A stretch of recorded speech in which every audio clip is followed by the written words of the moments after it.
Christ ewu, Christ are sorry, Christ beba biom. Hallelujah. And ope mi quote from the Methodist hymn book 215. Ebuso ema mache ema mu akwaba edeba Oyerepa breakfast time. So ebraso say yede obokata empensempensemu ebremu yakwa kodi Easter ba ewe ne da so say yankopon ewu ede ye boni nyina eko midin eden anama intifo anope Kwesi Parker Wilson ene na Afia Broni eti edwem. Ebusia, good morning. Happy post Easter. Anna say yes, I would know my happy. So me happy. Happy. So then the cousin. Umpeti crowd. Pass on my magic. Happy post Easter. One happy new month. But happy Christmas. Oh, Christmas is normal. But Easter, the happy Easter. Hey, Easter should be a solemn moment for people. Sure. And look, I say you're celebrating. What I say, it should be a deep reflection for individuals. Of course. That maybe few years ago, I say 2,000 years ago, 2,000 years ago, number class 2. I'm really in rich 2,000 years ago. But they say 2,000 years ago. What 2,000 years ago now, class? Exactly 2,000 years ago. So say 2,000 years 5,000 years ago. And 6,000 years ago. Because time I would 2,000 years ago. Ebi ananka will be 5 years. Yes. Maybe I make us say ne one number 35, 40. 40. I was say 5,000 years or 1970s. Then you 2,000 years ago. Exactly. Now they 2,000 years ago. I saw for the calculation in Omum Review. 2,000 years ago. But just to make the point.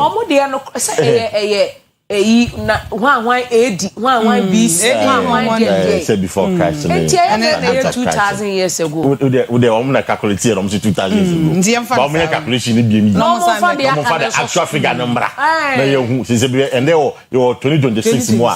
Say 6,000 years ago, they were 6,000 years ago. Ghana no crampo time when you 2,000 years ago. Ghana this and Ghana say was 69. You're 69 years. 69 years ago. Anambwa.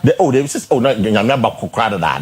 You know, let us say 5,000 years ago. 6,000 years ago. But the point is that 10,000 years ago. Easter should be a solemn period for us. Sure. Because many years ago, a man named Jesus, yes. But you see, you're born in, if you read the Bible, you're born, I'm sorry, if you're about TV, so you're born. Or actual figure. Oh, actual figure for what? Yes. They offer on question, or only one question, only cry. Well, it's you know, if you read the Bible, you catch you. Papa ne buy no be wuji yankwa. Yes. Ne Sunday no e no sore yi. Yeah. No catch you say. Esia no. Ono wa fa pam bi. A betima beje nanim directly. Sure. It's a wo be hia. Say during Easter no. E be a day of more like a solemn time. Say hwa bra bom. Obra na wo bo no. Yeah. Wo bo amanyame. Ana wo mo amanyame. I think somewhere in the Colossians or baby. Osinya wo ye bia no bisa ho se na wo ye no eso nya me ni ana it's in Easter no e wo se no no ye de sa de no but again bisa also the quotation jabon again asem no no jabon again asem na ga asem serious matter bisa ho se Easter no obana wo bo no wo ye dwumani obana wo bo wo ye teacher no obana wo bo no wo ye police no obana wo bo no eso nya me ni ana these are the things you need to look at during Easter but then Easter no Ama, I enjoyment. And mama no. Radia. Mama no. Karobi to sa. The dad. Say ya no no kwaso obewuji ye. Yes you. Me say Christ. Me say Christ won Christ. O hwe ne koso say. Na me bone na ye kwa na. Ye Christ be ye ma ye. Me na ye kwa na. Yo be ye ma ye na no odi o. Funny video bi a me hu ye akwa amante bi ti baby no one get to one side bi no. Oh, I think I see that video. Na yesu share ba no do one so popo ntimi wo ya ye kwa. Popo ntimi wo ya ye kwa. Yes, you be ye ma ye na odi. No, look at that. Look at that time on Tomadan no you be na wure mu na priest no kura wo ko wura san Tomadan ni mu a ye de ade akekere no the bells bi se de be ya bi to na yetumi atwe yetumi atwe na ye de epia bone ye se wo mu Tomadan na wo ye ye no emu duro no It's a set block, it's a set cement block. Exactly. Ultimate quartet or some Yes, sumo janu es. I say sound my interest out of me now. And as a pie. There's power in the blood of Jesus. Sound my In the spirit. It was your formation Katana say the daily guide. The daily guide and share as a Ghana's favorite newspaper. Deliver value of face sanctions, get fund to contractors, and no our katai anyone. In Chemo our page 6 now which are opening power or that get fund and no ora Paul eje infoni ede abakata yimu.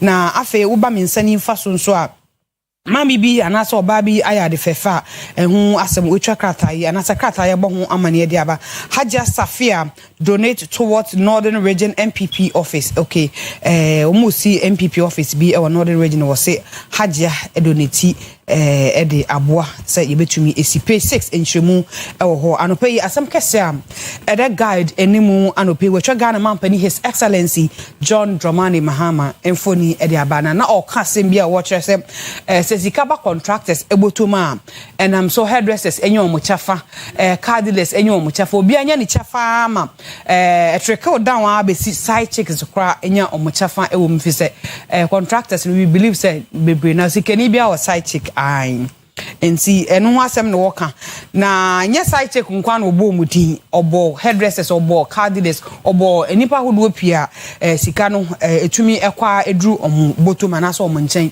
enho asem na so obo omudin na for some shege and funny reason daily guide the side chicks nkwa and a buy or say big push benefit side chicks Mahama and abosa menye ya banner headline what daily guide mu enchemu page 3 kata yi emu afa minority slums government over poor business policies and also kata yi emu na oba na se ha so wetwa onimyam for Jerry Ahmed Chai bunifoni de aba o se Kwewu Business Forum Bank of Ghana governor highlights policy trade-offs and also kata yi emu enchemu war page 9 unya obetumi ase if you cut off okay woman cut off daughters too and also so yes ma bibi echa ne baba ne nan soa wotwa edi free ho ne nan kokomuti no wotwa de free ho de na koyo kowia nkwan mu nam de na abaye ya yetumi echa ne nan kokomuti edi free ho ma minute more din ye papa page 6 nchitemu ewo ho no matter I don't know. Sisi ano. Deserve sa. Awofo ni guys anya ne bampo. Obekom na anya ne ba. Obi so ho no mo a etimi ono ane ba. Enye obi a na ye odi ni emim se. That is it. Enye obi a na ye oba time. Obi be wo. O betimi aye mommy. Ye betimi afro daddy. But onye oba time. Inti minim ye ko page 1 ye behu story no de wo wankasa ade nti na wase utwa wankasa oba ne nan kokromoti ebi kura timi tam ayo no de ato ne bechi obi timi na anos ba ko bi anamhwe ade ya se 20 cd se 10 cd e na ayire o se de ebeyo na watwa akwara ne nsa poverty na poverty no ado nti poverty ni nti no obesa kofa problems ade aba ohunisa oye de opanition no ye nyina ya fa mu payo ye nyina ya fa poverty ni mu pay eda eno nkyere se oba kofa kwan na obetimi apanition but not to that extent say odi bibi ejabehye no se kan obetimi so ne bansa no de akose dem because wa fa de and sometimes we share amount no kura no mo kan kura na are 10 cedi 5 cedi ebi 20 pesos they been 10 cedi na work no who say 10,000 man hey 10 cedi bia so e krasi bia o hye no 10 cedi no 10,000 bo mbedi di mbe 1 week so ko fa sa 10 cedi what he share nyina inti wa say upra kwada no that's not justifiable it's not justifiable enya de papa enti esre awofo to de bia kokwo na ba ye nya abotre because bible kraka o se okwasea na ne bufu ntem we me ntu se bi bible no a na ye de e ka anasem e na ni kwan so se onwunu eto obufu so bi nyina e wo bible ni se me ka kire o se me wudi mi di agora so ho ya na ye de ate ye nkasa sa no ya na mo kase enim ba mo so enim mo pa enti na ma ene ma keka bi a kire wo no ati ase na ye ma eye yes yes I can no converse no born again me ni wuni sa me mpesa de me patete se so we can no converse no we have been benyas wo di jebe siri we ya me go verse no he we de me ya be se sa ba ko me yi bai ba ko de he na yi ba ko ya ye kan na nche de no the truth shall set you free born again catch no onyo no na kan we de ka wasem to after o born again o ba to we ni mo sa sikaya amampanyi kase big push ehun dwumadi entiye masika mo mashase ye ho adwuma na side chicks fo benye omode ma fo benye omode ne ade ne yesre de enyina ya hwehwe ne se o man no empuntu ebekoso se empuntu e wo man mu a eboa mo man no kra no ye niema ye bi efa ne yesika sem ye dwedie niema bebere koso kire se eba sa no a amama hodo mpo no ya no mo pese omo ba oman ni mu no omo be investment omo ni ebedi dwa omo be ye niema won se dwedie nso koso oman bi mu bebere a e masika sam so ye den e ko nkane e kosoro e mo oman no economy nsem etimi gina brane na afa ni gi abem na ahoto abem ni ade enti no ye besrew mo asa adwumadie we hye mo nsa no mamo mfa nkoye niema ensem fatade hia no ene ye mfa nye na Ghana ha de ye nimmo empanyifo amwo mayimu ye nimmu ye ni tua enti ye pamacho ye sre mo pa enhyehyeye bi aban bi ade bebia na ya na eye nanso ne yo no se ye no eno na ya na ehia ka de obeka aban de beka o me ba me say me big push pa wan de 24-hour economy ni nyina ye beka nanso sebeye eno ne asem ebi so aban ne beyi sika de ama nanso de sika ne kwodi ni nsem no so no so de beye no eno no so to de bia na akwaye boachi bidin enti yesere mpanyimfo no wo mo hwe no wo ni hudwuma pepepepe sene aban no ne oman no esi hwehwe no kama me fast stories Kwesi so akane de when for uncle riska okay ambe fintem eno anie opie o ma fintem opie o ambe fintem eno mami etwa ne na kokromoti abaya so track record of o stay abontin for longer now the story even of sampo a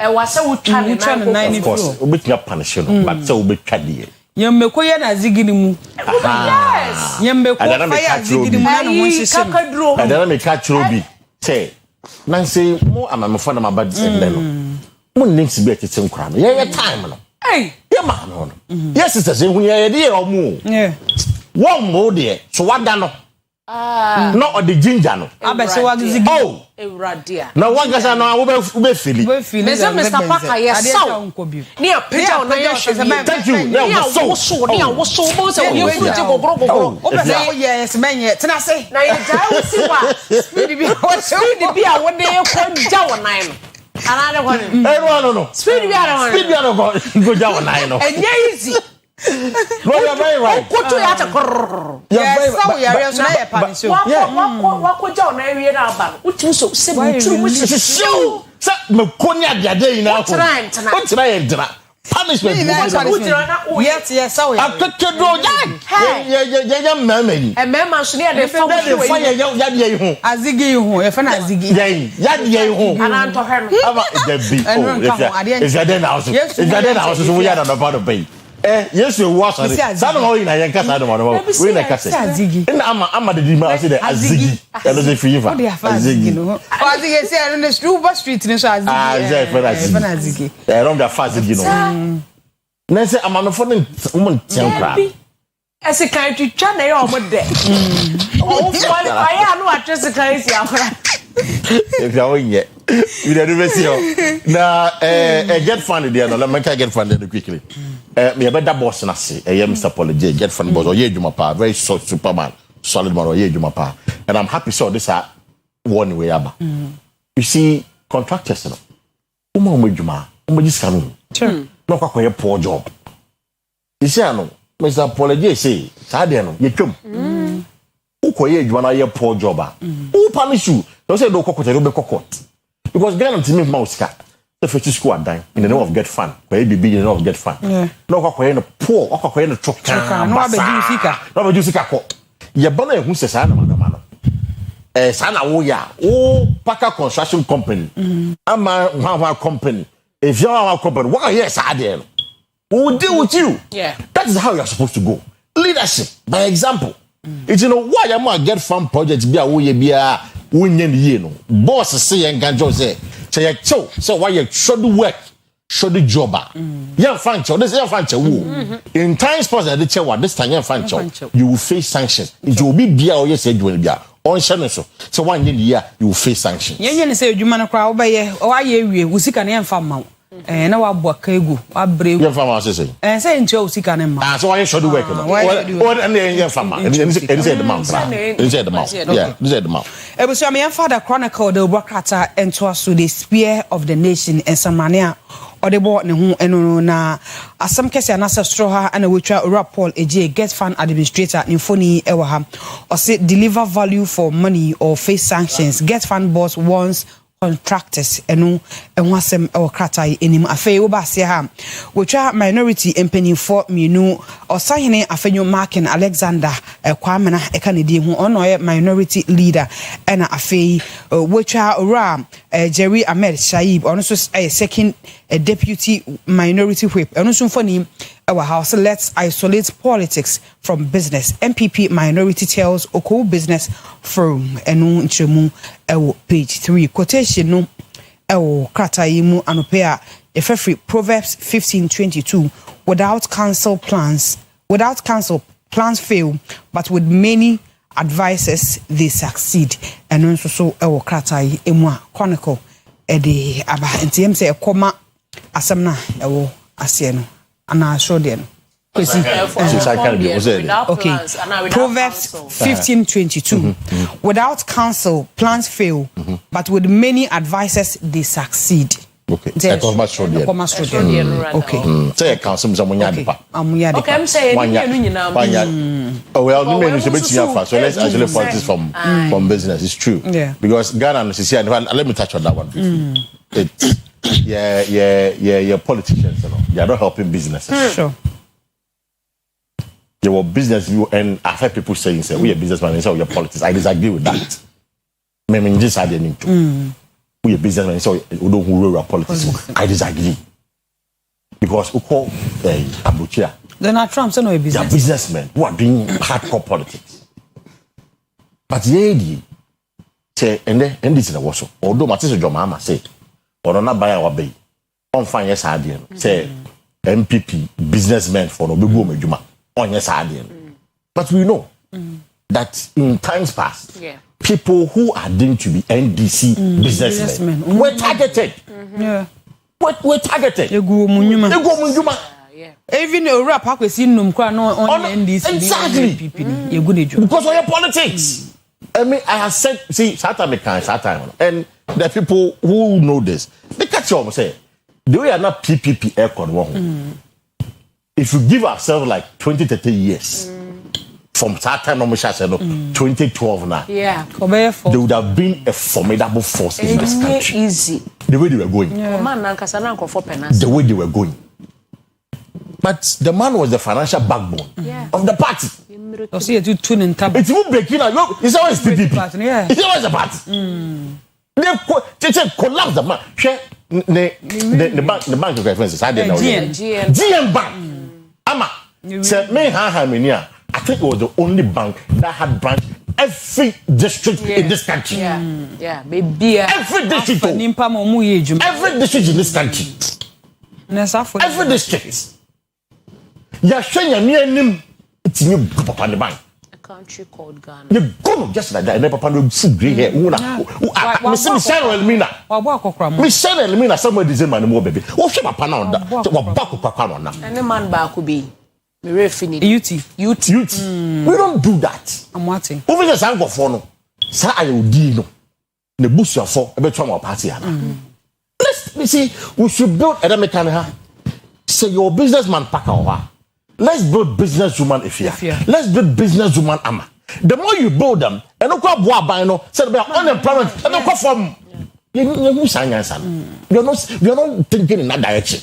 But and I'm the pack supporting party 18. So party B Baba was saying to me go because the thinking is that the more you get money, the more you fund the party. Yeah. The party to regional brand. Let's not do that as a people. Because the people say I am your power.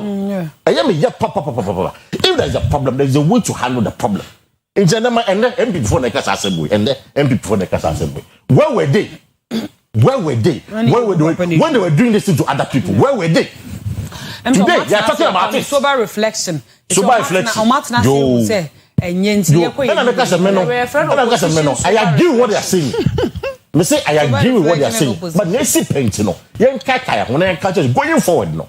We should not do that again. Maybe they don't. We see. We're a friend of opposition sober reflection. Some politicians are moving too far. Eya omo ankasa ntena se na omo nwene ho se futuo ya me de koma me me ankasa me ye bia na me like am I right say me no moral right ni say me to sa for no because I can tell you say politicians say futuo ya me de koma ai omo ni sa moral right as for that one they don't have it they don't have the moral right to make this all this yes. Moral, they don't have the moral right. Oh, Baba can't let me say, Mommy mixing business with politics. Me be a business, me be a Jumano Mayan, me the Abefra politics. But me a nipa, and a meteo maimu, any a war political parties, and what you be a join. The old woman, and yet by force of some insumi bim. I was some insumi wo baby, and insumi pay. Now, so baby, I'll pay. But in all, you because you na Ghana for of course. Any two or mining and a war party A na we your business. Now, Miss Law, me party B, now Miss me business. I didn't na war party A or bar. What's a party B no make a good business? Say party B no so bet na so was any also party A won't me be good ye. What kind of thinking is that? A cow no my way. What kind of thinking is that? Enyuma kesia eguo ewo my Ghana mu no senkenei se enyuma nda so ho no mu a ka Ghana nkenti ye UT bank opanyin no papa no omugu na edwuma nche na opanyin chese me na we go edwuma de na ho oba ko by force all of a sudden President Moabi MPP till sude bia anytime he speak against the MPP anytime he ya wonu ye ko kana license na ho na fa he ko si hi na ye den na fa he na ye ne aka no toro hye no fa mra enuema ntoto akwan hye no fa neema ntoto akwan mu. That is it. DJ born again say. Ana ayama nkrofo free wo mo aman so mom. Ebe ye nnuma kese e wo mayi no. Ye ni aga na fo ni e bi nnuma kese na ye ni aye se egu no. And at the end of the day ni mo nya audacity. E say kotufu we. And you want to move once. Yeah, but I can wait just 10 seconds. In Kenya, there was a lawyer na on call law school. O practice ya on call law school daw. And I on one shed whole lawyer tadi e ko gina court many cases wow for years and on chi no no no ye o ma na go tu o mu sa kwa o brains the catch on call proper law school no on we no be lawyer na aban no fa na djuma ye krom hanka ye de kwa kwatrum ye krom ha dia kodem kura to be the catch business no so o ma ye wrong because there is a way to correct because of people ma fa that what I'm making. That's the point I'm making. Ebusia brother makwan Emma ye de see happy birthday e kwama na menua ketwa edi ne birthday happy birthday to you Lucy Aka happy birthday to you Lucy Aka menu wo bo asebra hababme wo ye nurse ni a wo twen say ye be post you happy birthday to you Lucy Aka yankopon show pa we are very hard working and selfless menu de nenu si bibi so say oh yeah I just say uka say hey ansana neni aba no so say ojai menu ebe ya to say oba succeed nti no payment pa bo and say the way we are selfless now we are hard working no even though we posting MI and so edidi say dia unketing nyoma ketingeti anase dia wo ye ne yakopon beto nsupa eguso bra Kofi Gyan na accountant ene ho hwesika no so na toto manuoma nyina entumi enko eyi mfama ebusuan nti anopai efri ebusuan nyina ho ene yema happy birthday Lucy aka oboase brabome na ne menu yakopon hira wate na ontene ne mu ncho na wakoma pa owo no yakopon ntonsupa engudi a wo ye bia so na enyeye na enram so Ebenezer Methodist Church ejuso yako Easter picnic ewo ejuso secteka chese na nya asem ketokwa ye indoor games ahodo ye food bazaar ye nneema ahodo pi yakoji yeni ankasa bibia ekoye very successful nti ye do bibia se ode ne ho jim na ye fe na maybe a Saturday born ye fufuo ni ebunu papa bi yabobo ye na di first in Saturday bonds ni na anope munyimutu wate yakopon show bibia otumi aba ebeboy Afia wo birthday Enran so CCBC Central Charismatic Baptist Church so for pencil na da no yen so Sunday school class no yen so yekohia wo Rosewood ekodi ye ho nkomo couples no kodidi ye ho nkomo koye nkyerɛkyerɛ ne ade na nyame ado bibia ekoso kama pa assemblies for mo so mo ye den assemblies for the head say the sabe pepe di mo ye bibi no wonni ma na so mo ye bibi na wonna wonni ma wonna wanko wonni megu ase me na manko na say du ase dey so wanko wonni megu ase obia chesa sorry bia ye bibi obo se menko wo se dey a deep reflection na me reflect deeply what I say the manko be bia na me reflect deeply wow then if you Broni the Ghana to say it so me need the number into 4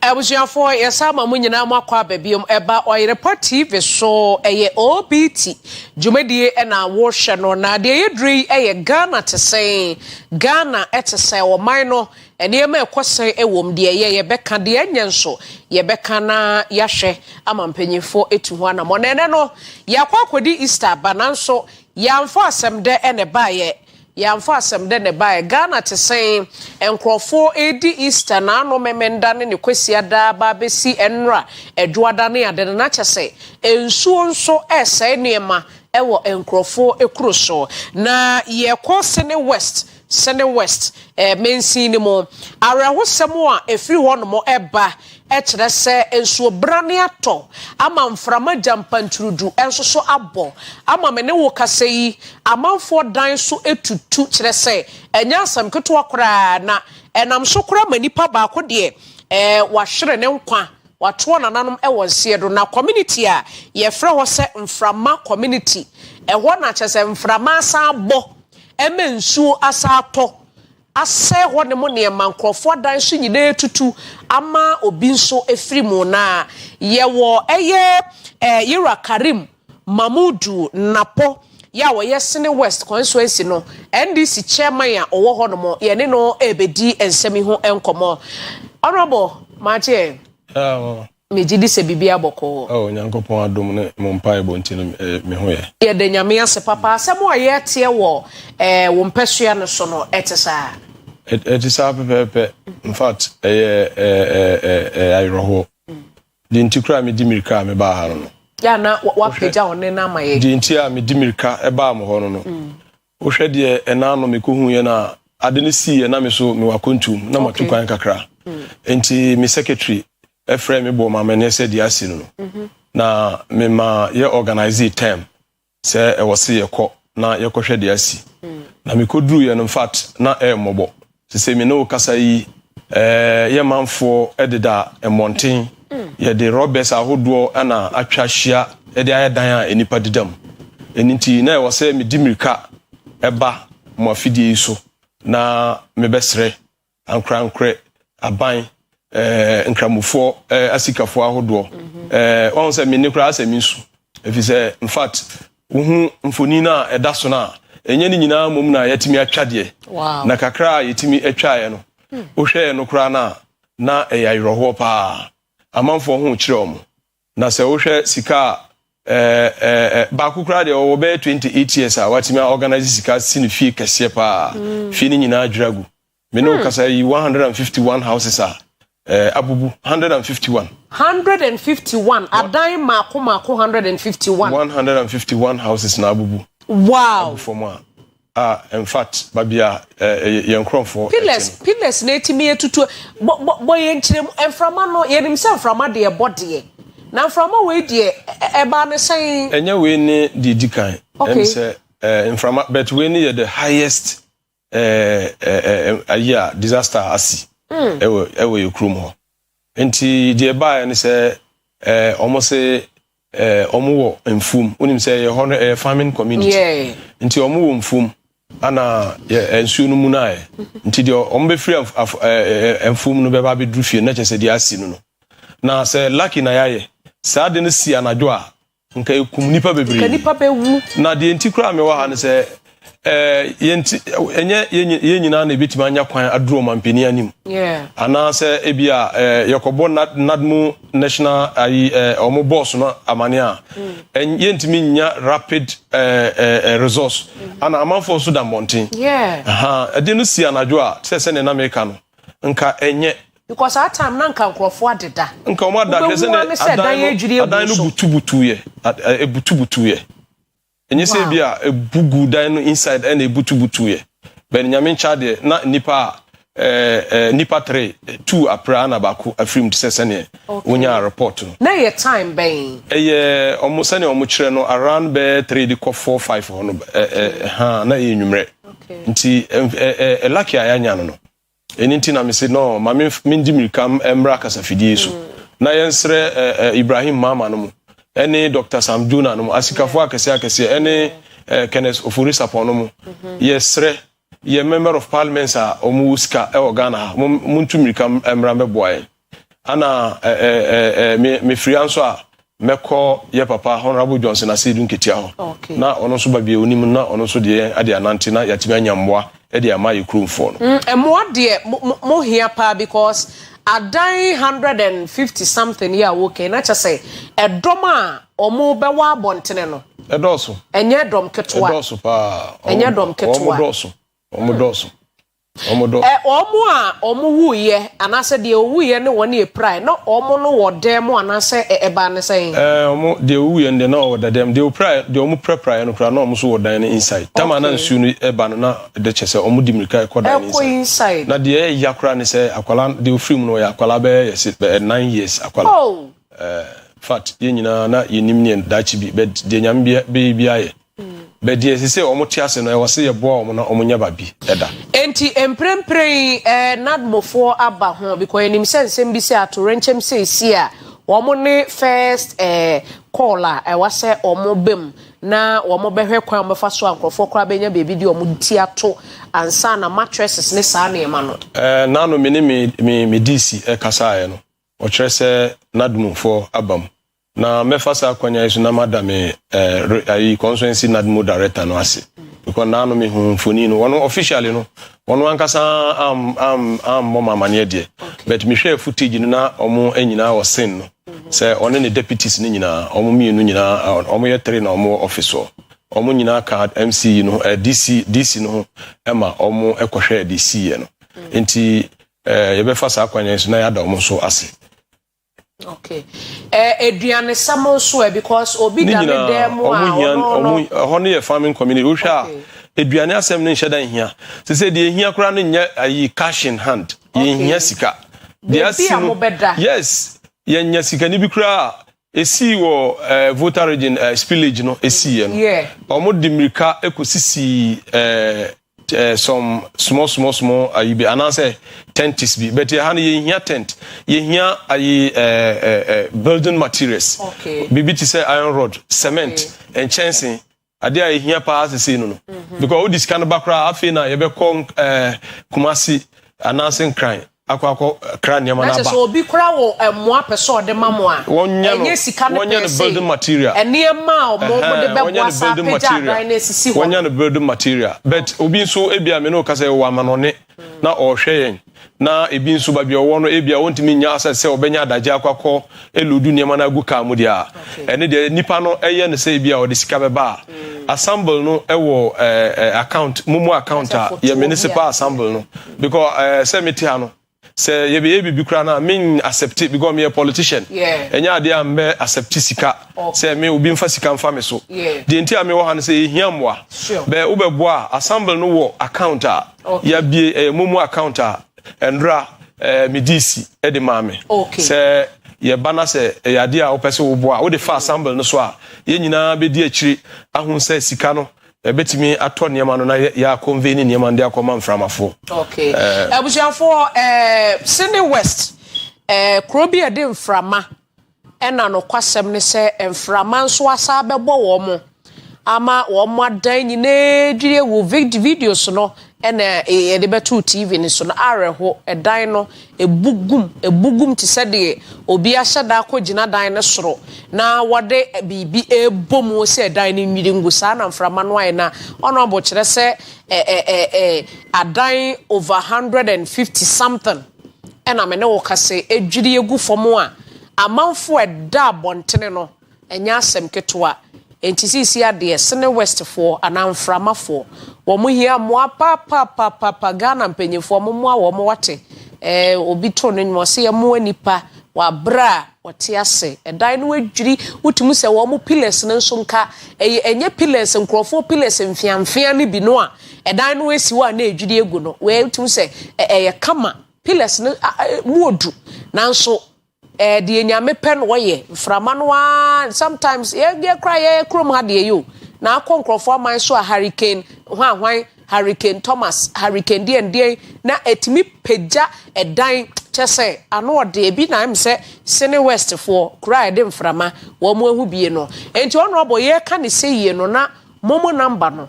wo de betudwa ebi abrochirefo hweye Ghana fo hweye mpanyifo bi hweye ne a wo mo so pese o mo support na mo se apagya mo adan no esisi ho no mo anade assembly ni momo no atudwa amaye na de betudwa before say media assembly no number betudwa no ma me mfa sa akwanya yesu na menda Omilo Foundation ase ena no esiye no Omilo Foundation no me na me CEO Omilo Foundation me ne me team me administrator Mela Jackson ono so we ade pa ana Honorable Aduke Joseph dodo no friend and then ono so obon ho modern ekọ hwede omu nyina eye adwuma ewo me foundation mu ye the cement 100 bucks ekọ ye saa nso na me nam kwan so a me ba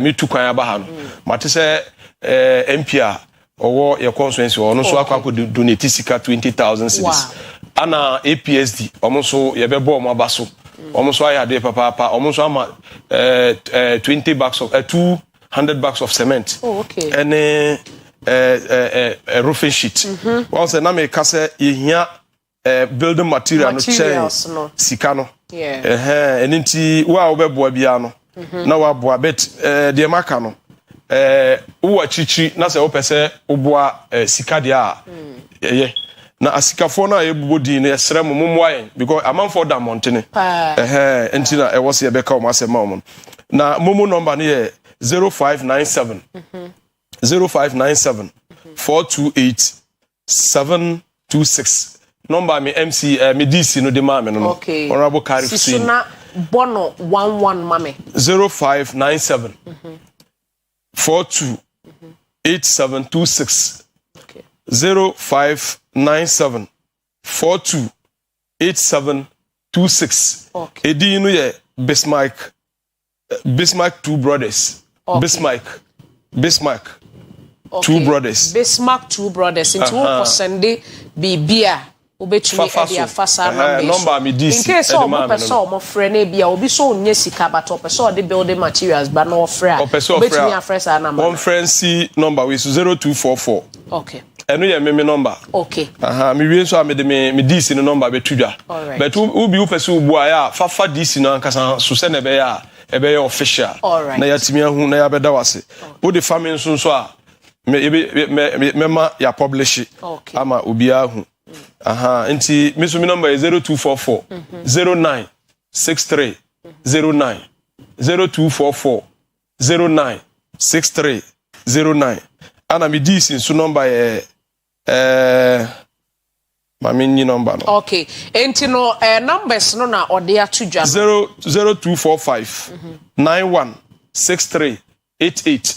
Any me DC no number. DC in ankasa number. No number no 0245 91 63 88. DC number no. Enti no ye besere se mommoa eye mframafo. Enti honorable ye bre no aso bibi kakra bi abekasima na ye nsori. Ye meka no se nyame nka obi bia obi akoma na wontimi mmoa saa nkromfo yi na omunya babi enda. Na mada obi bia memfa ne se waboa ase na wo a wo ye wele se wo nam kwan ma wo ba beboa no ye beda wo so wase na nyankopon enhira obi bia memfa ne se ono so ebo mpae mai ti de metimi aka eno no. Okay. Meda se papa ebusiafo honorable Karim Mamudu ye napo na ye ne no edi nkomo no ono ye chairman wo Sene West abato mpesua no so NDC chairman ene ye tene kana kroba ko bi wo Sene West ho a ye frɛ ho se mframa ho na me ne wo kase atorenchem kese ato wo mo se nyame kro na aye sanse se ya na adwo na nsuo to ye because ye tehu sa na adwo nsuo to pa mframa nso fa na woda mo betia no grrr na edan adwiri egu so anka asemu ebeba no ka nya asem keto na nso we die yesi ewia beye no miensa no nan mu ho na ensuo ne mframa etoye a enam so ama adan 150 something adwiri egu a omanfo no ededa montene so nti boa na wo munya bebi emfa wo mutinto yesrew we die ensa dansa yem nkotodwe gu fom boa mframafo no munya baby emfa wo muti ento enti anopai yenkomo no yedi besi ha me sorry a health and lifestyle ebeto aso medi edenana Afia Broni papa bi medase bebre.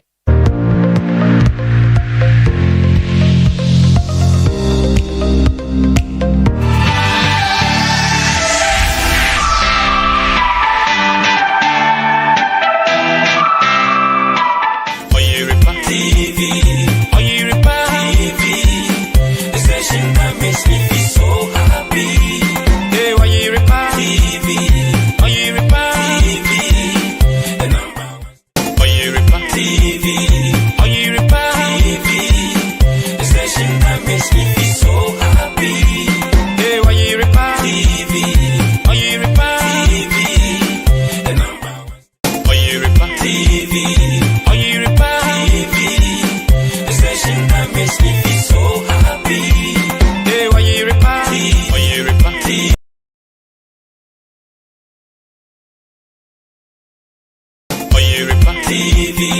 Oyerepa TV. The station that makes me feel so happy.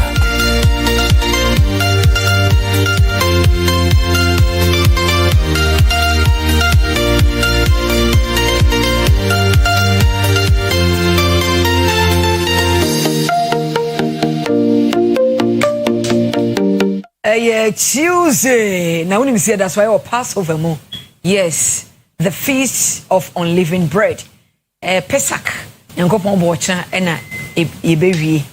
So, anopai mini Hebrew no yebedi nkomo afa Save Lives Health any free screening ebeba ho. 1st May. Nti ya hya no so na brebi.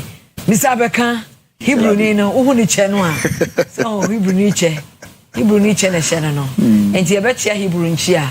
Shalom Aleichem. Aleichem shalom PC. Shema Israel Adonai Eloheinu Adonai Echad. Muntie o Israel ne radi enyankopon. Oye ba kope. Yes, Baruch Atah Adonai Eloheinu Melech Haolam. Yes. Blessed are you, O Lord, King of the universe. Yeah. Yes. Okay. So, Save Lives Health. What's a free screening for more pressure? Sana Mati. They kind. Namuno so dear. Pressure drone. Ina design. And one of me do one dance here. Yeah. Akwema Magani. One of me do one dance here. Magani na de kill. Yeah. I was a Cassan Craft, mo ya confused.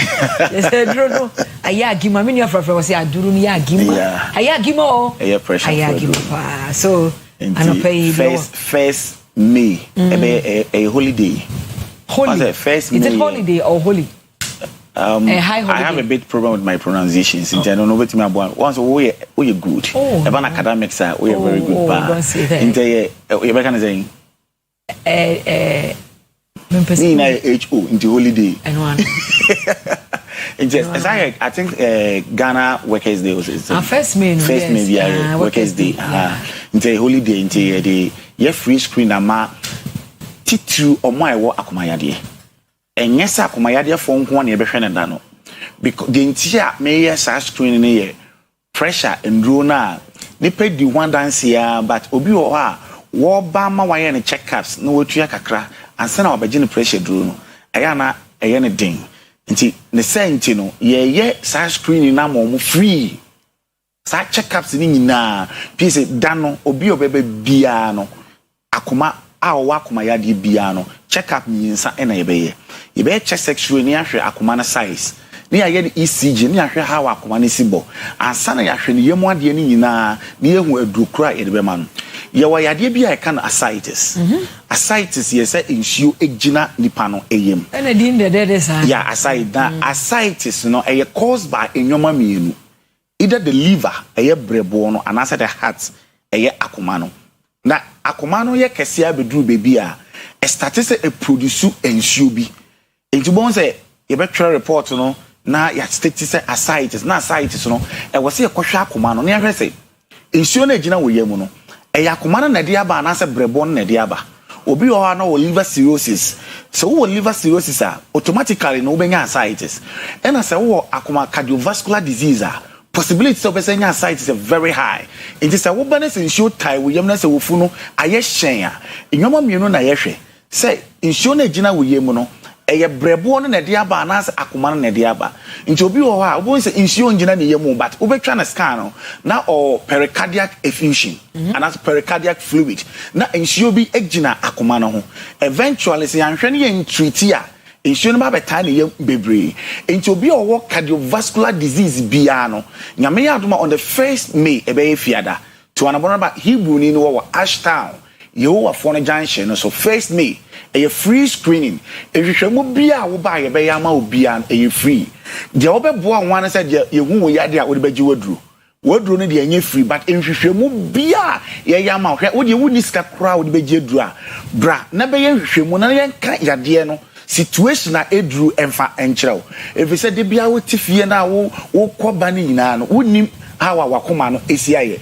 enye omo awo pressure nko na free screen no betimi aba be check wakoma de bi se wo ho na naturally wa hopesa wo ba na ehwe wo lungs na ehwe wakoma na hawa esiaye sesi a wo betimi tu na mo aba free screen ni bi enye pressure nko na ebehwe yade bia wo bia wo pesa wo di tu na mo ba 1st May free screen ni bi no wo betimi afre fresh ubuki ebia wo fra na direction na wo pe anasa date na America na se one tin year na wo fra na wo bisa date no enti say wo kotodwe na ye wo ya osisi na ye wo ya eya wo osa wo chinkasa ye wo ya osisi mu twetwe wo to ase twetwe wo night aye wo tititiri amesraw 1st May free screening no enyi hu frim bra na enya nipadua no emu hwehwemu ne yemfa ma na pressure edro na ya yesi wa edunti yetu that 1st May edesi wo say ye free screening no ene de obi bia wo pressure anasa akomayade a wada pressure dro so wa che no me se bra na wo ba onyame fa me so amayama 1 month pe na within 1 month pe no na o pressure drone na one for so many years no wo free sa pressure drone so na you to pressure na say ama wo kra me sra sa free screening we there what the pressure drone so wa check enyi wo free if say emra we say wo jai pressure drone no e na aso no oba Hebrew ni na so ya maka kire ye mfiti preko pesa oba ye wo say me your pressure ye check your pressure na ya ma pressure drone dey bi oba wona wo say wo pressure akasa men so magia to mu say o pressure na say we need pressure into wo ba yeso be check pressure no e de amount na ya ye di wa fa mfidie mu check x-ray ye be twa de amount ECG electrocardiogram ye be hwe de amount and sana ya gye to mu say ane the way our kuma ni si bone de o pressure na ye di hu aduro e de amount enti baby a wo bia for when kire Ashtown Yehowa for junction so se free tafo na eba udu kro from a Otra X5 na junction na din kan ewo wonsa enifa so no se free Dr. Mensa so na eba Ashtown Otra suma kwan hene junction na the next junction na edin kan ewo wonsa benkum so oho ena yewo to anamona bra yade bia ememma no a mo pe awo no mesremu low sperm count no wachinya pedro na se still na increase amenka se eduro eni ho to anamona bra Hebrew ni na so ye menkoa me ho na wo ba low sperm count me ma wo for just 1 month na after 1 month no me check the amount na mama wakonya se ko hospital bia wa obetima ko check ahwe se dro na me de ma no kre na me ka kire wa na se eyapo na me bo na wa wo be frɛ eno na ya mo fra na mani age se doctor nyame nhira wo pa me no me do na me ngini na nso me ko checking baby fufuro no it's like a increase and ade sani na edro na wo nom na sperms no increase into at the end I will be wie we ho e bia be ke se 21 million the following week I be ko checking baby no na say wo nam 25 million or 40 million ni nyina ye nhira wo nyame dia do me se me so me mfa mamo it is a low sperm counter me sraw to anamona bra Hebrew ni na asoye Hebrew ni no kumase hanko na me wo Ashtown you are for na junction so ye no man na go screen so no obetimi afre wo 0551 0551 37 96 99 0551 37 96 99 na 0500 16 57 22 0500 16 yade bia wo yade bia no to na mona bra ni enye ni padua no hwehwemu enye se ye free screening nti na wo yade no betime to na mo aba wo twan Kwesi se first May beba ansa na wo to na mona wo de aba ye wo ho adwoada kopi mfiada me ye Hebrew ni nti momeda eye memenda me nye adwuma nti ena Kwesi ada nso ena toda so etumi nya da je de tena fie ehwe ebusuafo no so kakra nti adwoada kopi mfiada de oba betu Hebrew ni no ewo asoye ho no no ankasa nya botani wadi nkomo then how bia how ebia na wo yade bia maba TV so aba show you so watemi nka prebebre membo odinda oba na edi hu nkomo na yade betimi ahwewa ye behwe fe so ama wo so odi adansidi akọ ama wani age yade a abo watenase na abo ahwe se wo ya wo hwe enye yi obebi ye utitiritia ende ama wakadem se wonya stroke misra to anamro na bra Hebrew ni no aso ye ne antu ye bonya ni padua no mu nhwemu ne ye ma woduro na wo so ohontaw yade bia to anamo na fabra na sa wo de ba na sa nyade e betimi ahwa me de no crash ase wo fia na me de no crash ebekọ awieye wo ba no ye ntimi nhwewa ye beka chaw se we de ye ntimi nhwew wo ba na sa ye yade eye operation yade a ye beka chaw se we de kubibi eye operation wo ni bebi aye ne doctors aye adwuma check since 2012 ena me ne doctors aye adwuma abanya ya resabia dia brofudo esan yarewa ena aye adwuma enti emu bia betimi aboa obia no wo ba ye be direct wa mo akọ na mo aboa di yentumi hwe de ye be ye ne sa wo prostate no wo Johnson emma yie no to anamona bra prostate na ye kese to anamona bra ewo wa wankasa to fa ho ye ho ye yes scans bibri enye heba nko an ye doctors refer cases ba ye ma painful eba for second opinion me Hebrew ni hwe ma me se abofra no wo so ne hunso no te sen moja efri ma me no ho ekọ abofra ne mo which is umbilical artery doppler ni na ye enti so doctor kraka se ko twa scan bia wetima kan se me call doctor Beka ho me call Hebrew ni no na ma ko check na wo ba ye be hwe wa ma wa wo kwa o doctor ne be hu se scan ya we twa idie e be boa ya ma ye hu kwan ya ye be fa so e dia hwe PSA Shalom Alekin. Me fa kwenya nso ada hwedia mpo nyankopon ase da Wednesday no de onyame ye na ahwamade Pesach no twemu afahye no edomo ebaaye ne ha wo nyankopoma ne koye no yedi afahye afibia ba wedie na exceptional omo ebaaye nyina so yeda omo ase na aseda kese enkoma twedi ampo nyankopon na wo anso yeda wase na kwa nanka wo se yeda to so na nkofo hwe ha wa na weni asi agye ne ha wa me sa no wo sa no ba wo wine no ka ba ko na anyama omukura nkrofo kura se mansusu ahwe omuse mansusu ahwe wine no and the next regular ina ehunu ya na yeto that be before the ninisa and you prepare 4 cups of wine the cup and keten de enye said the omudi na hyase no saa na wasi yedi no the enyi bi mfrim yeso yemfa yepe emfa bi enka the next feast the feast of Shavuot which is the feast of Pentecost and nkoane afashia the date ni de afibia esikwesiada and the afibia esikwesiada sa afashia na onyankop yashua ka kire suafo no say munkotwan me Jerusalem yes na mesma ekitafo no ne mu abetena the feast of Pentecost 24th of May into bia wo pesa wo ba na observe the feast of Pentecost no they see on Mountain Sinai no sa pepepe in the besi dano shalom aleichem. Alaikum shalom barukata Adonai Eloheinu meleka ulam payende emidu me boss ayada say Mr. Abeka Adam Jonah shana so first me a free screening ndiana wo shana ho hypertension ba suru ninu no papa yada mo asepa ye be change over ye be move over Kwesi Parker will be take over no dem cross over OBT agenda the odeba in a deserve na so shana so say Kojak farmer say so we could just open a send the kama every day they be obe yusu ama osana efita na ba osana ho ban every enkakaka ene eka ho dia Kojak regular fluoride toothpaste mineral so ma boss send ho ban na boss send ho ban free enum ka ho ebi ono nso so man wo twetwe omo se na civil war this ufre crusade as an twetwe ba ne se a ene so ba magana yusu Kojak kit toothpaste and kwada ne like omo feel omo check yada afei so Kojak Charcoal toothpaste osano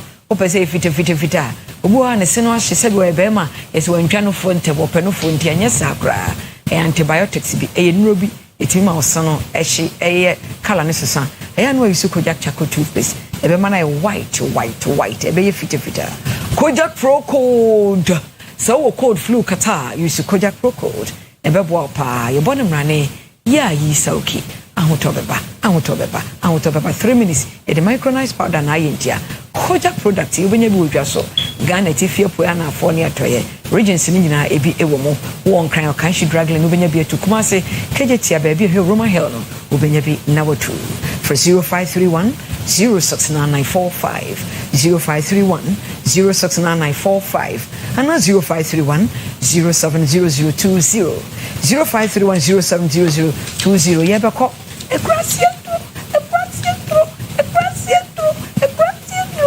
Reko heba Mr. Nini Reko heba Mr.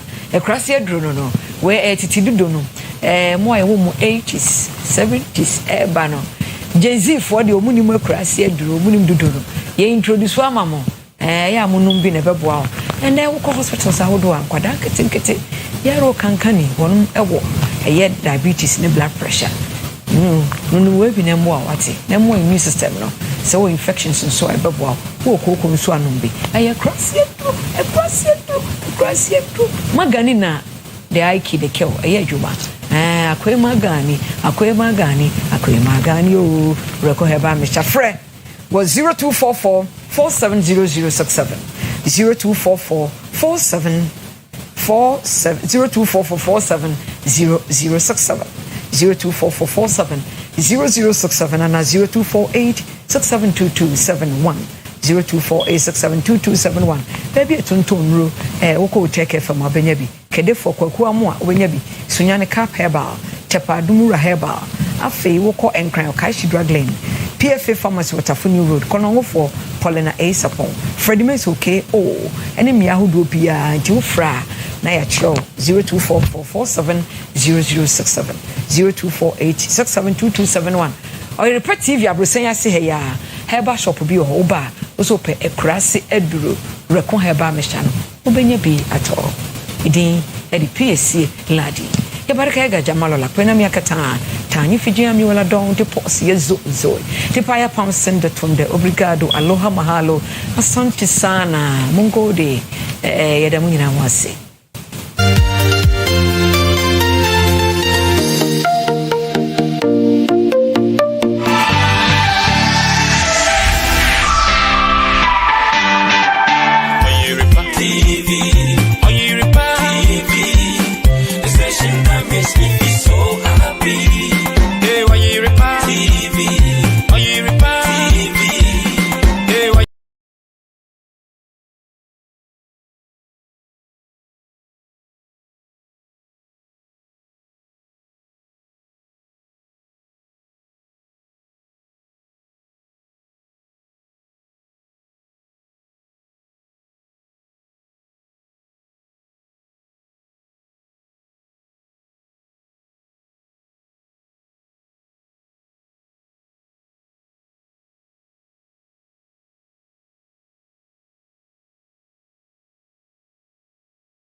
Oyerepa TV, Oyerepa TV, the station that makes me.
for Yama Obibia Kwababium Edaba Oyerepa TV show. The baby OBT agenda.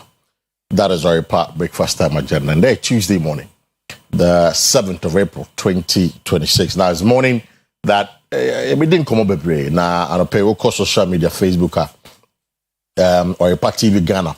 That is our Facebook page. But there's about like a page, you know. I'll come and go you be kind of their mind on the page. So I say be a phone line now. Then you join the conversation with a thought this morning. Now, I am sure last week, what you say sachet water, or my first sachet water, but sachet water producers say, almost two a year the price of sachet water more. And the sachet water back here 50 pesos, or tobacco and 50 pesos. I think a bag, I am told, say it's hovering, depending on the brand, it's hovering around 8, 9 cedi, 10 cedi sometimes. It's also betum. Now, the Trade and Agribusiness Minister were intervening, and we didn't come, so almost suspended. So the price increase, hasn't taken effect yet. And you have tum. And the parent didn't come to understand and come here so and whether or not to say, and then I buying for them to change their mind. So much so much journey. And now, Nabambe Biano, on tumana. We'll get to have that conversation this morning. Now, also, it's been about a little over a month, about 5 weeks, 6 weeks in here, and US, Iran, Israel war, no, a chance here. Now, me know say a bank catcher say you were about import cover, you were about 6 weeks of fuel and about 8 weeks of diesel. It's availability in the oho, a year fan go no the petrol in the obinya. But it's no born on a problem. It's hovering around almost 13 Ghana cedis for petrol. And diesel is hovering around 17 Ghana cedis. Now, amount for air concerns. And we are told, say, His Excellency John Dramani Mahama, but within the week, put together a cabinet meeting. It's a cabinet meeting, Omeshahawa, Ombeboa, Senebeya, full price in the end cost whilst the war is ongoing. Now, we're going to ask a simple question. What is the government going to do to cushion us? Yet, for a tough war, diesel, no. Then on meeting my son, the war na air cost na enye because I don't check it. Still na just say nobody is prepared to do some retreat and some surrender. Although US for a bit of more like peace talk, but I say peace talk and shut down 5 years. It's since the war is ongoing, no.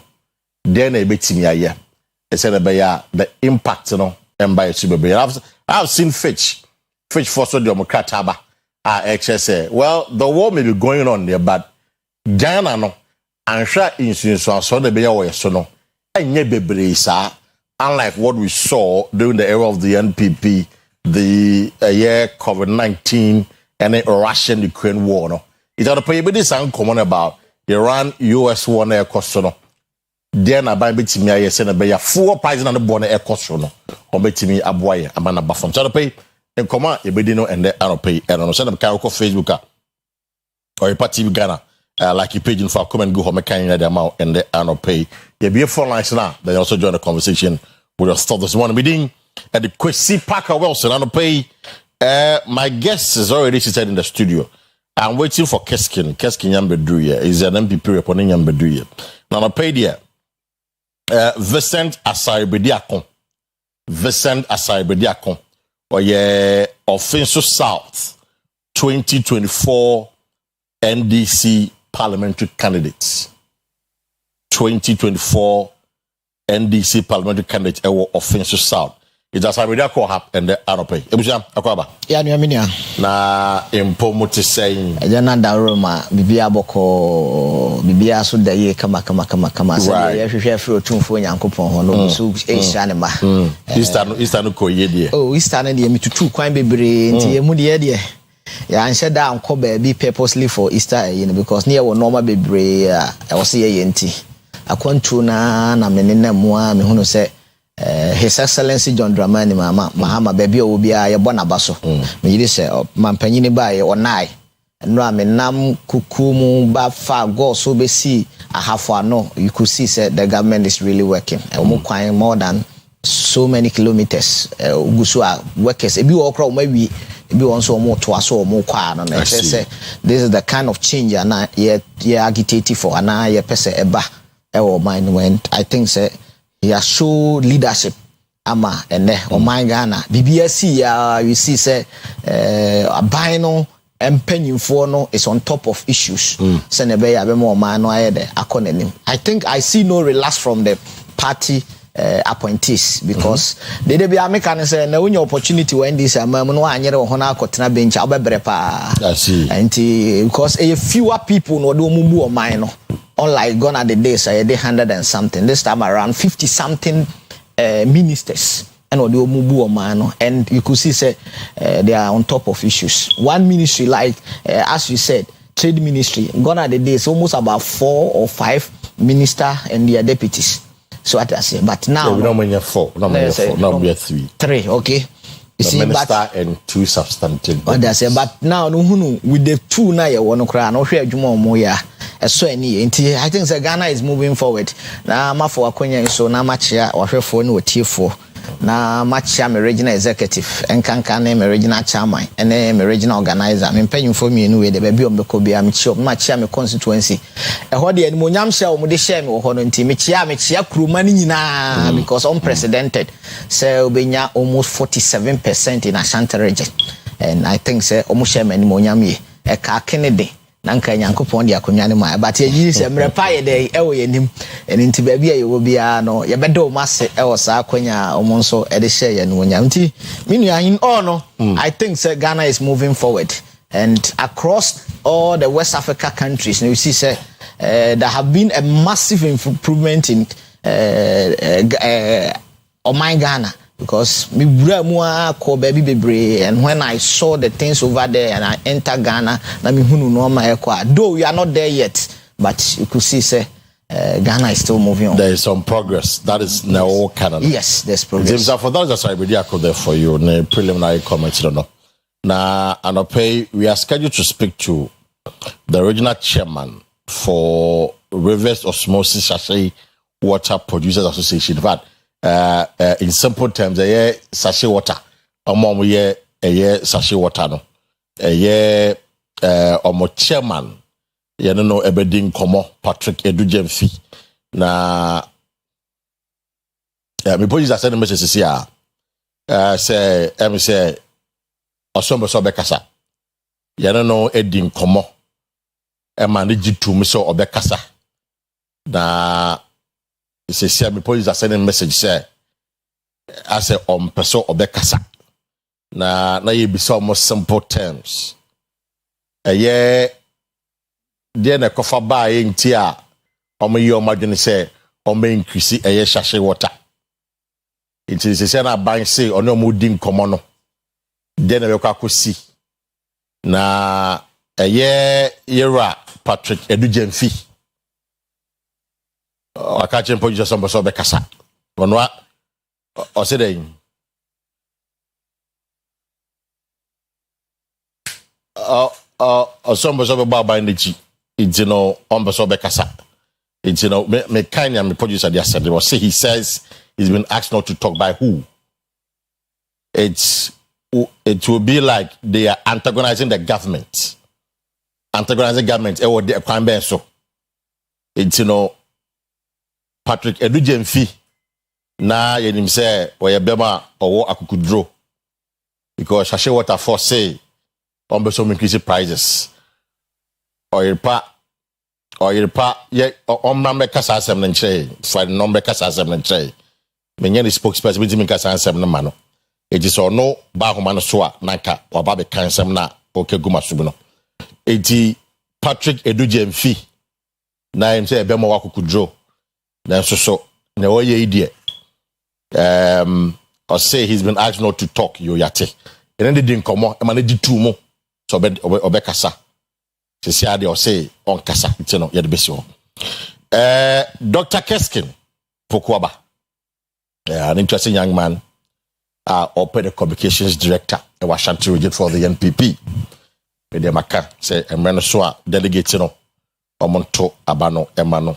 The party needs people like him in Washington region somba ye dwuma no enti doc anope mo akwaba me nua mejo so abom ti say nyame adom hia na hia ache no crap me me nua so hia na ache pa hia na ache I think he said the last time na some number co elections and after the elections offense yeah if you need share you na bisa ko jimu city no na jide na mo bo bugaki to jide na ontime nje because we share offense in city na Dr. Poku I had to turn him away. But the good thing is we're babunu. So we're young man. And I like young men who are enterprising. Right. And your mom we jandam ni schemes but those who are doing real genuine stuff. And Tibinia, nice meeting you again. Right. Now, yeah, you see with the Eastern Power, Keski. Na man jonga. You see go solo kuni go Disney. Oh, and no, I was there. How far solo kunasi? And no, me call me drop by 7:30. No crane say menyananka MP say wa Ashanti region. Omuna eye bibi say to bring people together. Okay. For a very long time, by 15 years, me more table tennis. Oh, I see. But I'm very good. Because those days we a street boy, tafu boy na there be say cats, ni boy bono kwemu ni titi ni kasadi ne normal. But I say but now I said the man never can school 7 doors so no. Any adwuma be kan na say ne mabi on ma unyamre ene ne kra say no me ball table tennis ball be for months after them Philippines go me waste mu exactly enti say ne nipa ebresi back together friends be hold ma me family also crow from na me diagra akra we na me hu am ko be 15 years maybe 10 years I saw old faces people coming together again and I think say whatever the reason is, no, is good. But most of them go for mistaking the name Solukuna that's not going to be, because no, but it was good. It was good. This is who you be. Ontna, Tafo, Ashtown, Asafo, Crowfrom, those areas, no. What I say? Those were things. Those days. Now, they go for back together. I just go for Ungwan and Soluku. Right. Net me said that Ejiska. Now we didn't so obi otis ha concept as we are no na on trivializing no that thing is a game say be kan ho no e boama new like na cooking competition is a football competition me both eat ni we before kwase kwaku flake na that guy say ba no na me coffee before be 12 something okay because I had other engagements around 2 o'clock we are using this into rival Ashanti Festana no because that's the perception out there say who you solo to rival but Ashanti Fest Ashanti mind you obi obeka Serbia that was solo ku MPP there na Ashanti Fest there obi obeka Serbia na on ti niam na ekoso na say menyi ni say yeah wa Ashanti man tam nya na be kwa Ashanti Fest event right it's omo man ko bi no mo nkoyin into we abeka say bia serious the person is being myopic okay no kra wo mu ne say ampa uye bi obi ye bi but even Ashanti region menyi ni say omo mo offense nyina kra ba e ba Ashanti what I say it ya kamenya kwa kamina so ye bibi so offense so na ka hofo no so what I say so these are the things we need and anything that brings people together I won't condemn it right what I say it is a step in the right direction however say the question is say the real hard issues of development in the region no and no way okay hospitals are for instance Ashanti Fest we agenda 111 wako kokobin de nda kokobin na say kokobin ofurukrum ofurukrum no me drew all and say na me both you see the videos today so the regional minister came to lie say 80% he lied accidents center everything is fitted OPD BBI fitted emergency BBI fitted mortuary fitted BBI yes settle but see, I'm telling you abusa unyajo wanu akoda so Oyerepa mu kokko cover dem out tragedy and me quote tragedy in here to the regional minister we here make say me taking it away from you but the hard issues of development you don't come and lie to the people say you knew that 80%. What I say? For you, your estimation is 80%. No. And they're saying it was ready. That's on paper. So it's ready. It's ready, and that's taking OPD services by March 2025. That's why now a commission here no. It's I see. I know. Make time and go there. What won't go me who classify they not here. Yes. That's what I saw. Yes, that's what I saw. Now, idea enye ye 15 many nyina wo mu bibia does it work that way? Okay, me technical expert. Exactly. I am unable to. Me technical expert. I am unable to speak to. And the way the place is unkept, no. Na emia. So adanya Ghana Foska. Unim. One funny thing is say Oforiko Municipal Hospital na bo animu hono no. And no ma ayo mu buo. Also. Eshishemu. I have the picture here. Wow. I can push it to you. Some of the oh no, I'm so. I'm like, are we that serious? Na ye nya na me nuam panyimfo ni bi journalist won bi de ehia omo kese pa and say graffiti egu wo. It's good. It's a beautification. I'm not condemning it. But I was expecting them to make Busa regional minister say, Okodo se wa 1 year ago no. Uzo ba Okodo se wa. Okodo se wa. Yeah. Ana de bia onkodo ho bia mu kan. Enkofo wi ho yes no nte. Among for your ways or say. Oh, until that report. Say enkofo asati lutu wires and other things na wo. Ama wa say fu don sankodo bi. Those are the critical issues to him this morning. They say, although yeah, sent first, you know, or yeah, graffiti is now what come once me artworks in that. But one major thing also what come once them. Hey, hospitals na war asanteman. Hey, the main issues of development, which includes hospitals also. No, okay, but yes, so Oye Okojina eye bosomtwe kwan so say to me Ashanti regional Ora a friend Simon say yes. Not me does he even understand the history of South Road no? What for anyone so that as quite new road na Afia Araga Junction ba. Oh, of course. First na ye wo Araga omo tonua no Araga Junction. That's what the din Kofi din ba. Yeah, I don't know. So in so tombre bi na so no fa nkrofo wa aka de bi fa ni pa okumase. And a French ambassador kosa government or make donation so he came up so called tune for Kofi Juma then was the mayor. No Kajan said they go free Accra mayor no fanko. Minko. No say I say so far any power Accra no muska donation kan be bi wa ha. It as part of that no my grant here for sa project. That N1 no. Scano abro mo ye na say ya anaga interchange ka ho. Okay. Team Kofi Juma later ko local government deputy minister and my party over be share project na say. Omedu asokwa interchange honom no sabe na MPP efiri aban so. That's what me almost say when asokwa interchange MPP commission 1 year time MPP so. Yeah, you started. There's no debate about that. But we we you started it. There's no debate about that. Me say onim history entirely. Aban this buy omo yi ombeto a asokwa interchange so no. Araga interchange they never touch scan so sign. And nobody obi amusa ahwasem. Later, na ma party ambassador no say baba be inspector kwan no. Also we mawi na ba part ko far from Sabriwe ho to Ramsia or the traffic so over 2 hours what wouldn't atonsu kwan bia no we enye ni that traffic ho and that's how come they brought an additional money the be kwan ni mu and a government as part of a year of rules no government to also from Ramsia ho na all the way to Ebiakwa Kodun so about 80% of the road is done na the referee say regional minister referee say okay unu papa we ora oten no former energy minister Koko TNG Ovi Osomje. Koko TNG. Onye GMPC chairman da. Onye energy minister da. Under Rollins, under Mills, under Mahama, you no any position. Okay. So Obana be cast that way. You are just being so disingenuous. And you are not interested in the real issues of development. Propaganda any day. Too much. Me can say, well, a young man, obey regional minister. I was one of the few people who say it's good. Or not be the just MPP. About Miss with the regional minister, of course. But I expect him not to only do the soft politics. Yeah, but the hard issues of development in the region and so.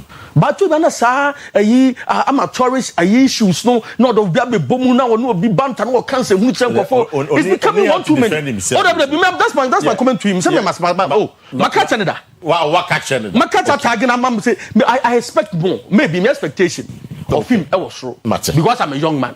What I say? Now me expect issues of development ni mumu no. We focus on now the last thing I'm person me on this matter. Okay, I said omoka say graffiti obi akwa paint in there. I want to say the face there. I ask myself say edu ebi a politics no. I mean who the ntia ye create jandam bi ni a ye hu dede. Sami MPP na me ko say MPP before na ye. Meba Sami MPP na me ko. Are you saying say MPP before na ye? That's what I believe. And this is my reason. Me MPP na me ko say sa picture na. Me hu Mahama picture ho. Ma say Mahama de no. Oba bi ama draw na to pinful bi am de ade ko fa na no keto abi. Why will I do that? Doesn't make sense. And you say any for a year. I believe they did it just to make noise. And because it doesn't make sense. Me and people, Mahama picture. But you remember you saw the video of this young guy, Okasa Mahama. You found the picture in Kobol. You saw that picture. We can see a picture in Kobol. Let's walk up say on the Mahama picture. Mama picture no Okasa and Kobol. One was Obian says a picture no. Are you not surprised? A see and Nyan Hussein, minister spokesperson. What the bloggers made 15. Oh, and not Bobby Ismail, MC Ismail. I think that was the guy's name. My name didn't, but I think that's the name. What is that? As close as cameras ball. Is it police also omu investigation? I'm not bepping the cameras into we are. Oh, is it police for some year? Mr. You know, it simply didn't make sense. It was needed politics. Point well, I'm sure minister and call for airshare.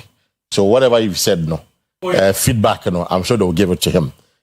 Me pay interview with him. Say, I do not say Saka interview no ba. Some of the concerns that we're raising now.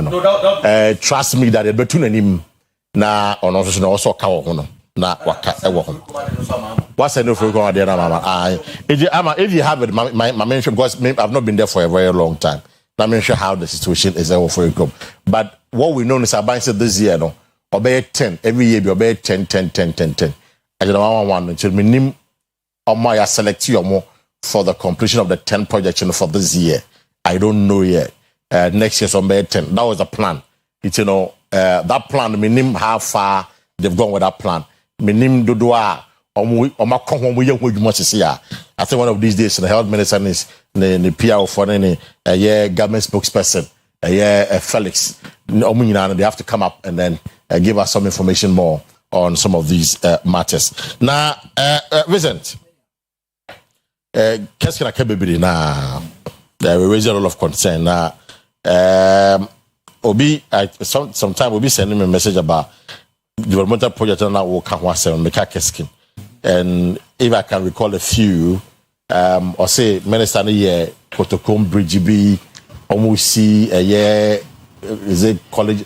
It's a few. I'll look for the message and then. Oh, that's fine. And because who issues back home, do my time. I'll because quite a number of things at home, but and then we are not focusing more on that anyway. There's a interview. Send me kind of Nipanesi or Najasa.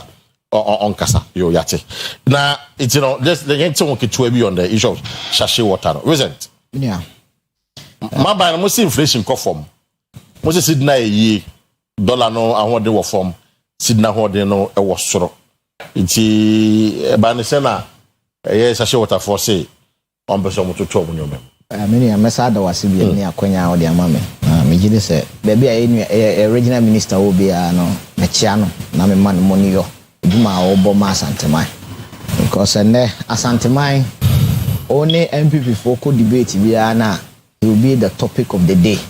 And it means your minister and way back your minister will be our money dinda. But your minister and there be a agenda MPP for a person say Omeka minister once and I think say unya such a minister they be an obehunu feedbacker a free ho and a free opposition no eba say he's really working and until you be encouraging minister say onyere no ho na adwuma pa obo no omo onyere no ho no onye ne ye na megiri say amanfo ani age adwuma a oye ho and until na ama yenuanom MPP for enya bika because onye adwuma a obi anya wasam nya dey. But the real concern is that there are main issue about developmental projects. Developmental issues in the region as well. That is what Keskin is raising. And developmental projects. Developmental projects here. Even Mimi Chrome offense as we speak now. About for monitoring about 4 projects. 4 projects. Project Benny Divisional Police Command. Story building. Nice one. Udras Mankama opposition opposite to work. Okay. Edifice. Nice one. Okay. For maternity blog. To assume yensa. Yes, see day. Ewo ho.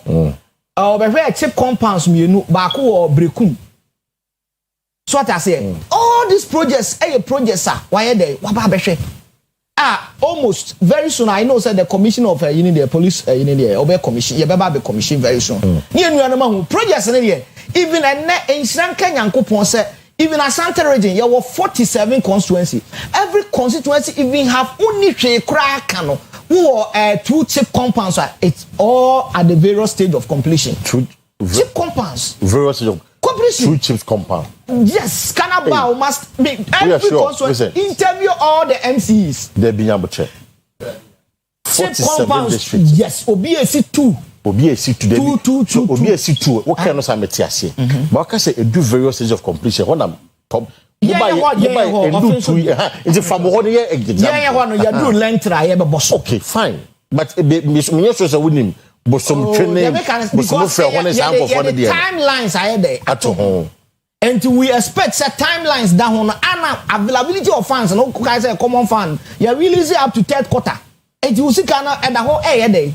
And you man out the way. Okay. Until we know, say, Obia and the Egusu okay. And until when it comes to credibility of hospitals and other things, I don't expect them to be saying this. Meaning to say, Umbeba Beki same way. And then we call opposition there. It seems that you have the technical eye to see all uncompleted hospitals.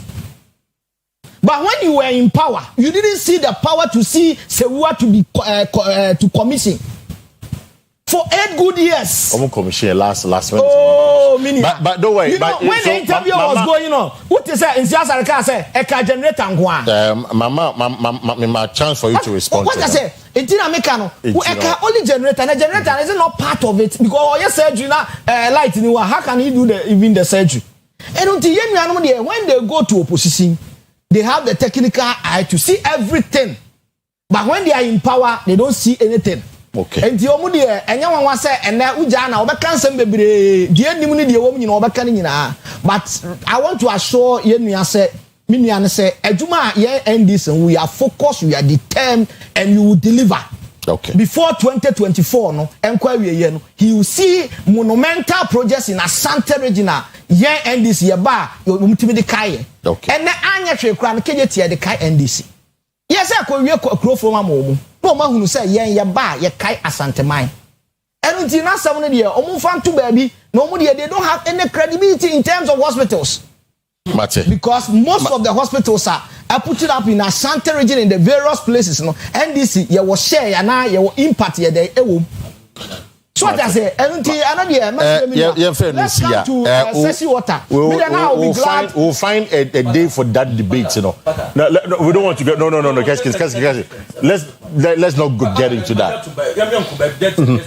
Unim said, just for the record, for 2009 to 2017 January, NDC but man a single hospital in Ashanti region. Okay. Hospital 6 or inherited Konongo Tepa Sewa Afari Bekwai and a Kennedy Teaching Hospital. Oman Yumubia.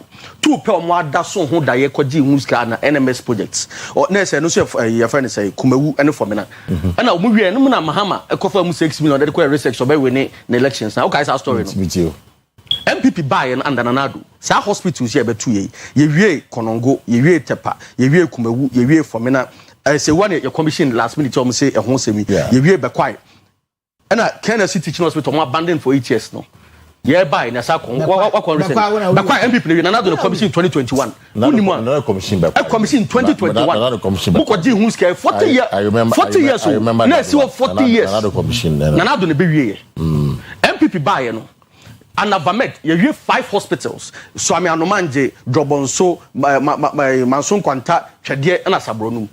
When we are talking about hospitals, who can be you? Okay, it's when we need to deal with this. 30 seconds now. It's water quickly. Just on 5 minutes, now for young 4 minutes. About sexy water. Now I'll be glad to know, say, Chairman or Bekasa. Nanka Yahunu. Baby o friba any baby or DC echo because as we speak now the major commodity ebi arise e wo munu production ni mo akoso ana a trigger into say ye see raw materials no bo akoso okay enunti no de eka nyina ne say God so good when you leader leader problems ba obetimi ayede asolve am enunti na yewra John Dramani Mahama ne na pamfo we yi omo ye adwuma no say issue be a trigger quickly not they intervene enti wahwa ye trade minister wabam abechire mu say he is speaking with them and then they see the way forward that betimi solve the problem because whether you like it or not so be your leader obi a wadi leadership position bia there will be some problems there beba but if you are able to solve the problem that one makes you be a strong leader. And as a wona wo da ye sompa any adwempa any tikese ye so da ye papa enunti na ye trade minister Mame Elizabeth Abam any Omabekasa and I think sir because of Kasa akoso no ena ama science and some way nyina aba say ontumi onye de onkasa because I know say definitely they are going to meet the minister to have the discussion a way a government e wasa wo ye bibibia wasa yenso ye yetimi de boati mu amufo no we are ready to satisfy them because omo na de yaba aba mu enti ye nkasa ukura voter ID card baby open koto abako no we won't do that we will listen to them we will call them a trade minister aya dia esombo because that is what a leader should do because yatia nyina no there could be say bia there will be a problem the manager here should call all of you bring all of you together and then be able to resolve the issue the issue is I'm say key materials on the packaging no ne bo no cost and I make say e cost no cost of production e cost because the electricity bills e was so recently how are you dealing with this? And I say recently you are aware say you reduce electricity bill and water bill. You reduce recently 4%. And yes, it's here there ya tesubi. And at the same time, cost of production, no, I think the minister Amaya who say because of imports need those say and I cost that and they are also thinking about how to intervene to have local production in Ghana here. Send your buyer raw material. Most of them we can even produce it here without even going to. So mbekwa brocha na mbekwa China akofa sa no mani nyina ye de aba. Eti ni nyina ye measures and when you come to government such challenges when nyina obehia eti wo hia wie na wo yes say ye pa ene enoma gu akwan mu a na otimi so bia then you become a great leader. And no na Ghana for to abama NDC say yemra ne yembe entimi ma say yebeba aba mu abra bibimpie but yenyam president bia woni na pamfo BBC ya ntempa they move in they rushing they intervene and make sure say the problem is being solved say young Ghana for the year pan say solution be dey ebeba and God willing I know say minister no omuhia said your mum penny for so mum timinkasan because there have been an assurance from the minister to them which I know say ebe wie kunimdi ana say be wie bibi papa ama Ghana nya so mfa so that is why and I've been reliably informed this meeting no enya dia and take it from me enya dia be ko baby the association are bent on say increase 15 cities high school 15 cities tafunshai so woko tobi 15 cities and tafunshai so like yes you na na China ko 15 cities enya danda mini propaganda no that's what I'm saying tafunshai yes you be see from ni akoto with me for be pacho asia so be ton sachet water be wa share ya be pacho be say final price we get the high school tafunshai 15 mama na be be am tom no man be won nchen ho on tom bi wo or not on park. A park, park, no, bottles, not on bottles. Okay, so Keskin, I mean, get into it. I'm surprised. Maybe I come into Manchia, Maminchia was for Naminchia, the next president of Ghana, Dr. Mamadou Bawumia. Namacha, Minia Penny, Dr. Matthew Poku Prempe. Metro Denuko Kwapia, the party Mamaji Akonya, ETA. Now, I'm surprised, Minia say, almost cost of production or Nindia cost. Okay. So for your information, also your part, yes, your tone, sachet de bi. Yeah. Yeah, then that's 7 cities. 7 cities there to then in 2 more. And I say 7 cities. Momoton sachet. Park, sachet the park. No, yeah, told me. It's the bottle one and the pack one. But I'm very specific. They're toy. What high school? Yeah, you are very specific. It's in the first day saying. First year turn 9 cities. No, turn 9 cities. He said 15 Ghana cities. And not pay. Just this morning. Okay. Yeah. Make progress. Now, point Munyaka say onima de akosoro. Electricity bill akosoro by what percentage over the period? Now matter by 4% bill. There be say akosoro by what percentage? 4% also matter so no. The next month bill you be who say beba for man. Reflecting. It's say no more operation no more no. Difference memo. Me too. Eduka say unhu de akosoro you are not being sincere. That's the first point. The second point is say salaries. Also cost of living ekosoro kakra. Omo workers salary meaning say free 2024% gina be gina na. What you say? And also betimi abemu bi. And definitely omo also be wo omo profit margins omo hwe competition no air tight no and all no. At least major this association made the home komo. Na mitie minister na mitie NDC phobia. It appears say what people are going through no munyantia say. Now let me bring you back home. What him say NDC from say among into these productions no come on calibrated meters. Under the 24-hour economy. Yes. Yes, that is very true. So, so I remember that's very true. Solve problem now. Yeah. You have to walk your talk. Yeah. What I say? And some now mo kan here no. Mo fa bia nya adwuma. Mo pese ne magina yi a. Come 24-hour economy. Mo dia ba mi tese am ka se mo de be mo mi, omo mo produce anwumre and all no. Na ka mo dia mo na atom koso. Me say wo say omo mo produce. Meaning say if they have a different way of billing them. So we see normal regular way in our billing now. It's just not bills like so the argument was that under the 24-hour economy, on the moment calibrated meter send a adwa when production is ongoing, a year unit is so a betting. It's an end to baby. That was the agreement. That was for even about producer numero. Yes. And for one management daytime, no, they're going to give them a certain incentive. A year or more production in team because so say we use industrial machines as if for my bills a cost. Don't know what air conditioning back TV back home. Any a year fridge back home if you know. Or no class or 200 cities are not the travel months and then people say no or 200 cities now. It will chat 2 weeks. It will chat 2 weeks. It's no so machines I can share. Just imagine what the person is going through. And you come back and tell us, oh, the background or no the cost of production cost.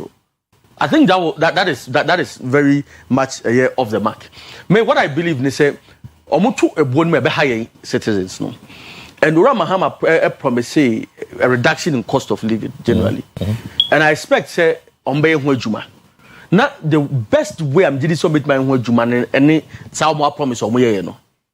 But so far there is no a year in the EBHS 24-hour economy. No, they are serious about it. But this is MPA first. I remember to study our own MPA. I'm sure you've heard about it. How does that make a change? How does that? What can I say? It doesn't make any significant change. Memorandum. Now let me tell you why that is to a very large extent insignificant. Only say about 10 cities this year. 10 cities are mediama ono. Emu 8 cities. Ebe China. Because nyama na be to ni be bring na China ni free ba. Yeah. Tian this are buying a buy no I thought say omo kan 24-hour economy no. Na ko me hwe ekwan a omo be ye an aggressive industrialization drive to boost local industries. Na nka ya consumption ye no be bring na free here. But the NDC for adwin kese no mo dwen ho 24-hour markets. Chat me bisa omo MC ba ko say nyama na amudi ba be gu market no be free here fa na ba. Every China na eba. So indirectly, no, but I'm creating 24-hour economy in China and Ghana. So it makes sense to you. I get your point. And at the way, and this is paying for Minister for Trade, almost someone who's a basic logic way. But just say taxes and we'll be sending a bill, Bremy. Who's an answer to force an echo parliament? I'm going to say COVID levy or my year for you. COVID-19 levy. Yeah. But bill out and bill on the date here 5th April 2026. COVID levy also. No, but embremu ye free home. So you know, it is depending on baby or no. Oh, and also we free home. Right. Because the president, you know, I mean, you say you know, when the president assent to the bill, you say embremu ye free home. That's what they don't turn your man. The point is that is not the only issue crowd with. So I'm just drawing your attention to taxes squad. That's uncle for you. Okay. Almost said to you. Just say compliance. That is the point. Even taxes are companies in Ghana. And found a company say so free, say we are minor, say we are there, we are there. One thing a bit more good easily air taxes. Yeah. And these are the critical things. And see, until you engage with a more industry anymore, we shouldn't be talking about their cost of production. Quite how much cost of production in Ibia. Oh, your one baby. I'm expecting the minister to be more proactive. Okay. When I'm Kwesi, you dim komo, me could dim komo, and there's a bit about the intimidation. Brana Okasano. The Bakwani so, yes, my men kasa. Yes, say why? Your high, it's by who? It's on the minister dim komo and visit person say. Omo dim komo the minister man assurance. Can go person beka. So the minister dim komo man assurance A B C D and into hold it on. It's me a member of the association. Not based on nkoma odi say yes, my name kasa. Who's an association member? How am I going to react? According to the report, you say yes, my name Kasa because Omuka share minister, you know, Omusha minister in we. Now, who's sharing you now? And say, "Lucy, Pavna, Babakasa." That's according to the producer. No, I'm just but some it sounds who say by who? By who? Of course, I needed to know who. So, what I believe is as a Ghanaian, some commodity we say no. As a koso ne koso ntem. The minister should have his or her ears on the grounds. Now she should be saying, when I'm on simple. Okay. Because at the moment, Ghanaians suffer already. Mate. With utility bills and other things. We become one. Mate. Qu'est-ce me da say no pay? It seems for an payment check my memo mo hwem no pay. Am to sachet water no. According to Keskin no. Oto high school e waterful in Shai so no pay. 15 cedis. 9 10 cedis. Then 9 cedis. Se sia no de akọ 15 Ghana cedis. Parking na ye ka ho asemi. Parking na ye ka ho asemi. It no pay e wusuafo mo me. Me go studio ha. Me pia no ti akọ check but once in the studio help me out now more information as to whether say ampa ya tutum and now we are waiting for the aftermath of the meeting with the minister and sana ya tutumana. That is the question for you. It will fair me out. My mentor and can also so work assembly. Now I'll pay there with a quick one. There's a big birthday and not pay. Big birthday and not pay. General manager, me am a boss. Ne ba from D student or Kenya University was celebrating a birthday. It's an pay a queer free a champion boada where you're from D student a war Kenya University and there we do our da from what papa sometime we try champion boada and or your performing now your a happy birthday. Take care of you will be on your bumpy, of course. The course you are doing is wow. Now go through the successfully. Now pass it. Come on. Now be a proper solid one to the development of this country when it comes to a doctor of pharmacy from the Kanwasemi. You know, and the pay there a clear a free a champon boada a clear free champon boada and the pay from what papa. And a party mean I am a happy birthday. It was for year twice no. In fact, we were trying to even call the national president or also so on the phone, you know. Obey some progress, but said me no. Mo share no. Mo dear mam information pay. Mo check mami. Poku mo was sending message. I hope to check mami. Say na ye kan ha no. Sa na tie and I say bia entesa. We're happy to know this. Now you making progress no. Say no. Qu'est-ce que c'est bien about fuel prices and the cost of living? But no, Kase and the petrol is almost around 13 cedis per liter. Diesel around 17 cedis per liter. In fact, the drivers require some catch say ombetutum. The drivers no so betutum transport fares no. Now all because of intokwe koso US, Iran, Israel war no. Vincent, Mokache said COVID-19 in Russia and Ukraine war there. Ebe peden e Ghana. Naga fuel prices, like your from Kakra. He said, Tokei, Amanabaso. What are you people doing, make NDC, to push in the ordinary Ghana? Okay. I mean, you say, Minu Kasa or Council Libre and also Meton Kakra in terms of the progress of furniture. 24-hour economy na ya promise you know. And I'm gidi say be a sector na wo no wonya hu ye mo see sector na ye wo no. I can assure you say sector ben which maybe am wo sisi am wo national health insurance. Okay. Or the road map aba. Obako ye be 3 shifts. You choose when to go within the 3 shifts. National health insurance office for no. Yes.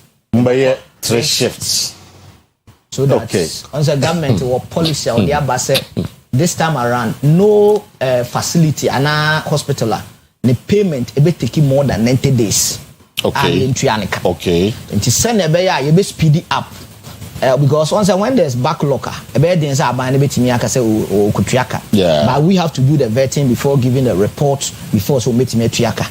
And until up speedy up sa process no ama within acha even now as we speak now the tria to even some of them to January February e be enyo mo de. Okay. So what as enti no ye person is a month or two. So what as enti ye person e clear sa de na buy ya patupa na it's when is the national health insurance office for no starting the 3 shift roadmap number ama fe yen staffs na ye wo mu no obi indicate ne preference. Then we send it back to Accra before say be roll it up. And I know say per year can there by June there. By June. Yeah, na start. Now wow you want national insurance be no. We be quarter shift. It's no we be kwa no pe be so on the way sit here. I see. And that is what I want to. Okay. There are so many sectors. I mean, say they will come on board. I think say DVL Accra, some part of Accra. Yes. Madina. What I say now? What I say? The government is on course. And yen NDC, you know, the idea about that you quite chile payments because at the end of banner flop here. You end up with it. And Saturday now, Canada, the say he should be aware. Say, yeah, the baba, and I am Kwaswa Eba. At the same time, he talks about industrialization. Mumankasa the munya sector, and I say Monday will be by Alanche Martin.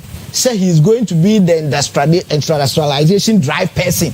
Our trade industry, where every constituency you are going to put up a factory. And then one factory krama and be a confidi a crown among the Monco Bataille and a goo. It is oh, Naminia and oh, of course,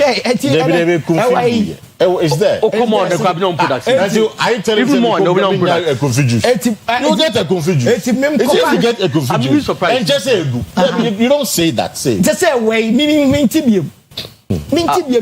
Nice, what I say, excess said, baby, I'm only a call at the bossa. Oh my God, you came with industrialization. They show time, you know. But no. What I say, I give him the time to talk. It end up with this kind of mess up. The charity, the Alan Martin, on the smoothest level, Omupam no cross every party no more. Oh, Bonicatesi. Na duru yaso party na duru no so na wan fa oh party no woni akufo anu okoye wo se akufo anu it's not about what you think so it's about what it is and I'm say omu no dia omu ya tradition. You can have your own ideologies about it, but the chair say do you know that NPP is a tradition? Go away from the NPP. And I'm say do you know that NDC is a tradition? NPP is a tradition. Omu party a tradition. Eti no follow line na no abedi but onu nko ana ne ne duru no so ya born gume. It's obvious. So what I say, and coming back to fuel prices, and maybe who say, I think say this is the timer. Yenya president or you know my Ghana who more my Ghana economy. And as we speak now, over the West Africa, I think say Ghana have the best fuel price. Oh, and then as we speak now, all the West Africa countries. When you check Togo is about 680 CFA. As we speak now. Burkina Faso is 600. What the Ghana is coming 15.4. As you speak, me what evidence make my show actually. So what I say, Oko Burkina Faso is almost 15.1. Benin crowd is almost 16 cities. All the West Africa country because that is for petrol. Yeah, for petrol. Now diesel swear. And what the man check because me car is what I say, and I know say what I say to be petrol. Me checking in okay. So what I say, and the X-ray say even the West Africa countries now, a warrior hano, enye yankwana, eti yenya president a wonu watimi ama the best. So what I say, and the impact now, yeah, can one asem. Sometimes you people know. They have to give credit us with respect and certain kind of also with the mind Ghana. We were in this country. Emma dia koya ko do 23 ebi ko 20 bi ko 23 what I say moment mi anka hwe ene ade duru 13.3 ene me dia me to 13.3 ekura me so what I say mo pese mo kire say yeah 13.3 yeah me ko asutafi or me ba no and I'm turn ho okay so what I say and it tells you say we are still on course. You are still within the range. And even as a result of something, we did a constructive criticism. Because at the time, Burkina Faso is moving on well. Now other countries is progressing. And when you come and you justify based on that, no Ghanaian or nobody will understand what you are saying. But as we speak now, where the surrounding countries, they are all being affected. And they have the highest fuel price. You see, they have the highest fuel price. But in Sri Lanka, Excellency John Dramani Mahama, what in the mass as we speak, on the cabinet, aside, Asia, There be Afia Broni. Oh yeah, Umbesia. And from Koma Ekosu from Mama Yamubi or Yatini ministers Nini Edin Koma the government want to find a way Obetima sustain it to where it is now. Where ben. Right now he's thinking of say your friend say 1 cedi per way na yede to so no. Aye the every so akusin ya kakra. Na timi amatima mu fo yeso ye ho aye the ahenhan. This is an intelligent president. Our kind of man for our dream the man for who is any man for call her ma nya adwen papa enya ya anum de bia nya ya o ka tell say wo voters ID card opa baby happen ko to abako. So is there a guarantee say she no word no? I mean from all indications from all in the nyenjai say a tokoswa prices no be kosoro and na say we see a stabilization of that is what cabinet is going to decide. And I think sir omu decide we will communicate back to the country and answer communicate back from Ferris Ofosu Kwache ama government am my plans what they be go akwamu ama yes fuel price no atba sustain it per the ekoso ne nkoma eba nyina akere say and this is on course is on top of issue or na ba kura say the price no cost Ghana for yen tia say Moka say US Israel war now. Ghana for NTC. Dear me person me ma hu say. But adie bi awo ye bia whether you like it or not there could be an external shocks. Okay. That one can happen at any given point in time. But as it remains now, that is what the government is planning. Okay, but so what I say, eti ba bia see government no ordinary kosi no yentimi rentra. Okay. I can assure you, sir, Ghana will still feel the impact of John Dramani Mahama, and I think, sir, the man will deliver to the state. Okay. So, Keskin, I mean, we'll share the record cinema. One will say, although the fuel price in the Kosoro there, which you all know, say, a Kosoro. However, looking at war here, a Kosi, and the more time one a Kosoro. The NDC is still doing far better than a year more MPP for.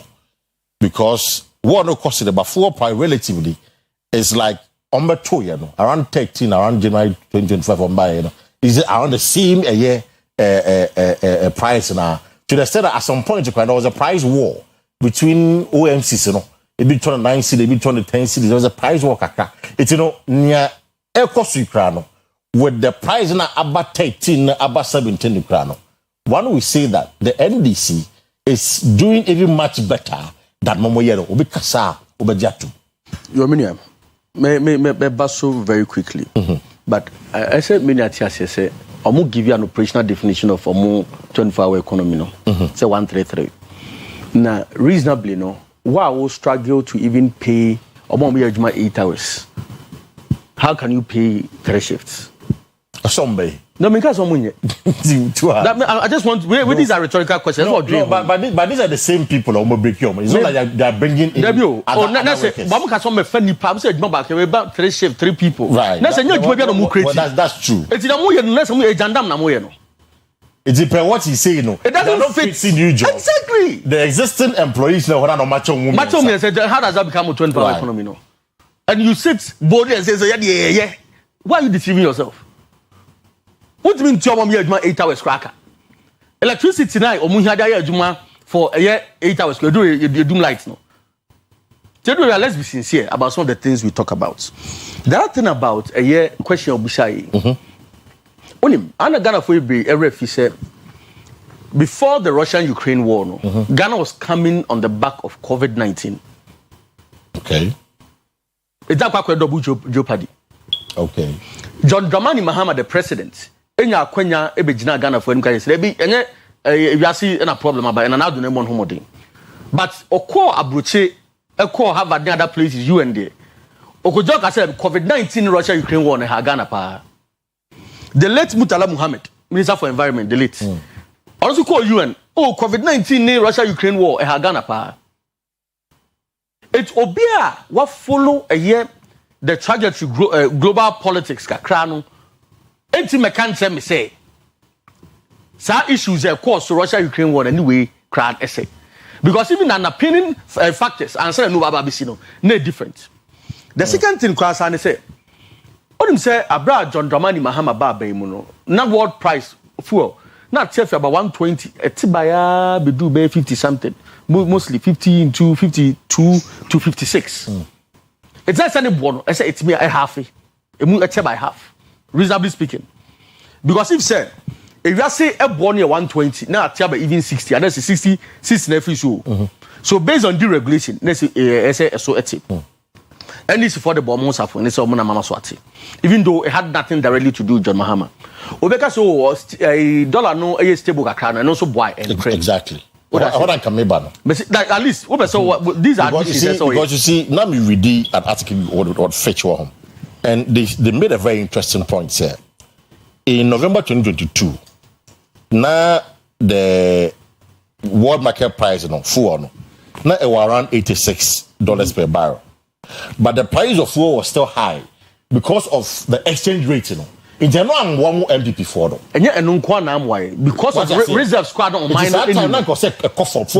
Because of reserves are not exchange rate. Because of reserves are not mine Ukraine to back the exchange rate. Oh, that's it. And the Kofa gold purchase program right. And this about take a home at Deno.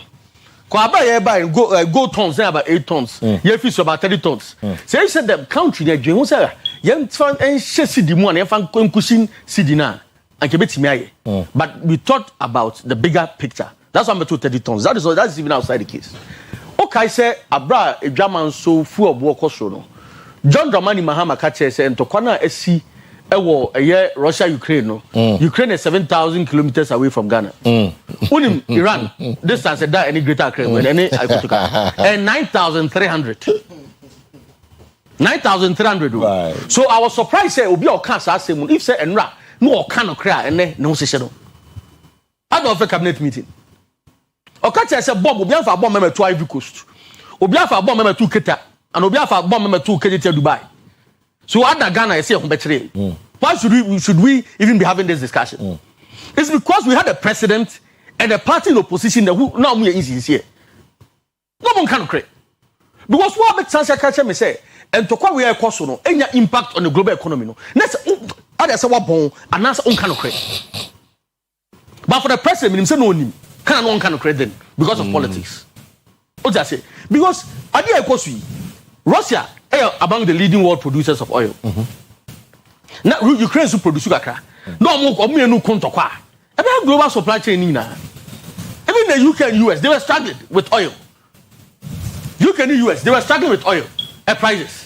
Near Ghana said they will say Ghana. Oh yeah, because full ball USA, Madison was proper. Exactly. Yeah. So, but and Trobia or Mudi Yanintino. Now they cannot admit say Adia Kosi, Ebeha Ghana, na quite bad the emphasis. But fit for their base, it wouldn't really have a major impact on the economy. What we did the Bank of Ghana governor is what can.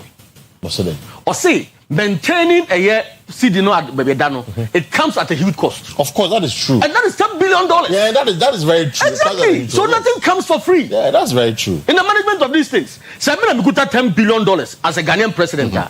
Come in from Kochoki City. Can buy something more productive. But for all you know, Sankebe ye kushin city na. Like probably I didn't see ye. And can never be able to afford 18 Ghana cedis. That maybe 25 or 30 Ghana cedis. It depends on. It's for a city you kushino. And look how we now. So in economics, any 17 year in economic policy, very big trade off. Me too. So 10 billion na Kochoki City no. Sankora Mahama is sort of an industrialization drive. And a new course to productivity akoso and a sikasem akoso ma anymore.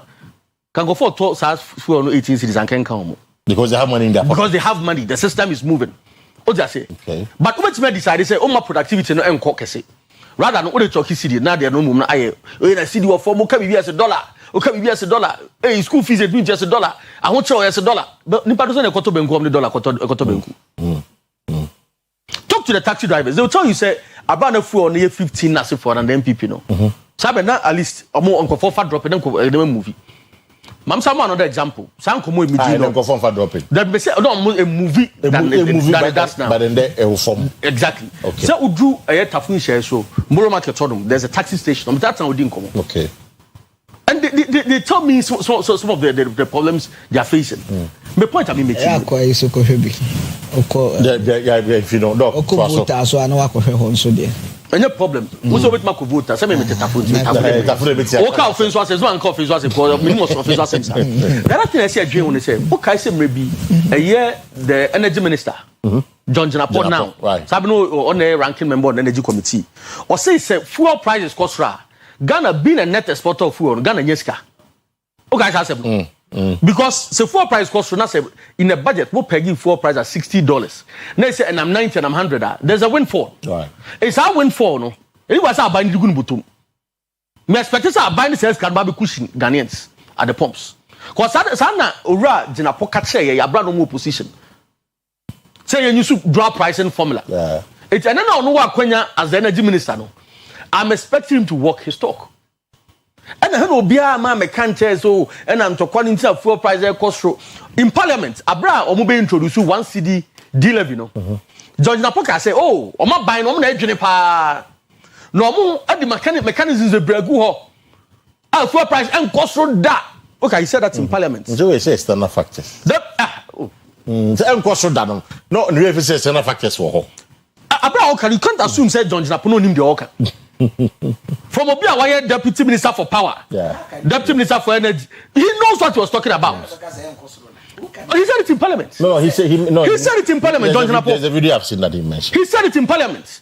There's a video. So that is also that's how disingenuous Mumpenny for the there's a video there. He said it in Parliament. I'm introduced to D-Levy. Once he had to every letter of food or so. It's a saying that Akosro. They're not bay. Say now there's a more likely to say better costume there number. And now there's a bigger picture. Say who say GPRT for na the sense so air threatens almost to transport facing. Unmademia. Abra for a bar from no. Fair offer free tafo offer free crop from Akomoro market. 2 cities 50 pesos a jono and coffum. The judge may cry and be me charge 5 cities. Fair offer a free crop from a Kwaraga Junction. 3 cities 50 pesos. They be charge 4. A judge may cry and charge 5. But say that I say a cost no. Or will be a baba babitum. The question is say at what point Ghana buying and paying for a bind on my senior man who Ashanti region. Or mujina a common more Ashanti region to make sure say sa injustice no enkoso. Because me fra wabume. Otina Vince fra wabuno. Paka fra wabuno. Na me do oba bishop amamimu. And that cycle of corruption keeps going around. It's an open to a book as I saw the buses are back just to help with some of this. So I'm sure you've seen the buses. About 100 of them are back. You've seen the buses, right? Usually for some of these things, you know, to cushion the ordinary commuter. What can you tell now for bus? I'm funny. I don't know. The point I'm trying to make is say, but even on designated baby, the amount. What I'm trying to say, I'm not saying. Okay, there is this book, The Dictionary of Informality. Maybe this are buying penny beer and copy being kind. What him say, maybe a rack of Metro Mass by no person can say they were butcher. The argument that came, they say, hey, only say a trot for the taxi drivers for them. Who may create more poverty? This is Coco for asking me. Because one of German suburb from but here we not creating their businesses. Exactly. And more households ever get into a poverty bracket. So I think a bank should think about it. Say baby at distance no wa. So be a call for so say the distance o mu kakra. Na say more call do be a join you na ko na MTN anymore. You say any people go as late as 11:30. So we have a program and you may call any people go peka. It's that time no say free by 8 o'clock e call na you no and on be deploy those buses now. That would be reasonable. But daytime, yeah, a bit hard.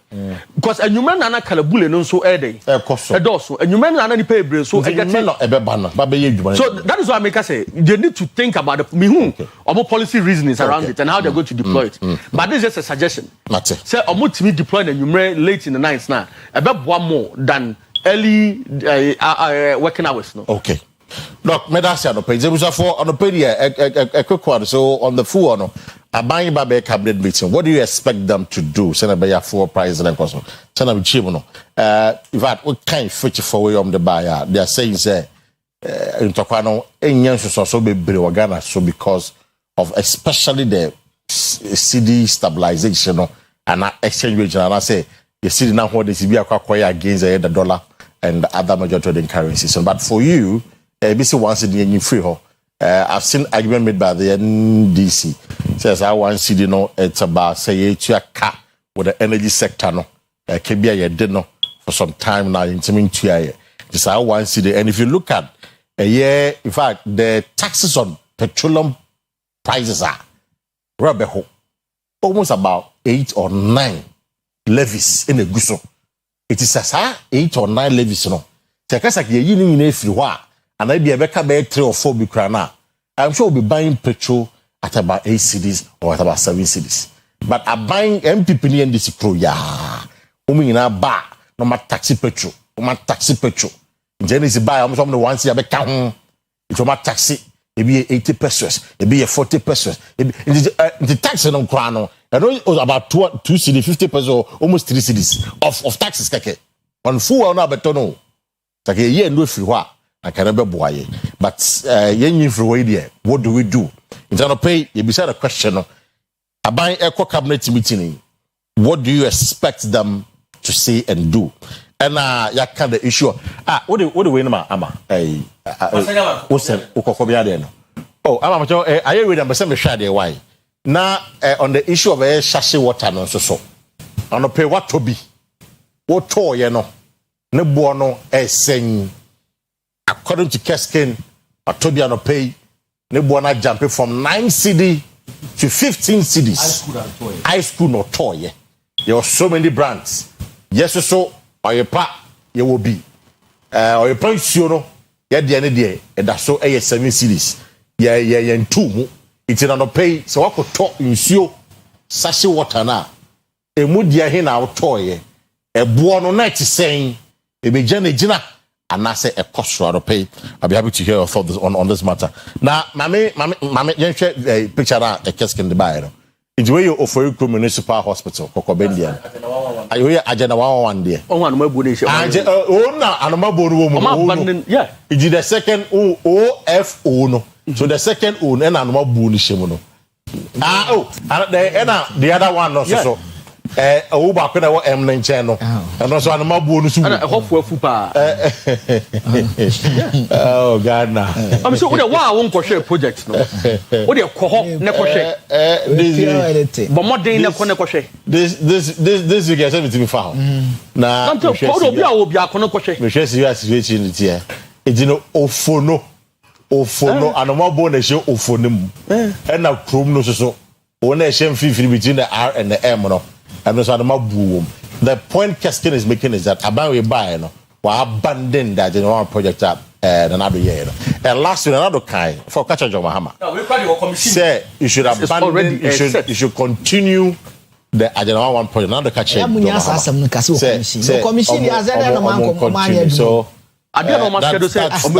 very interesting this morning.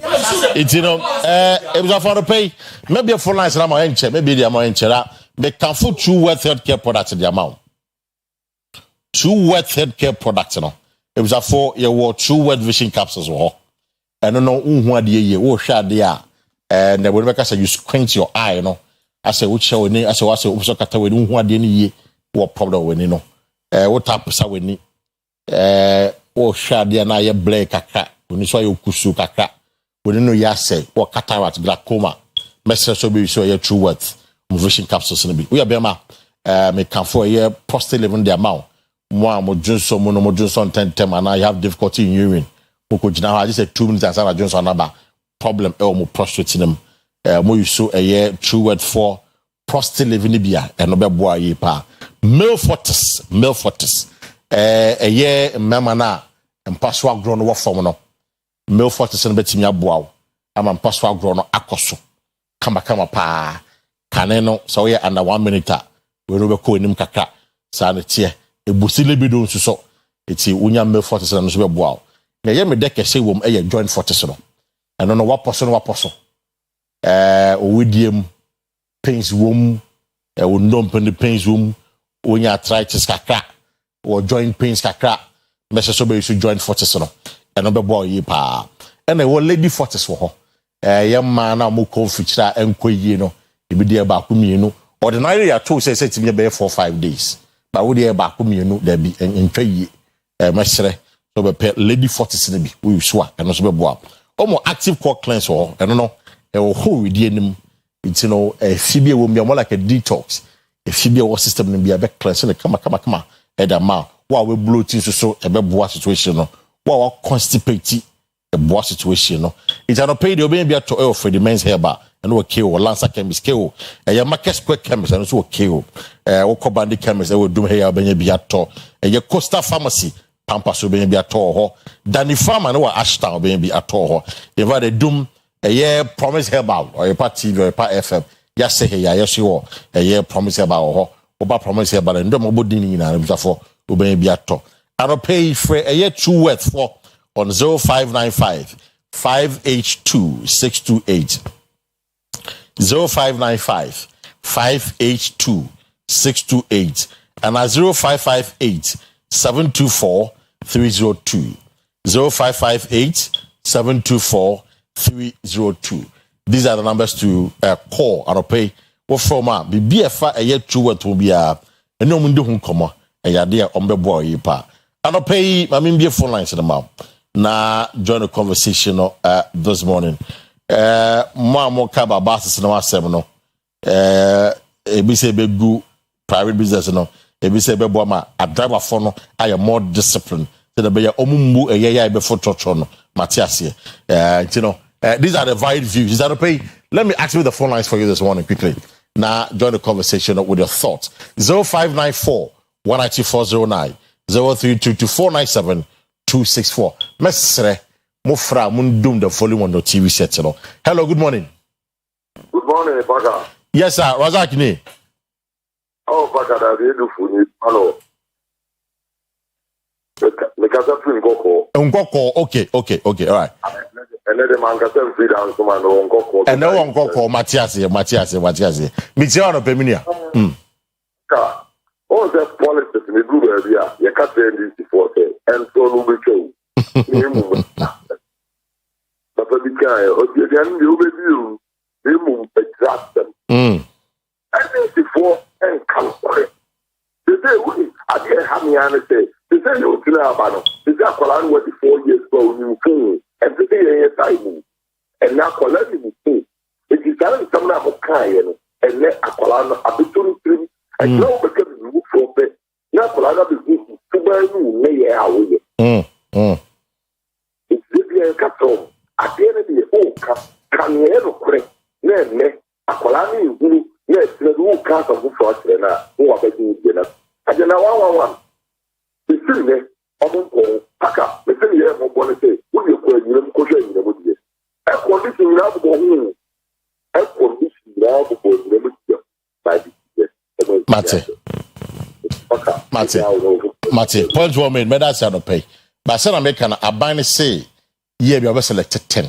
Now completely. The year hasn't ended there, but you're shouldn't be busy. It's in your shows a casket, we raise it here. I'm sure it will be part of a year abiding the normal camp assembly. Yeah, hello, good morning. Yeah, good morning, Brother Paka. Yes, sir. Number 2 for FFA. Oh, Paka, over that Dr. Force, no, Taka, it go down. Dr. Force in a car by 80 out of pay. Major of Papa, and if we mean Chia, be Dr. Jesse Samon, as well, friend, just small, honor, Steve Hammond, just small construction. Paka, every December, never far, a grand contact panel, not on yet. Damn time, the Quantum Tiki was a very terrible road. Nesifia, Brana Boje, and shouldn't ever you. Ata, a quano dadopa. I see. What kind of the Ganya contact noya, obey your one.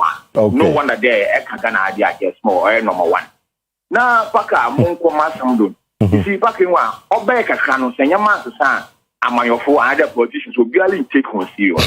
Yes, Ukraine, Russia war. Former then candidate Mahama, you saw your president Mahama. Also, 50 Accra, look at Ukraine, or your 7,000 miles. What's there to what to bomb Ukraine now? Ghana for affecting the economy. And Paka, this year, what has changed? This year, because the Paka made a small business president Mahama there. What has changed? Okay. Ghana ha Yaropa. Ghana ha Kumbian si babyala. And this ano hardship na weapon. Paka ofini fa no be. Share a rasi mewa no call or your pope. They decided there you will lie to gain your friend and power. You can't lie to the government and the country. This young Akushia and this wooding. This a one to do Akushin go from Gumam. Petrol increment, Paka, walk or so. This an echo from the pumper, fuel or 17 series. Yeah, that is diesel. That is for diesel. And around 13 for petrol. Diesel, and one. Diesel, a big go. And you walk better than what promising now. Again, agenda 111. Paka, about today, Ubiayadi. A B is 70%, 60%, 80%. Paka one chaga, would you offer a far? Or two man catch up President Mama Day. Nukum, agenda 111 or no pedal about travel. Into one jam of friend then 24-hour economy market, war market or market. Dr. Forson, point to me, Dr. Forson. Thank you. Let's make progress. Yeah, hello, good morning. No, I'll educate you. Why? Mr. Parker, on my name for Mr. Parker. Oh, I buy our very shaman Zenu. I come on a peminia. Mr. Parker, 1 man time, into my time, and I'm in church. Nyamamuntia Ghana for no Nyamia Duma me call for deputy communication of Katamasu, but only me campaign manager. Mr. Parker, Mamintra MPP for yeah, and that you know Ukraine, Russia, any Iran, Israel, Muntin. Mr. Parker, in the inflation that sense, the Omutanyamia is president, Mama, and president. Nakabadista fuel and Kayatonu 1 liter for 30 cedi our Kufado. Nakanyamia for fear and MPP we need lecture and fuel in Naminuka and Kabaton by 30 cedi. The exchange rate is that saying. Exchange rate at that saying. Abraham Yakatamuta, friends of Russia, Ukraine, Yanku or Ghana, Tata Madiba Tuba Community at Tunium, and Naminuka good service of good prices at the same. Dinner. It will come on to play a bumble. Your family will perform Degana for Namuta to Coca, President Kufado said, a friends of President Mamba for you are agenda 1 Sumibwa. Yeah. Paka, I have Usian Kufada, Tepa, or respond or Dima after Uchifu. I have what you know. Why? Mati, about Medasi. I am Cassa, Nuntina Ghana for top by chair MPP. Na the NDC Barbem. So you have your resetter. You don't have to go back to the past. Yeah, hello, good morning. Good morning. Yes, I'm watching first and everything.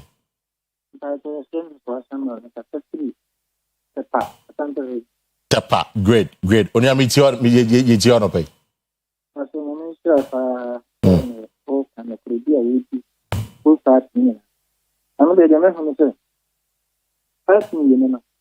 Obi opposition. Obi gonna numa on kind of correct. We are I'm working. You're working. Opposition. On us about the same thing. You're working go and get fine about us one. No, that's why. The person you need now to move Jojo. Come on, Jojo Ghana for. Jojo Ghana for one of them from the say. Once they say, a good ball. Only so good, no more a cost of $1. And indeed, also, I'm very clear for 100 times. No very clear for there will be a cuckoo price. If you cuckoo crash 10, a Canada 2025 another one. They say, if you are cool, because I'm almost on a crack, ever to near the other. Because I see. I see a better article. A better article in the end. They say, I'm not. You do my aspect. You be saying, you will am talking. I'm saying a crack, you will be good none of the phone of the after $4. This is cool, nuclear, agriculture. And the two will grind. Say no, Matty. Madassonia. Medassi, point well made. Medassi on the pay. Let's take some progress this morning. Hello, good morning. Hello, good morning. About your more fair, a year volume on the TV set, Messram, say, Yana Molowano, Amame. Na, my team dial on the phone. So let's try once again. Yeah, hello, good morning. Hello? Yes, sir. Good morning, sir. About your first and everything.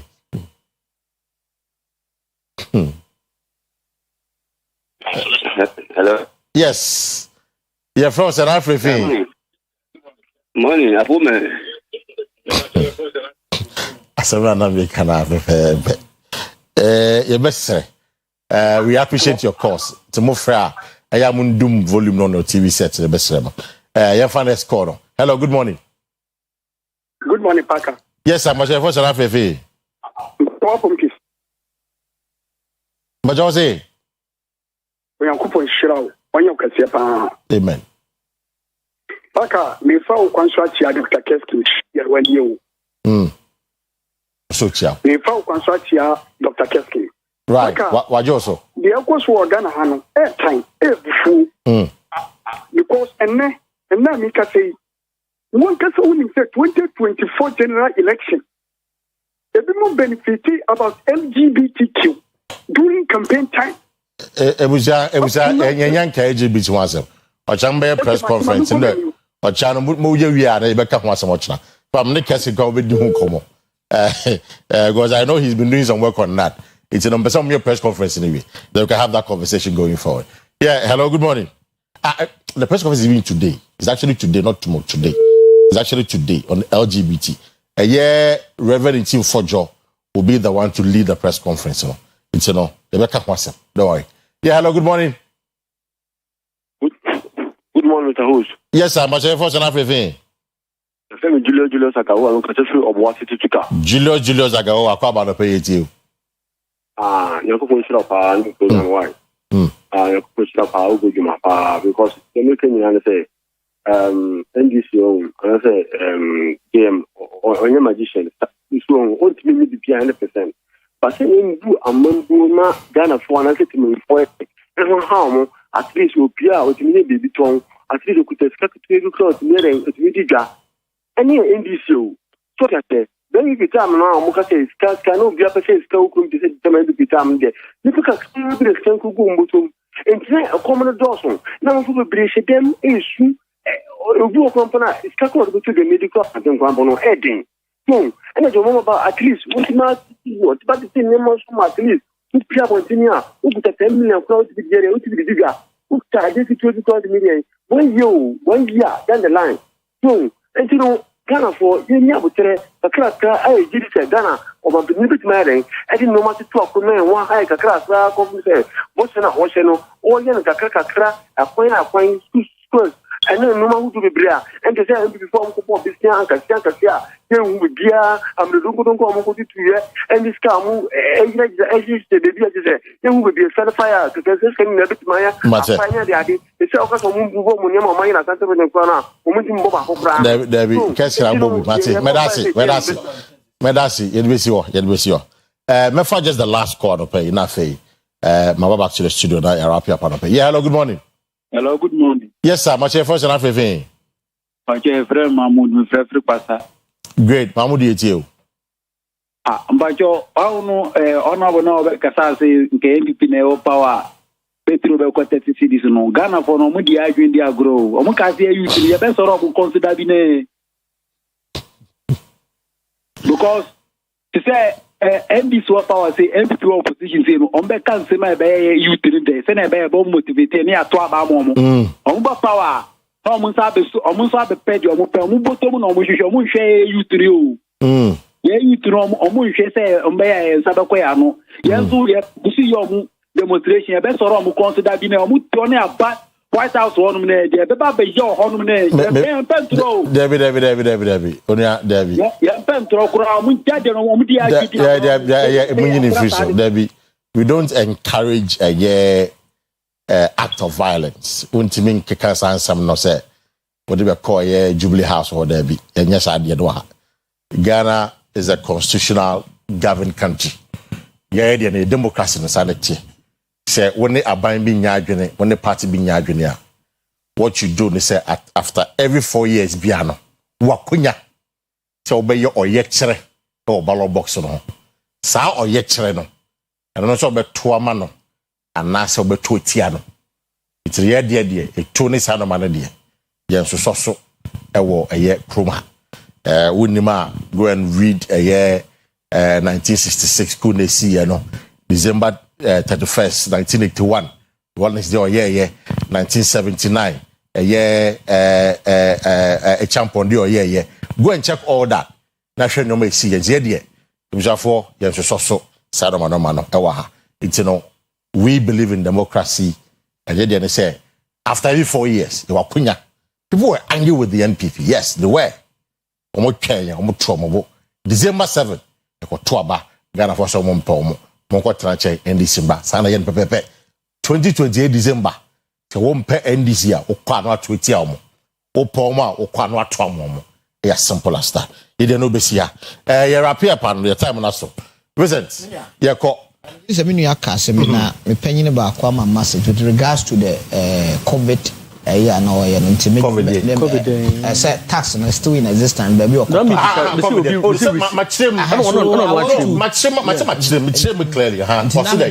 Say, oh, update now. Wait till we trade it because once the government has taken it from, yes, we do. But it's an illegality. Because page me also know. Ofosuku was our page so. Okay. Sam George was our page so. Sammy Jemfi was our page so. To be share 2 observers. Enya adi na mo say ye free hall. Right. So enya adi American ho for kwati. It's no say American say. When you share with say yambra ye free hall. It's no store bi a wo charges are there. It's an illegality. What I say. Illegality. Open kwa no I think that's the kind of proactiveness. Right. Yes, expected. So my communication officer wife Jakwa Brain of Elvis Ajimai. In a birthday. Okay. My fakonya so na ma chia me happy birthday. Sister mo mo ni dey say wa so many su. Our bread many su. So what I say so all right, but that's the guest kid. You okay? Your father was that your people. Make a chair party for you and say April in a polling station and who elections. Yeah, that's true. Party for Inabaso registration process. Nema your firm and all it's been encouraging. But that shouldn't stop it. As I started polling station meetings, they making sure say send your NDC for to money me. Our money my agents will be a complaining from you to mo to abamo pay juma agents mo nurses or munti to mo car munti for juma teachers for agents mo NDC for craft so just answer a complaining. What just say? Jiri says you to train my unity mapa by more 2028 elections in the MPP is going to win it. But that's Dr. Keskin Opoku MPP with your communication team member and Sena Mekano. Yamiad Momu be party nomination now. He's contested for the communications director of the party here in the Ashanti region. Me Maka once again said time no swan party for the motion of crime. Namon Trabanoma a Dr. Keskin. He's a kind of a communicator. Director of Communication here in Ashanti region. And Honorable Vincent, as I read that NDC 2024 parliamentary candidate or offense of South constituency. It was for a 100 day a year, you come on the send down the page. You'll be as a mom sending a message. We are so grateful to you. And we had much now Wednesday, you say about with another.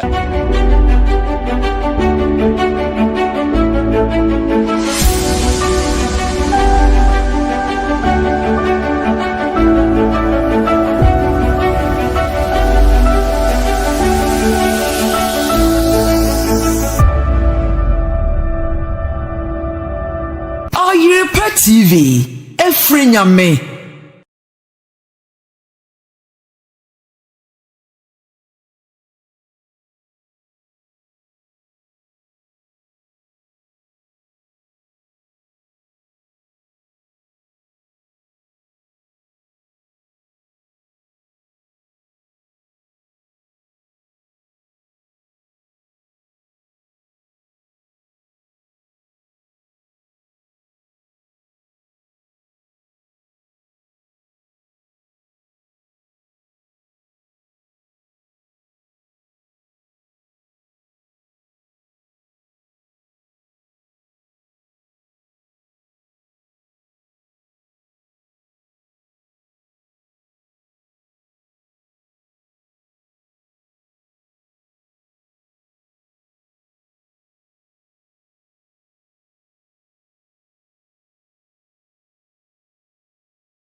TV.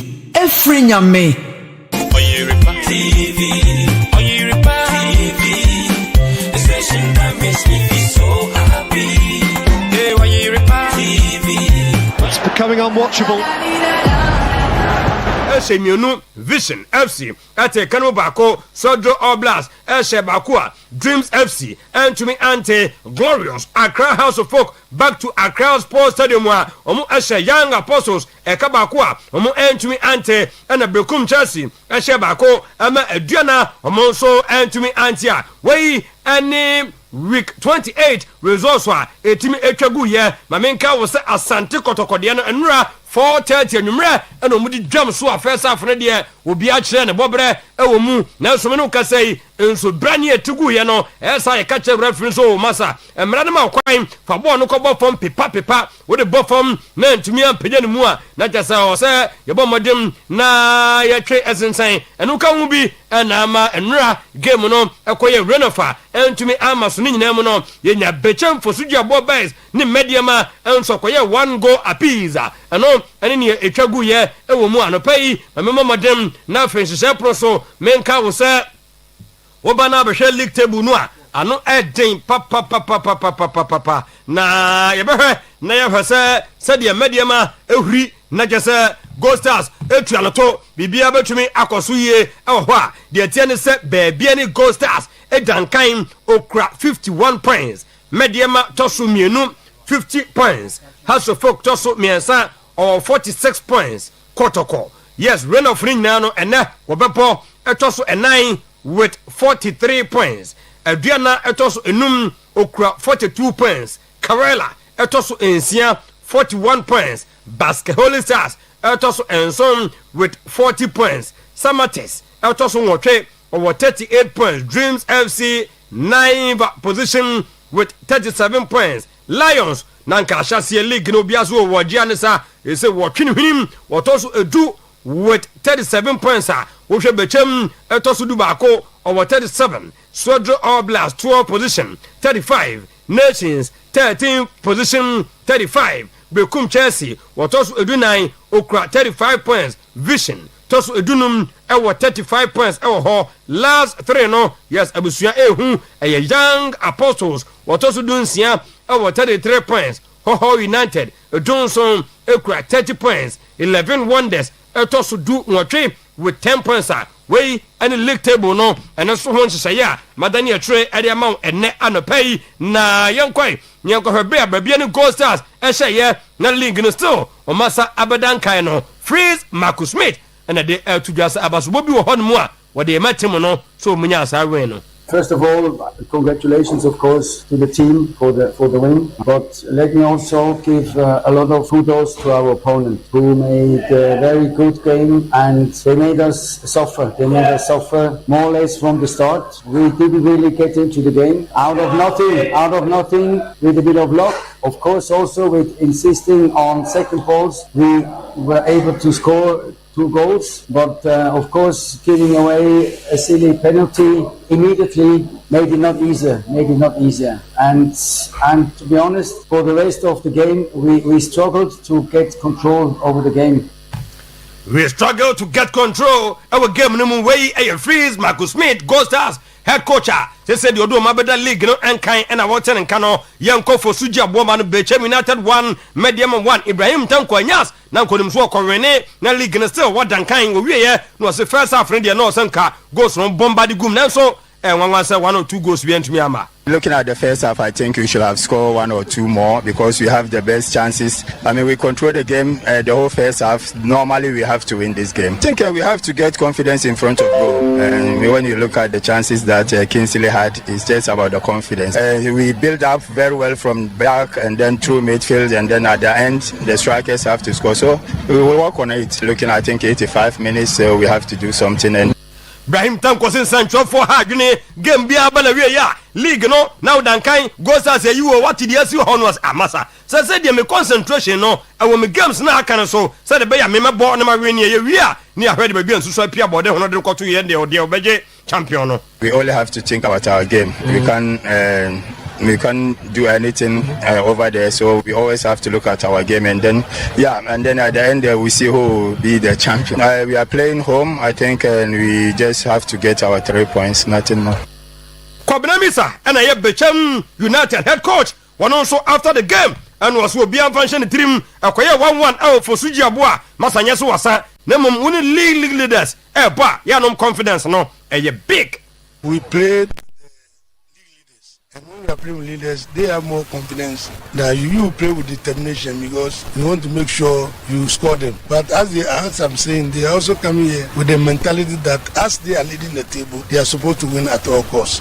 Because they are losing here, it will be disaster for them because who knows tomorrow if Gold Stars can win. So I'm okay with a 1-1 draw. We manage it. We went there, we drew, and they came here, they have also drew. And then run an almost bona. First half no boy we no. Second half no soon am game. Antwerp.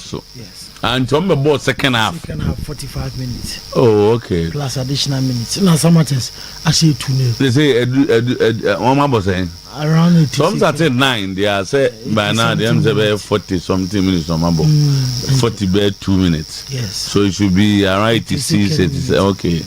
And 2-0. 2-0. Coach plus no be asan ball a ungo hebi o wa ha mi no mi no tie boy hebi na ya show be as a coach you know say cross and head apart from cross and head na cross and head no almost also because some preventing some matters from scoring no almost what have they so one set up team in India 2026 UEFA Champions League quarter-final first leg starts today, and there are 2 games today. Yes. Not now, so 2 games. Okay. And Real Madrid won there. And Bayern. Yes. Madrid Como, Santiago Bernabeu. Wow. And Portugal so Sporting Lisbon and Arsenal. Yes, it's Arsenal for the share. C'est des moyens. Oh, David. C'est des. Hey, let's get there. Also, you know. Say a time for no. I don't know sitting from. Now, how are the problem? Oh, it's a problem, Biana. I guess what a doctor. Southampton. Arsenal, a wounded beast, says Sporting CP boss Real Borges. Ahead of the UCL quarterfinals today. And this team, Vincent Kompany on playing at the Banner Boss. It's probably the toughest away fixture in the Champions League. Yeah. And Alvaro Arbeloa, the Real Madrid coach, said Bayern are unbelievable. We've seen what they can do this season. Napoli president Oriolo De Rontes admits he's allowed Antonio Conte to become the Italy national team coach. I think he would allow. Yeah, he would allow. And back Giovanni Malago to become the new FIGC president, the perfect person. Okay. Real Borges, Sporting CP coach, we want to make our dreams a reality and continue to make history for this great club. Yeah. Jorge Mendes has advised Jose Mourinho not to continue at Benfica. The super agent reportedly urged Mourinho to walk away from the job. Patrice Evra on Michael Carrick. He never panics. He's efficient. When you have a player like Carrick in your team, you feel relaxed. That's what I feel with him. Relaxed and very safe. Yes. And in the Champions League, so don't consider Kwesi Apia's reappointment as Otuado's successor, according to lawyer Ernest Thompson and A2GFA for say. Kwesi Apia matete se edumano munya modebemano nemum mamumfaman momyewe asema woka. Yeah, I don't think Kwesi Apia has the firmness needed to control this team. At this stage, we are dealing with high stakes. At the World Cup is not a playground like the African Cup of Nations. Look at countries like England and Brazil. They've made bold decisions when necessary. See who they appointed. We need a coach with strong authority character, and a solid technical team behind him. Former Black Stars Management Committee member Ernest Thompson.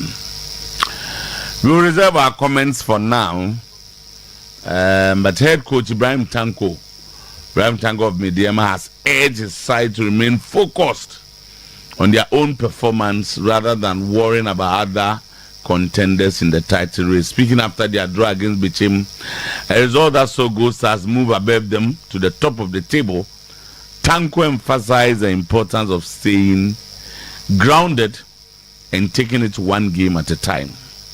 You only have to think about games and not think about the other games. At the end, we will see who will be champion according to Bullet. We only Didi Dramani criticizing us players, almost say young apostles, but Didi says we could have scored more. We need to improve our goal scoring. Football is like music and dance. You need a rhythm. How United Oman Kobo match, so it means they are carrying out their threats of withdrawing from the league. How they risk further disciplinary action if they fail to another 3 consecutive matches. Okay. So 3 consecutive matches. President John Dramani Mama has reaffirmed plans to construct a modern sports facility in Damango, aimed at boosting sports development in the Savannah region. Speaking on his vision for the area, the president highlighted the importance of investing in sports and recreation as part of broader national development. Okay. Ti omampanyine say na ban ekusi Ghana ban ekwa akusi stadium ewo Damango. Yes. A modern sports facility. Okay. A modern sports facility or Damango. Sana na okay na no sports minister mo free take years and one by no kind na so BCC stadium be me so said oh born again home to fast mamina baba mrana yanko say happy birthday to you I mean Shasim Henrietta Manu na your birthday from Mafia Anna Sanchez. Today it's your birthday, and then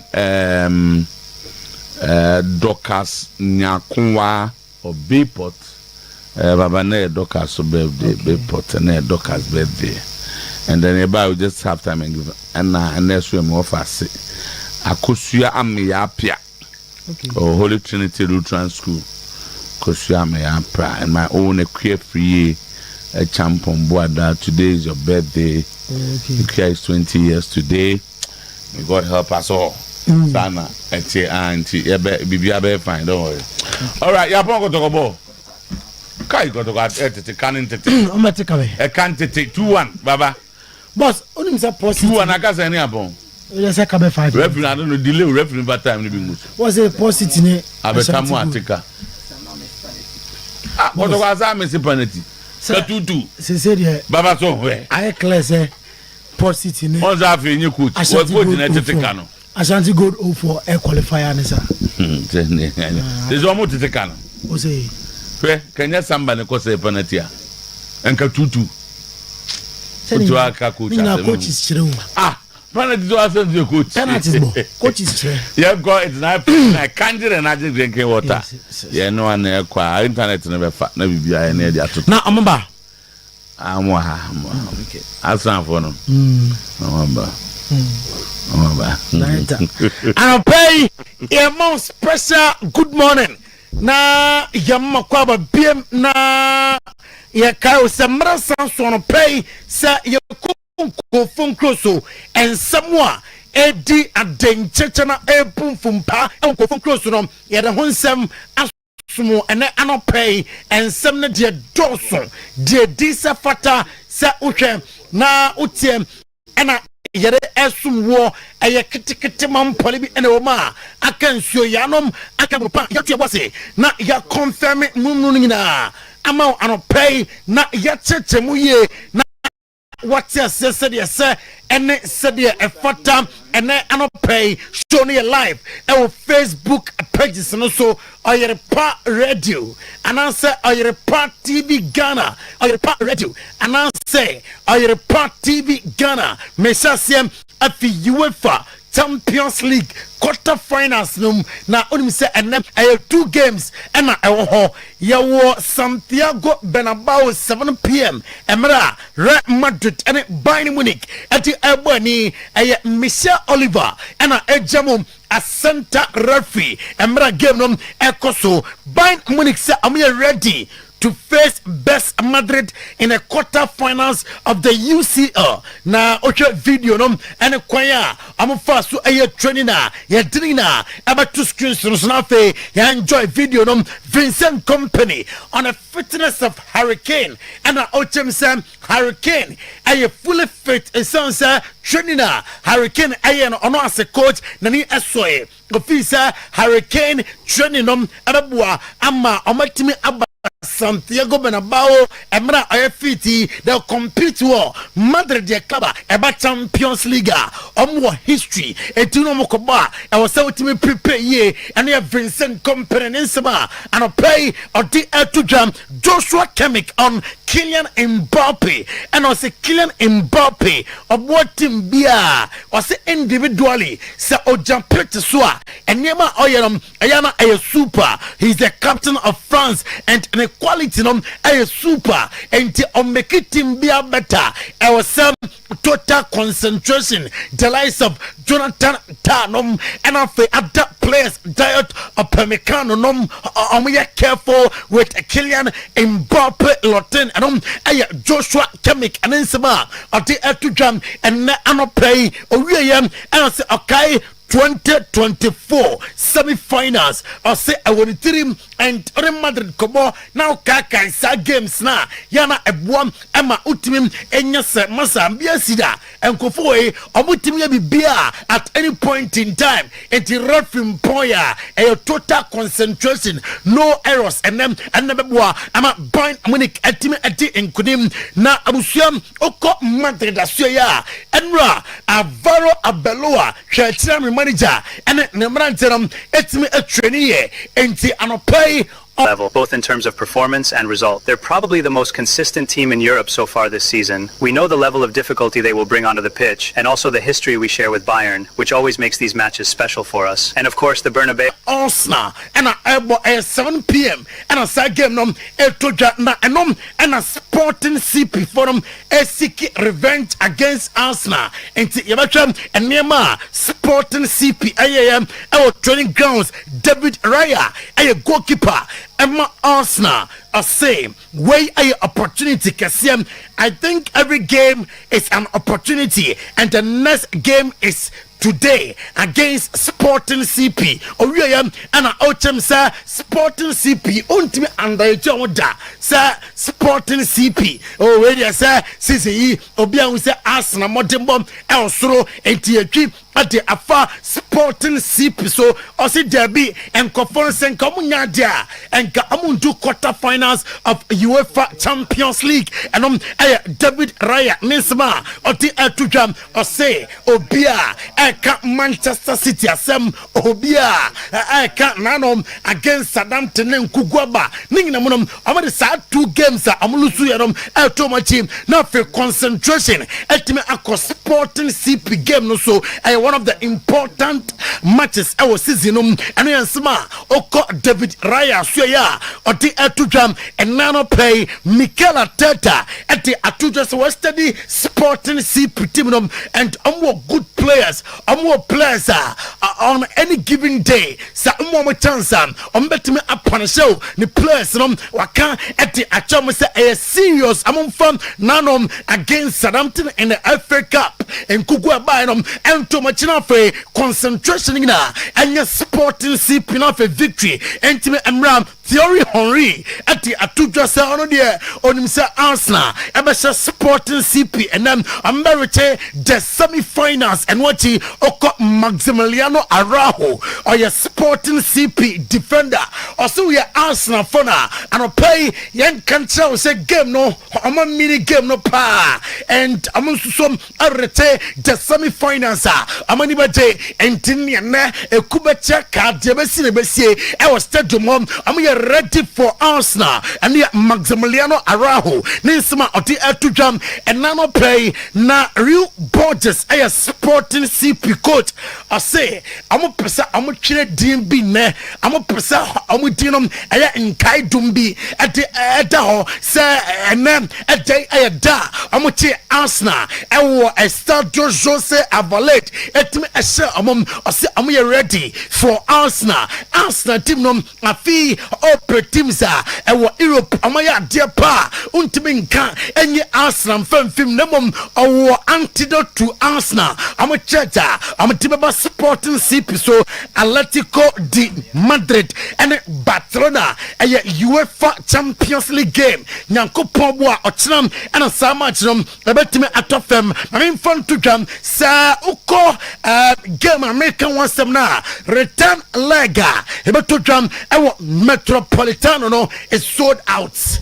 Here about first leg our Campuno and Campuno abusiam return leg kranya maso and so stadium is sold out and your reporter yensa ekam efisa fixanum I mean fun to jam sa oko real Borges and asuya or say I am natural okay and nema boy ni ayem I was sporting CP that is Victor Jokereza oba Arsenal with Sika Arsenal TM F Victor Jokereza we Arsenal fona oba sporting more at the F boy no oba come will be at mate sir boy ne die ni goals no say or share say or go poacher or share say go or say Arsenal or say hey Arsenal blue or see Arsenal come we are singing na actors against Sporting CP Arsenal Nyabre Mikel Arteta. Have some perspective how difficult it is what we've done up to now, and then feel that pain, feel that emotion, and use it to be better and to improve. So we were very clear in what happened, the reason why it happened. Watching the game two times, we didn't deserve to lose that match, but this is football, and we get punished for things that are related to our identity, and that's the things that we need to defend in the strongest possible way, because that's the reason why that we are where we are today. I think that doesn't change it. I mean, regardless, we would have won the game. This is the quarters finals of the Champions League. It doesn't get much better than that, and we worked so hard throughout the season to be in this position in the competition. We're going to play an opponent here that we know about their records and what they've done. So na ano aye sema oko Mikel Arteta so ya odia tudwa anopay oya obebo oya obebo ano ena oko Real Madrid camper if you basa dabi adeno dia no e wo se Tibre Kesana Fiorentino Perez on the place ni tin komo enti na komo dia be koso dressing room before the start of the game and no ye dia eba Jose Mourinho abusuam was say regarding some of his own players or say yankamo biante league ni de Benfica beden so mbetima je afi Osaka as we players bi o team num kra ya no mpeso be hum biem no ndin this otna for the rest of the season so players no etia kan enom na Jorge Mendes deate HMC were two opinionful say Musa ebenka Benfica juma no fatu ba bi kra fatu ho they walk away from the job and we deate any footwa Jorge Mendes at the Jose Mourinho Italy Macacho sa Gennaro Gattuso already heading over Beshaman na yes I'm sure another interest our Pep Guardiola mum say Pep Guardiola sebia obejai city adwuma no nkoa na we ready say obe coaching national team dia enka amram emaya adwuma no emfa ema team no na Napoli director the day and Giovanni Mana or the atujwa se Romelu Lukaku Minama Bolingoli Bolianka emanente Belgium ho tenom na subeshe Olirio De Laurentiis the atujwa se Antonio Conte onsi ukrakra se manankom enkoya adwuma emma discover Azuris of Italy afe ose ama appointed Giovanni Malago as FIG president and Olirio De Laurentiis Napoli president this man to jam and no pay Patrice Evra sir a jumanum one from Michael Carrick odi a juman mana obe deliver and then some opinion at the to and no pay Elliot Anderson and I say Nottingham Forest for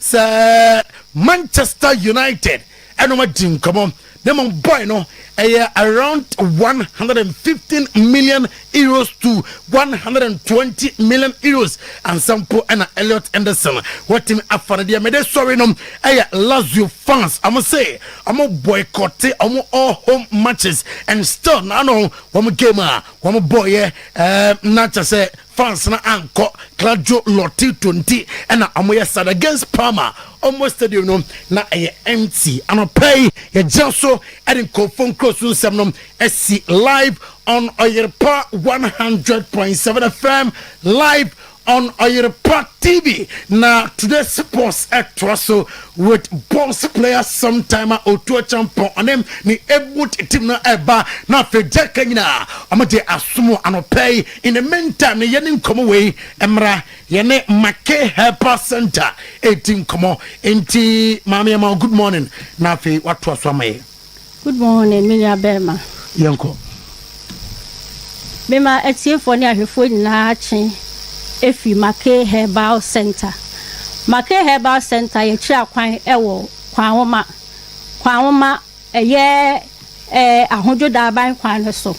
Enu nti se wo free ahojo daban na wonamu ekọ kwanwoma wo bepiem ewo ampame enu achi no wonam so kwa wo beba bepiem ewo aboabo kese. Wo di free aboabo kese ekọ no the next town no na eye kwanwoma. Wo fu bepo na wo behu se filling station bi e wo ho ye frɛ no petroji filling station ho na ubehu se Make Herbal Center ye signboard e bo hopoti ba filling station ne nchen ho na onsani faso anase on your right no ye futukwan o faso a oba be piem Make Herbal Center e ho na me aye frɛ me Ketiabo a ye ti Dr. Ketiabo a me hye a me di me dwuma na ye boa ayarefo a eba ho no mo nsuso erade fa ye nso e mo mutimi enya won ayaresa Make Herbal Center ye dwumadi a ye di no ye mienu ye run clinic e wo ho clinic no ye si ye general services no e che se ye hwe yare bia e wo ho yare bia e sority nipadua no e ma nipadua no esi apini wunipa no usi apini ewo yare mu nko ade o de ba bepiem ewo Make Herbal Center e ba boa na wonso so watimi anya apomude mapa na wonso watimi e de akwakodi wudwuma eno so achi no ya clinic ho na ya gidi ye se eye stress ai woni padua mu no stress etimi ema enipa e de yare bebre esie nipadua ni mu eno ti ya clinic ho no ye wo eye massaging unit nso ewo ho no ma eno so ba ye betimi amassage na wonso so watimi anya onipadua na timi SCP asita na wonso watimi de akwakodi udwuma eno achi no ya kasa yare bia se yare bi ti se stroke se hepatitis typhoid ni mu nyina eno o de ba be pie mo ho no ma ye betimi ahwe se ye prostate o ye bema na wo jonso na wo chim anasa wo jonso no eba pio a ni nyina o de ba be piem ewo Make Herbal Center ye betimi aboa na wonso so watimi anya wayaresa Make Herbal Center ye sanso ewo manufacturing unit apart from clinic na ye run no ye wo manufacturing unit ewo ho na eno na ye de enu sonko abadwa so a ye pese obia so etumi ensaka bi na wusu timi enonom na eboa ema wutimi enya wayaresa ye wo ye product ba ko e wo hanoma ya tu ni din se Maxigo Herbal Mixture ɛyɛ Maxigo herbal mixture sɛ wonya Maxigo herbal mixture makefo akwakofa de aba adwaman so ya Maxigo ɛyɛ immune system support yɛka sɛ immune system supporter yɛnya yɛ nim sɛ nipadua no ɛwɔ enkwamwa bi a ɛwɔ nipadua no mu dada a ɛno etumi ɛboa na sɛ yare bi anase ɛmoawa bi ɛbɛpie nipadua no mu a etumi ɛko edi ɛmoawa no so na eyi yare fi hɔ na empempi no obɛhwɛ no na ɛmoawa bi te sɛ ɛyɛ bacteria nom ne viruses nom ne fungus nom saa no ɛno no ebowura nipadua no na wanhwɛ ya ɔno mom etimi ba bedi nipadua no ɛso nipadua no nkwamwa no so na afei akwakofa yare ɛde aba ɛno na yɛ ka sɛ makefo ɛka sɛ wunya ɛyɛ Maxigo yi bia ɛno nso ebetimi aboa na etimi aboa ɛyɛ unipadua na nkwamwa na ɛwɔ mu dada no na etimi ama no ahoɔden mapa na etimi ako ɛde adi yare biara so yɛhwɛ sɛ yare moawa bi te sɛ bacteria aba nipa unipadua mu na afei akwakofa yare ɛde abrɔ sɛ obi wɔ hɔ no ma bɛɛma ɔyɛ bɛɛma ɔsi ebia ne bɛɛma mu ɔdwonso ana ne bɛɛma mu ɛhyehye no ebia ɔhɔ ana ensuo bi efi ne bɛɛma mu ba ana sempo sɛ ɔdwonso a na ensu fitaa bi efi ne bɛɛma mu ɛba sɛ wutie me anɔpɛyi na sɛ wanya saa symptoms yi a yɛbobɔ so yi bia mɛsɛ sɛ wobɛdi mikantɛntɛ no akɔpɛ make for product a ɛyɛ Maxigo herbal mixture na wonso so watimi anonum bi na atimi aboa wo afei nso so wo hɔ na wo symptoms bi ɛte sɛ ɛyɛ sɛ balls bi broni bɛka sɛ balls ana insisi wa bi aba begu wasene mu obi wɔ hɔ no ma ne deɛ no ɛba kakra bi na ɛkɔ na ni bɛba no ho so na ɛkɔ obi nso wɔ hɔ nso a ne deɛ no ɛba na aba begu hɔ no mo prekese otia no na nsuo fi mu ba na spread hɔ no mu nyina na agye na se hɔ no abɔ so ɛno nti sɛ wo hu saa symptoms wanu nyina na wadi mika tenten no akwakope Maxigo herbal mixture a make herbal center for akwakofa ba no na wo nso watimi anonom make herbal center yɛ sɛ yare no yɛ bacteria bacteria infection nkoa dia na sɛ saa symptoms yi a yɛ bobɔ so yi sɛ wo hu bi ɛwɔ ho ana sɛ wadanfo bi ana wodɔfo bi ana obi ane wadi ho enkoma bomodi sɛ ubedi make herbal center ye product a ɛyɛ Maxigo herbal mixture na wadi ho adanse akyɛ no na ɔno nso akwakɔ pebi ato ebia mu nso obi wɔ hɔ no ma ɔse ebia ɔdwonso ana ne bɛma mu ɛhyehye no ana nso sɛ ebia sabi ne hwɛ ano na ubonse ɛno nso so ayɛ kuro ana sɛ ahono ana sɛ obi wɔ hɔ se bibi metise bibi ɛne na menipadua mu metise bibi ɛne na menipadua mu ana sɛ bia metise bibi ɛne na me ho saa symptoms wenu mu nyina yɛ bacteria ɛne kɔkɔfa ba ɛno nti sɛ bacteria bi ana sɛ bia wantimi ahwɛ ho so ye na sɛ bacteria bi anani ɛden atimi abɔ awura nipadua ne mu na wadi nipadua no nkwamwa no so nkoa dia ubetimi enye ahwehwe make herbal center for Maxigo herbal mixture ya ye dia badwa so na atimi aboa na won so atimi ayi saa symptoms ya ye kan nyina e de afi ho eno achi ye san so ewo another product na answer na me cause our product no so no se wo pay your telephone number e 0243 356185 e 0243 356185 BC telephone number ne subium 0243 356185 afenso se product upe bia anasa upe no dodo etu a ukwa Misty Herbal ubenya bi ato ukwa Corinac ubenya bi ewo hono nso ato saa nso na ukwa Rock Pillars a eno nso so ubenya bi ewo hono ato etiefo bia distribution joint amabubo nyina eye Kumase afi ukọ Accra nso a ukọ eye Angel Herbal a hono nso so ubenya bi ato anase atunu dosopo ye to aso no se yeyi eye Maxigo no efi hono ma sara nso so na ye san so ewo ɛyɛ gasmic herbal mixture ɛno nso so ɛyɛ make herbal for yɛ manufacturing anaasɛ yɛ product baako a ɛno nso so yɛde aba adwaman so obi wɔ hɔ nom a wɔse ne yɛfunu gasmic herbal mixture yi ɛyɛ for stomach ache ɛno nti sɛ wowɔ hɔ nom na ebi a wote sɛ wo yam ɛyɛ wo ya anaasɛ ayɛ adeɛ aba bɛyɛ korankorɔ ɛtew so wowɔ hɔ a na wo yam yɛ wo ya anaa nso sɛ wowɔ hɔ nom a na wohu sɛ wafu ahyɛ obi wɔ hɔ nom a ɔbɛhyɛ anopa ɔndidi koraa ɛnso so wobɛhu sɛ ne yɛfunu ahyɛ obi wɔ hɔ nom a ɔse ne bo ase anaasɛ no nofo ase hɔ no na ɛhɔ nom nso so ɛyɛ ne ya saa ɛyɛ mkuro yi etimi tena nipa so ɛkyɛ bebree a na afei akɔfa ɛyɛ obi wɔ hɔ koraa symptoms no etimi ma ebi a ne spinal cord na ɛyɛ ne ya wanhwɛ ya wobɛyɛ lab ahorow nyinaa bi ɛnso na ɛyɛ saa stomach pains ya yɛka ho asɛm hwehwɛ make herbal akyi akwan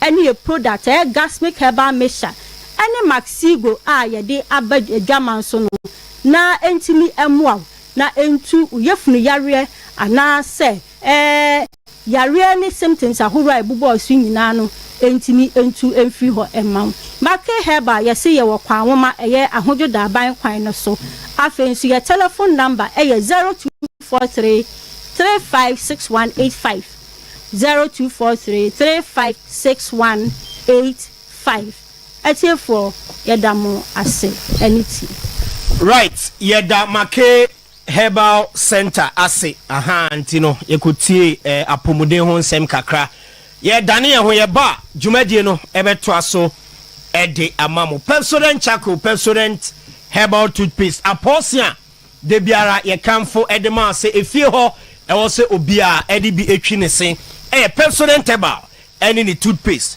fluoride natural charcoal lemon mint zinc ɛwɔ mu odi twi usia ose no ɛyɛ fɛ eyi usia sin konkone ne nyinaa afei so ɛmanka efiri wanumu ba no ɛyɛ nka ɛyɛ de ɛyɛ kama na ɛyɛ de eham green tea ne herbal extract no ɛwɔ Pepsodent herbal toothpaste mu no ɛno so boa e protect o gums no na wi ama cooling sensation ɛsene ho komode ɛyɛ afa Pepsodent ɛna twi usin ne fa ne herbal toothpaste no enso eka ho bi ebebo papa Ghana Dental Association o majatum ese Pepsodent no e na eya portion eye papa Pepsodent every smile matters.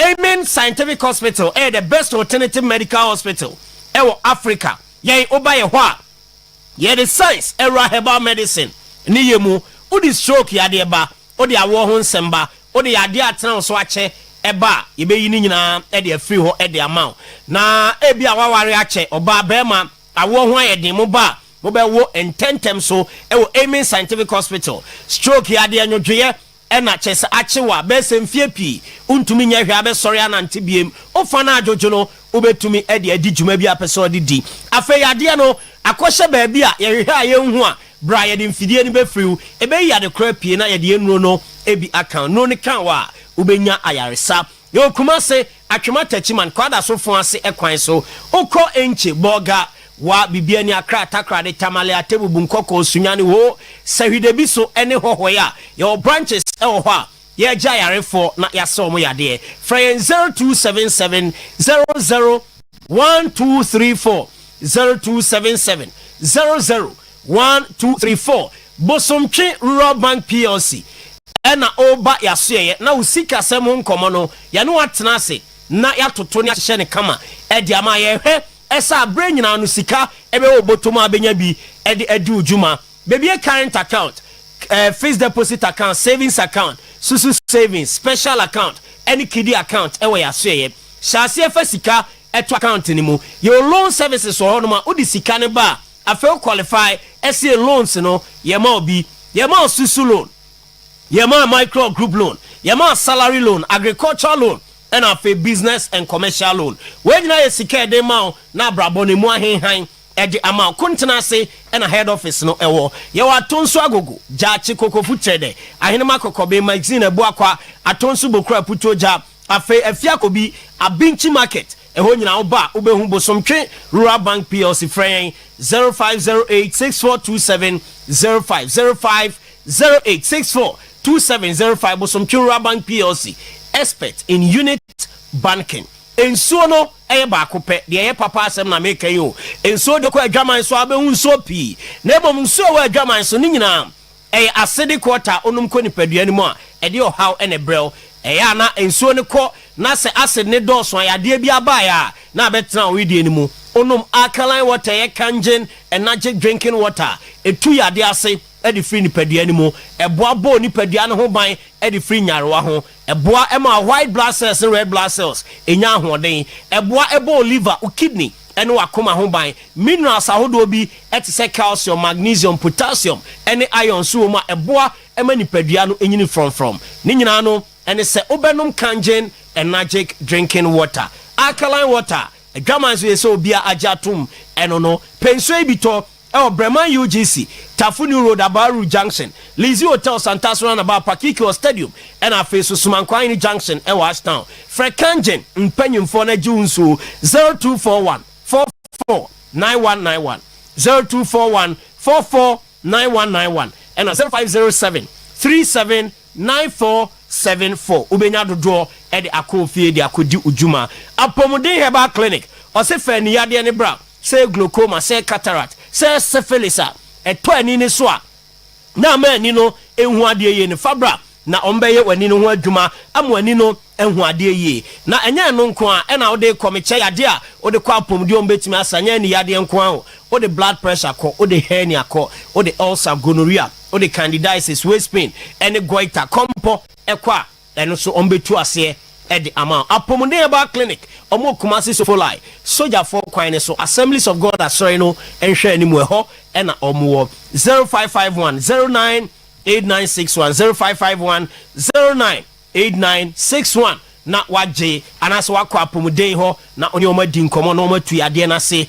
edi amount Bash digital satellite SCTV so ebeyefe ubenya bo ahwe ubenya movies ahwe religious programs ebi oho educational programs ebi oho lifestyle food ni nyina ebi ewo enkwada no cartoon ni nyina ombenya bi ahwe Bash decoder no ena omunya ahwe also game centers hotels guest houses restaurants individuals monko Bash aso na monko gi decoder ni bi said ebe ya mu TV no enika ebeba so me ba chom ye decoder installation omu wia no ma ye door to door delivery na o ma ye recharge at the account Abrepo Junction ship mu eho and a Bash digital satellite omo ewo from when 0200 05 0848 0200 05 0848 and I face 0556 287757 0556 287757 and a Bash in the enkomo phone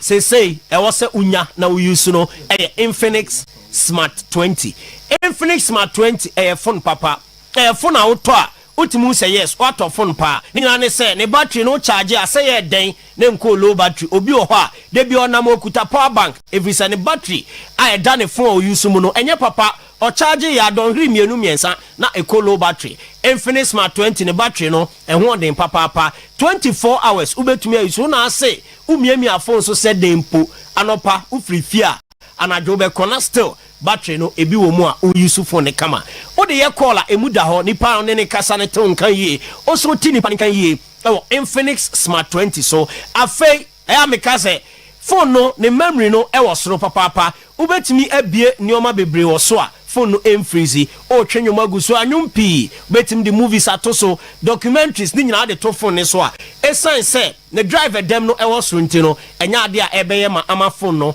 e freezy Infinix Smart 20 eno ene bebo ne price enso of me bo ne da form column a okwa obetumi atobi ra Infinix shop bia na jo Infinix Smart 20 Infinix the future is now grow fine about tonic mojadro onum grow fine ubedie obeda yie o sori anopa weti se nipadua no ewa ahoden o ye oba ubu nsa no ha wo mu a num grow fine adro no menstrual disorder afa so obi o ho a na obu ne nsa onya menstrual pain and excessive bleeding obi a obu ne nsa moja ne etu ne dodo no enye normal num eye grow fine herbal tonic eno ene bebo ama menses aye kama na also wenya problem bia grow fine adro ebi o misi eba Colina Keba Smart Eba Freddy Mens Apidang Pure Leaf and a chemical shop any herbal shop bia on my Ghana mu open do etua ko digital herbal clinic Kumase Amakom Runabout Omum Eben Bank of Africa Free Grow Fine it was 0244 596532 0244 596532 Grow Fine makes you grow fine. Edek SM Bitters eno ena ama eye nhwehwemu eye no ese bema bia oba bia ono ho kani wo ho a e wo se anya hwe kra no prema akoma aduonu baako oni ne hia e wo bosumi mu no eno na eboa ama san nhwehemu no awie peye ni nyina ne so obi wo ho a waware ache obi wo ho te wo se o me yere ne me kunu kra no me wo ho a me kon hyeda no ade yawe ye ho anti no yese de ani kan bi anim onum edek SM Bitters epeja watenkem na boost you libido said e be kan no na watumi eno ho kani ahyehye mu ntentem so a ombre anase emfno wo edroi bi e wo heba ne chemical shop across the country ECCRA free or low sperm count be premature ejaculation eno nso e be call for edu eba clinic e wo 0243 989 368 and 0201 044221 the idea no ABA Herbal Clinic so far rasta so far brand here or say oba glaucoma beko cataract beko syphilis beko long and short sightedness ni nyina ni yade a ni no oma wadra wadua ne fabi gum unso fabi gum o drink fabi gum nenom enye se dro na nwuno udi gu aduanem na udi a ewura entini mu na akwa ani no entini so ani ni ntine no ena eye ani no ho adwuma no na di moja ekwa ani no so ma ani no ye adwuma kama ewura so a utimu se clean so kama se de be ya wani no ebehu ade na ehu ni yie ABA Herbal Clinic ena ema sa adroi na onso ode ate wani ne so menstrual disorder hypertension stroke prostate liver any kidney related disease bia no ABA Herbal Clinic eye ehu adwuma papa Kumasi kwada so ejuna say main market echronoma ABA Herbal Clinic ho ena doma inkro so Ebenezer Preschool apia kubi coast on chain ewo Bnada Jom ABA Herbal Clinic omo ho a omo di djuma Fred Doctor ewo 0541 565 199 and 0502 812161 now ni ABA Eddie and Komo first batch of commercials we LPMs yeah they see djuma no thank you all right okay bravo yankoi na but over upon in sad note very sad note supporters na yenya video kakra wa ha ane kwan supporters no fa so register on unhappiness binum crack chance and come stormy dressing room honomo nti ye ba nyina no ye bi kakra ga kire amankofo so etimi so enye so ahwe nti tama no so honomo and some de kakraba ye de kakraba the Adisa production feel as the colors were distinct, but Adisa production feel as according to the General Secretary of Ghana Football Association. Tama over the weekend, and a month who say, "Bona you TV ne sono, no Korean mini a harding."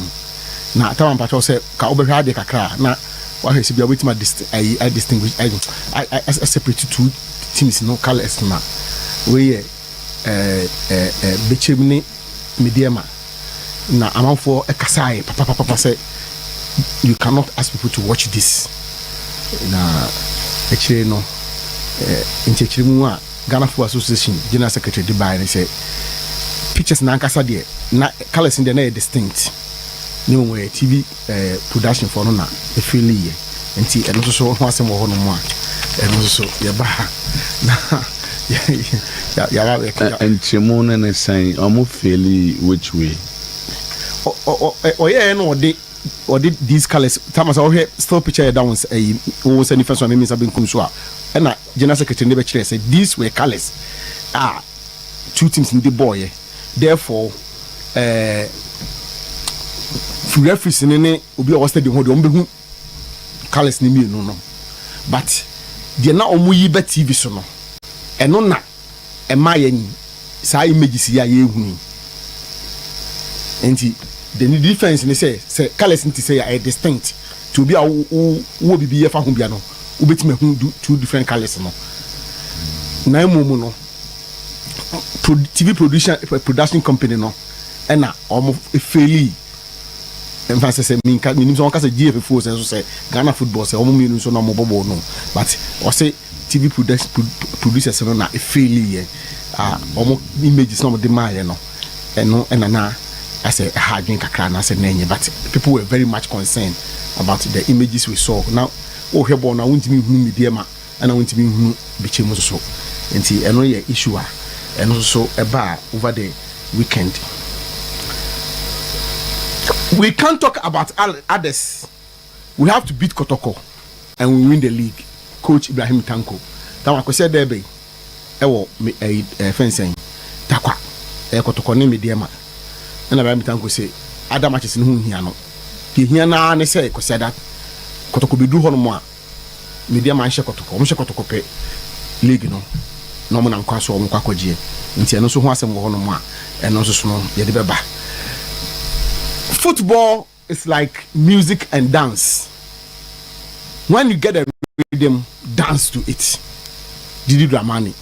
Tama I say ball no. I just say yeah bonyo. So when say nyum na da, utimi ti sim na we twa na ase kakra fine. Na sa also na ball no so wo bona say wonya rhythm na. Ese say wo yiro ho na wo hye. Enti e de ncheche mu no e wo ho no mo a eno so no eno so ye de beba. The World Cup is not enkragro. Don't appoint a Kwesi Apia. Tama, former House board member, board secretary, and then Black Stars Management Committee member, Mr. Anaya Thompson. Was it say appointed Kwesi Apia? Then I say go na yedi. Say pass Ghana for pass. Most of my promote to ado. Na mo kope coach na say Kwesi Apia na mo say mo kofa na. Ene na go na mudi. Nti ono so ho no mo. E de no so ni nchechiri mo so ebeba. Okay. Where we? Tell them the no former Kotoko management member, supporters leader, now general manager of CU. He came, he saw, and he conquered as he threw Kotoko title ambition into the mud. Monaka lead Kotoko to beat us. I Tamates to beat Kotoko. And also Honoma and also didn't check him beba. And I now unsen and ya brute me say, or so fat 3 points were hardly and I will pay what they are to us. Why no come. Okay. President is it Umbesi a Savannah Stadium. Oh, Damango. It's so Honoma. Yo, Babo, that's it. So bad. And okay, that's fine. Oh, okay. Sir. Hey. And my own equia. WWE, it's my own equia. WWE, it is my own equia.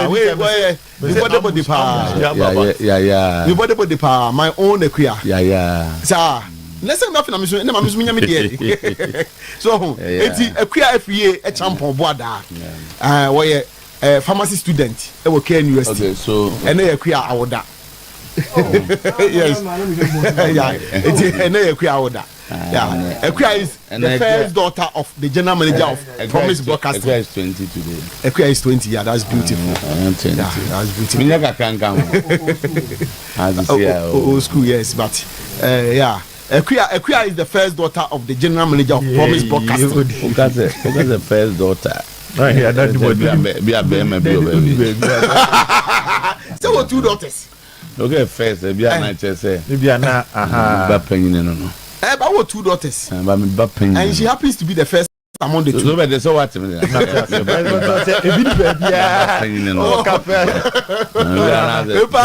First son. Obi na person watching asem kwesi baby dia.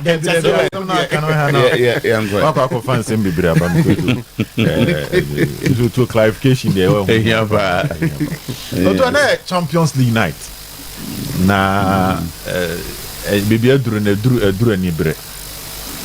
People are looking at how Arsenal will respond to the cup exit.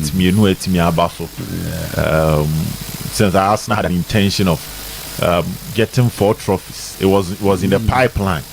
And as you say, I said, meaning I have to have fun. What I say, so we are looking at how Arsenal will put their pieces together against Sporting. Also, he said Madrid so are in a difficult position at the moment. 7 points between Omone and Barcelona after the defeat to Mallorca over the weekend. Wow. And he said, I quite to say the Spanish La Liga is getting a bit difficult for Abelora and then the setup, no. And now Copa del Rey they are out. Okay, Mr. To Abaseti, Eyomu Frimono, and now the Arabe to say Madrid not going trophyless. They be on betting me a fast so a save one season, no. At the UEFA Champions League, they are playing against a big side in Bayern Munich, doing so well in the Bundesliga and in all other major competitions. In the end, a lot of questions and a hopa ye be ya no a year and Rebamiloto and shall see him free a year Spain. Now and a year report a free Spain eba Massa ISR report no Mundo Deportivo report no. So what they are saying is that if Kylian Mbappe and me and show up here one share na the supporters net me who Kylian Mbappe ene na ka wo share Mbappe playing for Real Madrid. So born by a Champions League goal scored by players as at this moment. If you say you realize that Kylian Mbappe have been scoring goals in the UEFA Champions League power. As at this point, Otoso number 6 in terms of most goals in the UEFA Champions League. And Oto who share the age of Kylian Mbappe. How are all pushing her? Bibi idea dance say Mbappe be the football career having around a year 100 goals or more in the UEFA Champions League. No to share Cristiano Ronaldo with 141. Ubenya Lionel Messi 129. Robert Lewandowski 109. Ubenya Karim Benzema 90. No abenya Raul Gonzalez Blanco with 71. Na Kylian Mbappe with 68. Moneba. By interesting, you too. So we share the top 11. Ebad bisi baby Mohamed Musala wono. Extend the credit to Thierry Henry hona. Majority of these players, one thing they have in common is that most of them are the UEFA Champions League, not just the goal sniper. Cristiano Ronaldo is Mr. Champions League. When he an introduction in terms of the number of years I the Champions League. Lionel Messi aje. Robert Lewandowski, NGB with Barcelona there. But Robert Lewandowski in 2020 won it with Bayern Munich into Aje Champions League. Karim Benzema aje lots of Champions League. Raul Gonzalez Blanco aje lot of Champions League. Denos Kepwa, Van Nistelrooy any player back on je. But Shevchenko je Champions League.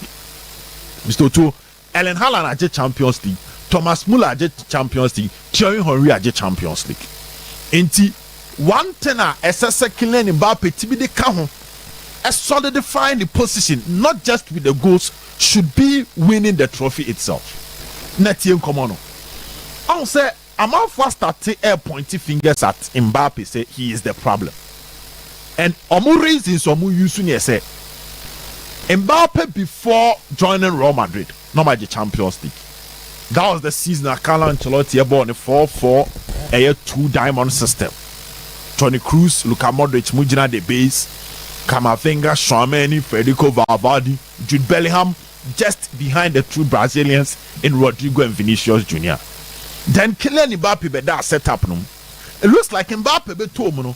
The whole structure no had to pave way to create space for Kylian Mbappe, and I know it distorted the chemistry of Madrid team no. And people are pointing fingers at him, despite the fact that he is scoring the goals. Now there's someone common saying who you say right after leaving PSG, Enrique making a clear set so free PSG, he won't feel the exit of Kylian Mbappe. The player at this age, 68 goals in the Champions League. Now free team now will say you won't miss his absence. And now a weird statement from Enrique. But of course, you know the front three of Kvaratskhelia, Desire Dio, sometimes Bakola, any Abrante Fendi Dembele, any PSG Babeji Champions League. It has a sad scenario, I receive questions on Abrante friend Kylian Mbappe. And clearly, Madrid fans too on the super. what check social media. Now saying Madrid fan be a Twitter account or counted down the days aka for Kylian Mbappe's contract at Madrid to come over. Until they be not the update for Fraba, but they are not the update for Fraba. The big question is Mbappe really the problem? And so too, Mbappe must adapt with regards to his game plan. I'll say Madrid and him hono. Adiana Cristiano Ronaldo nyebi, which was he had Benzema to do the sacrifice job. Sending the front three ebenya balance. Selko Barcelona, they had a solid midfield setup behind the front three of Messi, Neymar, Suarez, sometimes Messi, Thierry Henry, Eto'o. Ebenya Messi, Pedro, David Villa. That midfield, enough control and dominance. And Messi himself as a player now are adapted enough to accommodate the talent of players around him to complement them. And also man need to be bringing the best around or out of players on your Chelsea together. Mbappe the ntesa. Into a tournament back one for Mbappe pa. It was World Cup 2018. And to World Cup 2018 there was a certain Olivier Giroud. And also a tournament in Olivier Giroud and Shego. He was the balance of that front three, Griezmann, Mbappe, and Olivier Giroud. Giroud was leading the attack. But to talk or check the heat map and average position of Olivier Giroud, he was more playing like a midfielder. It was not drop it or battle with the midfielders or battle with defenders. Not killing Mbappe. Sadly, been in Madrid, CC. And in matches like this, when you are playing against a team well structured, it looks like Coach FN company is not getting the applause no deserving. Washesha Bayern Munich team ne papa. Born a mommy almost possible 11 or match win. So he plays in a 4-2-3-1 system. 2 at the base are a liberty, a creative freedom. I'm at the front 4 for them to do the damage. They dominate you, they attack you from all angles. And so we're getting the best out of the combination. So Bayern Munich is a team or almost 100 goals a year the Bundesliga in all competitions on 107 goals. We win 27 out of the 28 matches we bought Bayern Munich. 27 were unbeaten just with 1 defeat. It's a whole ball against a coach of this caliber, whom to some extent so Jonathan Tah and Upamecano at your back line and your weakness with Manuoni were imposed. This is a solid unit. Now, so with team 19 live up to the full potential. While certain players will understand and get the rules, say, even when I'm not going to be the man on the score sheet, I am supposed to sacrifice for other players to score. As somebody bet me again, the Madrid comes to two. And as I watch Madrid lineup, it looks like Coach FN Abelo Abeko with a 4-4-2 air diamond system. Federico Valverde, Thiago Pichach, now when you're Swameni, no when you'll be Sarada Gula in a midfield 4. No true wingers. Not when you're Vinicius Jr. and Kylian Mbappe. The Madrid they back gave me a quick transition. Compact midfield, defensive unit, defending in numbers, quick transition and counter-attacking football.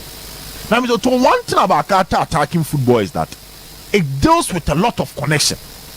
It deals with a lot of sacrifice movement. Sacrifice movement in here say, you bet me about born in the Vinicius. Vinicius are take you over. And yet they be necessary what the other partner on an airborne. You are running to a position say, oh, change on Piabon. Sometimes you run to drag some of the defenders along to create space for the Okuta ball. And that is the sacrifice. I bringing the best out of all players are mostly tidy as some neban. And the next game is going to be very, very interesting. There's a match. You don't think the Madrid defense were enough ability say to make me stop Bayern Munich from scoring? And most of the time, Bayern Madrid share the last time to Tomi it was a 2-1. A branch of friend a year Madrid for boy. Our free bench Babeshe 2 goals the momo. Emo mutimi echo Josel or free bench Babenya 2 goals the mom. So it is always a difficult game. Moto Nyama a 2-1 for Bayern Munich. Though Madrid is a cathedral when it comes to Champions League night. They have their own way of doing it. But me share Madrid team no ball more alongside the tactical brilliance of Obitse Avalo Abelo Amisoto. Me jidi say Madrid o ma tenefie lusu. But Arsenal and Sporting But Arsenal won't lose this game. Yes, Arsenal SI and a comeback after City. EFL Cup, no MCO lose FA Cup to Southampton. But this season, if you've checked Arsenal, yes, based on statistics, coach Efreno, Ateta, Mante Hanepa, January, February, and April. 3 months we pan a tie Ateta. He sometimes survive in March, but normally you have to fulfill me on taking. But so I check Arsenal this season. When they go down, they have a way of coming back. In Spitoto, Yama Arsenal a 1-1 or a 2-1 win in this particular game. Match is here, not 2 away teams, no. Etmia Wuramu, Piaba without losing a man on one Spitoto. Spitoto, Biabo go there. So, Michelle on a check. We fast now the Broni kaka. So now on Zaka we no so now so the the also the. So to and the boys and the men in the Italian Serie A. The Napoli for the Milan and Rano. I say Obinine Nkwala. And then what happened? Oh, Napoli disciplined. One of those games now, we are. And now yes, we lose because born and you boss. Yeah, do it to me. Yeah, discipline mono. You did your best. Bobby. Milan couldn't play. There's a passing ne Ed in Milan. Or they wanted to rely on transitions. How more he defended about you now. But Antonio Conte had a very good plan for Milan yesterday. They disciplined them very well. Proper discipline. Oh, Maradona. And then 1-0. 1-0. So goes in outdoors. Goes in outdoors. But they disciplined them. Pressure. Milan couldn't play out. Now, Napoli for it must say pressure upon pressure. Pressure upon pressure. How much Bobby? Statistics. It will deceive you. Okay. Who you want to be? Oh, and they don't go there. It will deceive you. Because it was a game now. There were a lot of attempts from both sides in it will deceive you. But me say, Andra, whoever won the game. Certainly no an idea of the game. No, yeah, unya. No, it will be the game when it will be a deceive kakra. Okay. Silent game no. Matthias. Pressure pa Milan for the firm run. And omo hu say the league je de enya de na omo fichire kwan ti yembo ma Napoli about so now omo the second our league log no so Milan about third ti let's move on so too. Arsenal Air Course Sporting and now it hasn't been a very good weeks for Arsenal. Their last 2 games have eliminated them from a cup competition. Baku was against City in the Carabao, Baku against Southampton. Now the ama fire worried about the Arsenal any City, but the performance against Southampton. Born Arsenal against Southampton, no. And the born Arsenal Southampton for the boy on that day, no. And a lot of Arsenal supporters are worried kakra with performance, no.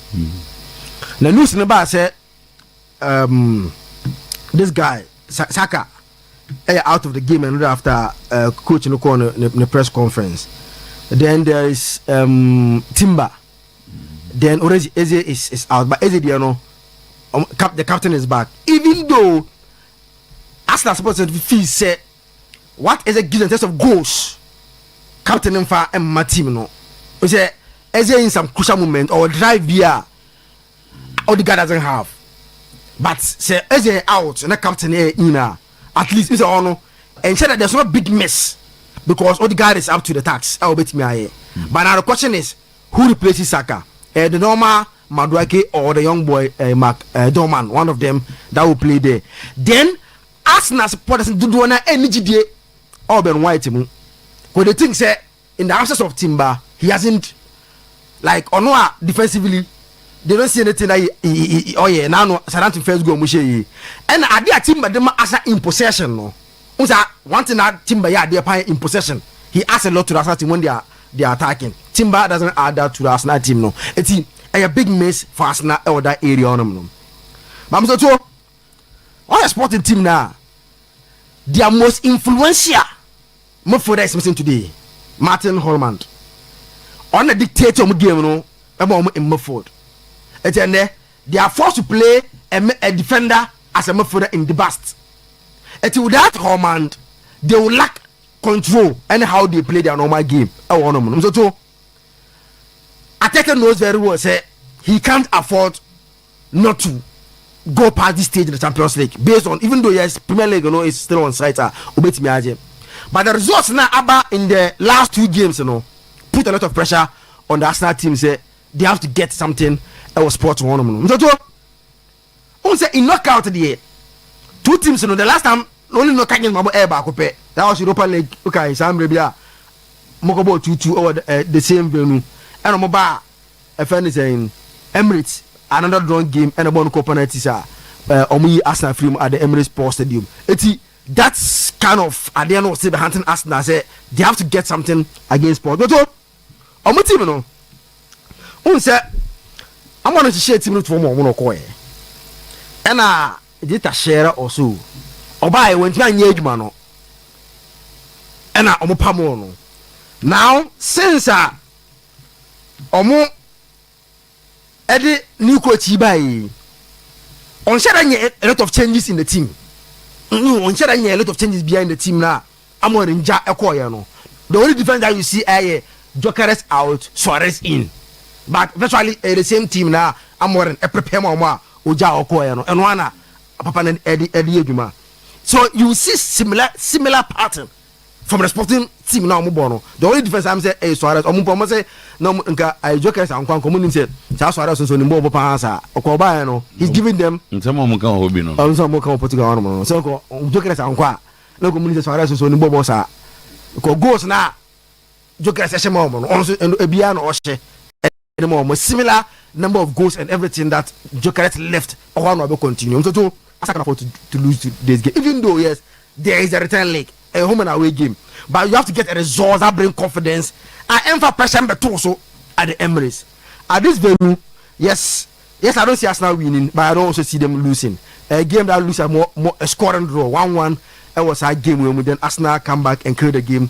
Maybe at the Emirates So Madrid bought Bayern Munich. Now, so I follow Bayern Munich team. I'm so too. They scored a lot of goals and almost also consider a lot of goals. If you follow company team now, considering the problem, they will concede, but they are also scoring. Now the say a record high of 100 goals so far. Season, there are about 8 or 7 matches to go in the league, Champions League games, any cup game. But so far, almost 100 goals so far this season under Vincent Company. So they are scoring a lot of goals, but they are also conceding a lot of goals. That is the story of Bayern Munich this season under Vincent Company. So the question is that are they capable of stopping Madrid? No, they can't stop Madrid from scoring at the Bernabeu. But can also Madrid also stop them from scoring? No, this season if you pick Madrid in the Champions League at home, only 1 match per, and Madrid are born a few home opponent and football and Martinim. Opponent be a Madrid Asian a few be Man City. So why they concede at home. So that is the story of Madrid at home. This is in the Champions League, and they are playing against a team who have scored 100 goals so far in the season. Today they are coming with Hurricane as the leading striker, Olise, Gnabry, and Luis Diaz as their front four. Kimmich and that young boy Pavlovic are the 2 midfielders. So very strong attacking team, but defensively the problem is Upamecano and Stanisic and Lima. The amount problem let them to Stanisic, Lima is a midfielder or a midfielder and then I'm left back. So they have problem defending. But they are Madrid and Lucky, which we saw against Mallorca. You corrected this Nenyumbre Pitach. The boy has shown say even though a young boy, but he is untouchable today in the Madam Ford. Uyi Madu 2 or Kamubi, Uyi 3 or Kamubi. So he will go with Pitach, yes, and play about why he had to say Obako bench Jude Bellingham. Because how fast ball Man City no, you want to play similar. The only difference is that against Man City now Mbappe no, and so you see the young boy Efense and Garcia, but this time Mbappe is back, so he has to bring Efense and Mbappe in the team. How they press Bayern Munich is very key in this fixture. So this is the most played European fixture, and no wonder these are two big clubs. It's the most played European fixture that you can find anywhere. Madrid at this stage, in terms of all one who qualify, I don't know Madrid also no wonder they've won it 15 times. But at this stage, the last 21 quarterfinals, who qualify from this last, qualify 17 from the last 21. It's only 4, and a team between you and some teams in Ibiana in Bayern Munich. So that is the story of Real Madrid. And baby, clearly the league is run away from them. League no kwana munam so the baso aye the more aye season the league is run away from them. So the normal of Madrid no, the attention will shift from the La Liga to now concentrate on the Champions League. It's in there ewo Banabao mzoto. Yes, Madrid will not lose that game. We say one of those games now it will be decided in the return leg, you know. The South teams one thing about them almost first league doesn't like give you a clear picture of who will qualify, because when they meet most first leagues, you know, 1-0, 2-1, 1-0, 2-1. This most likely scorelines are APM between Madrid and the Bayern Munich in their first league meetings that they played in European football. We will not see one team like with a comfortable victory or the quarter league in a very close. So very close score line. Bayern Munich to score, Madrid to score. So we are heading towards a 1-1 or 2-1 win for Madrid. Say 1-1. If there will be a win, a 2-1 win for Madrid, then the return leg at Allianz Arena decides the game. So I will go for Madrid to win or draw against our game, because this stage where doesn't make there's only one trophy now for Madrid to compete, because it looks like the La Liga is running away from them. Attention in now will not move to the Champions League. Very much. Now, just a quick question now. Team now, Osi Amorim, Birthday or Sporting, and when Birthday or Man U now carry take advantage of it. Exactly. Young boy. A good coach is be a so ofruwa nichi ensei. I just say you have done a very good job. One laid the foundation in the mom. Ofruwa na wechi say ya. I just say one year my papa. Exactly. Have you other relegation? So I ever found the team free relegation. You haven't seen about 20 teams league. Now they're 18. And our coach be fire no the team never da e be a 9th and 8th and no swear. You just say you buy the yard.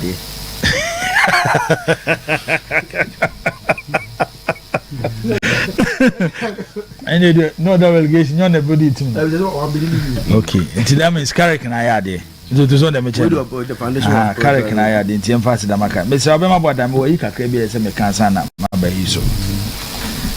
But I need brand new I na fa kurum kakra. Honestly no. When was the last time I fa kurum? Oh, holidays there na me town kakra. Yem fa no kuran kanse. Bema boy da esumu kumase dodo. It's true.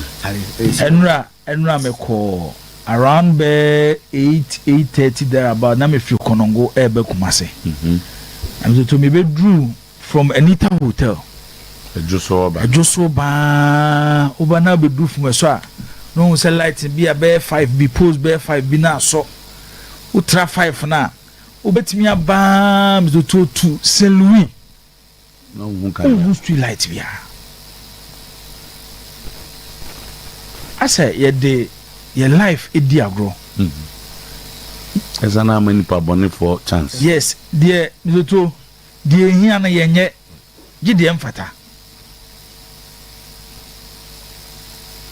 kuma si esum dodo na no ho amodwuma say na ye the regional minister. Oh sir. Yes, na juma the urban roads for. Na juma to ade ba kwa me na me kosa part na. Anya urban roads for now sir. Na say ninyina. Obi adwuma ninyina no say regional minister na ohwe sa anyoma ninyina so be make sure so ma ye omadwuma nyina because report ne ba wona de be ko mampanyine ho. Ba se ngofo anya omadwuma na de ko sengo. Ti say de. Obi o ti ba bi. Ene ye dumso abai. Dumso aba mampanyine mahama o te ne ba bi o. Dumso aba. Na da woni kuruma. Baba dumso aba. Can you still? Me ade ba ko a on say when Ghana for enya faith ewo mu gidie ewo mu a you need to give results. And Ghana for gidie ene wo mampanyine mahama mu nti on he no ma wa for mo ede o matoto to nyuma no ne sa anyoma so to o nya adwuma esuma wo kuma se too much. And at the twato sa aka no mo friend voice you say voice you say hwan no tutu tutu mantene di dwuma enyomo mo ye no enkran kuma senkran kwa so no tutu ehu na de ehun nwa kwa se passengers na mo ticket o mo ntimi ka bibi nche da omo mtimi bi gwa ko ntimi asi no tutu the rate ye di nipa nkwa di agro wo krom ha no ameka you too no do e serious na sa aka ne je di mani nya akwa no so fa obi ka wa ko to ye adwuma driver for ni ntu omo for oh no tutu we dey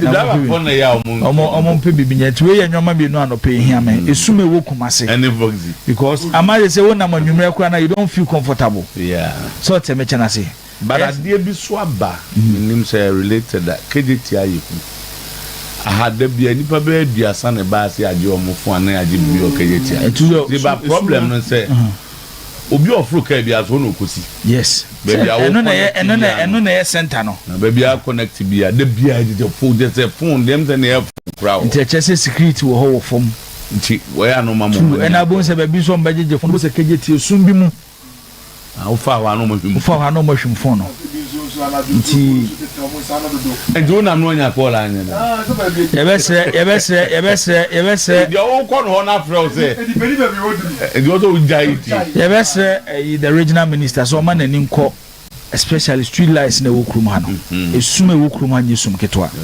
o man ani nko ho na mo box de say to police for no judge na kwa no so no o mu interest nyesa cars no hwe me Ghana on I understand what say about 70-75% of our leaders Mizotomuko school abuchiri 70-75% of our leaders school abuchiri but she come ofa subu o man no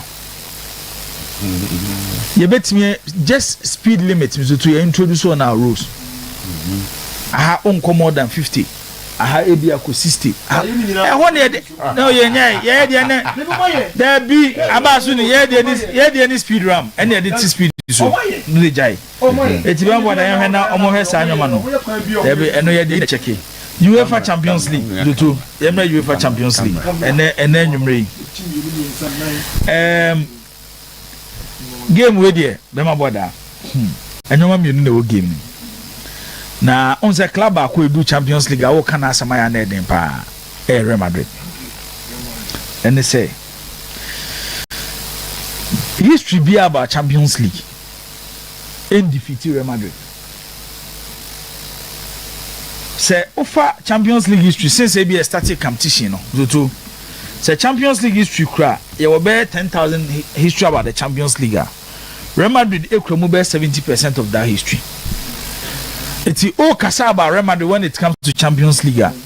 Zutuna wahwe kakra.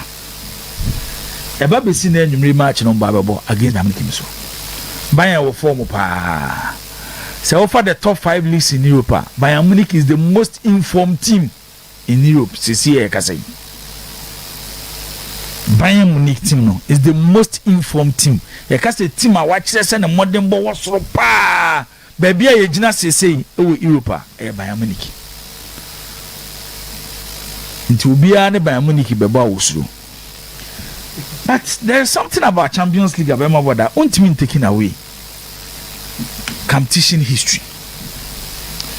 Bayern and Real Madrid there, when it comes to quarterfinals of the Champions League, clubs Simeonu appear more than any other club when it comes to the competition history from European Cup and Champions League. Madrid ako 41 times, Bayern Munich ako 36. But you bet 2 din here in the Champions League, you know.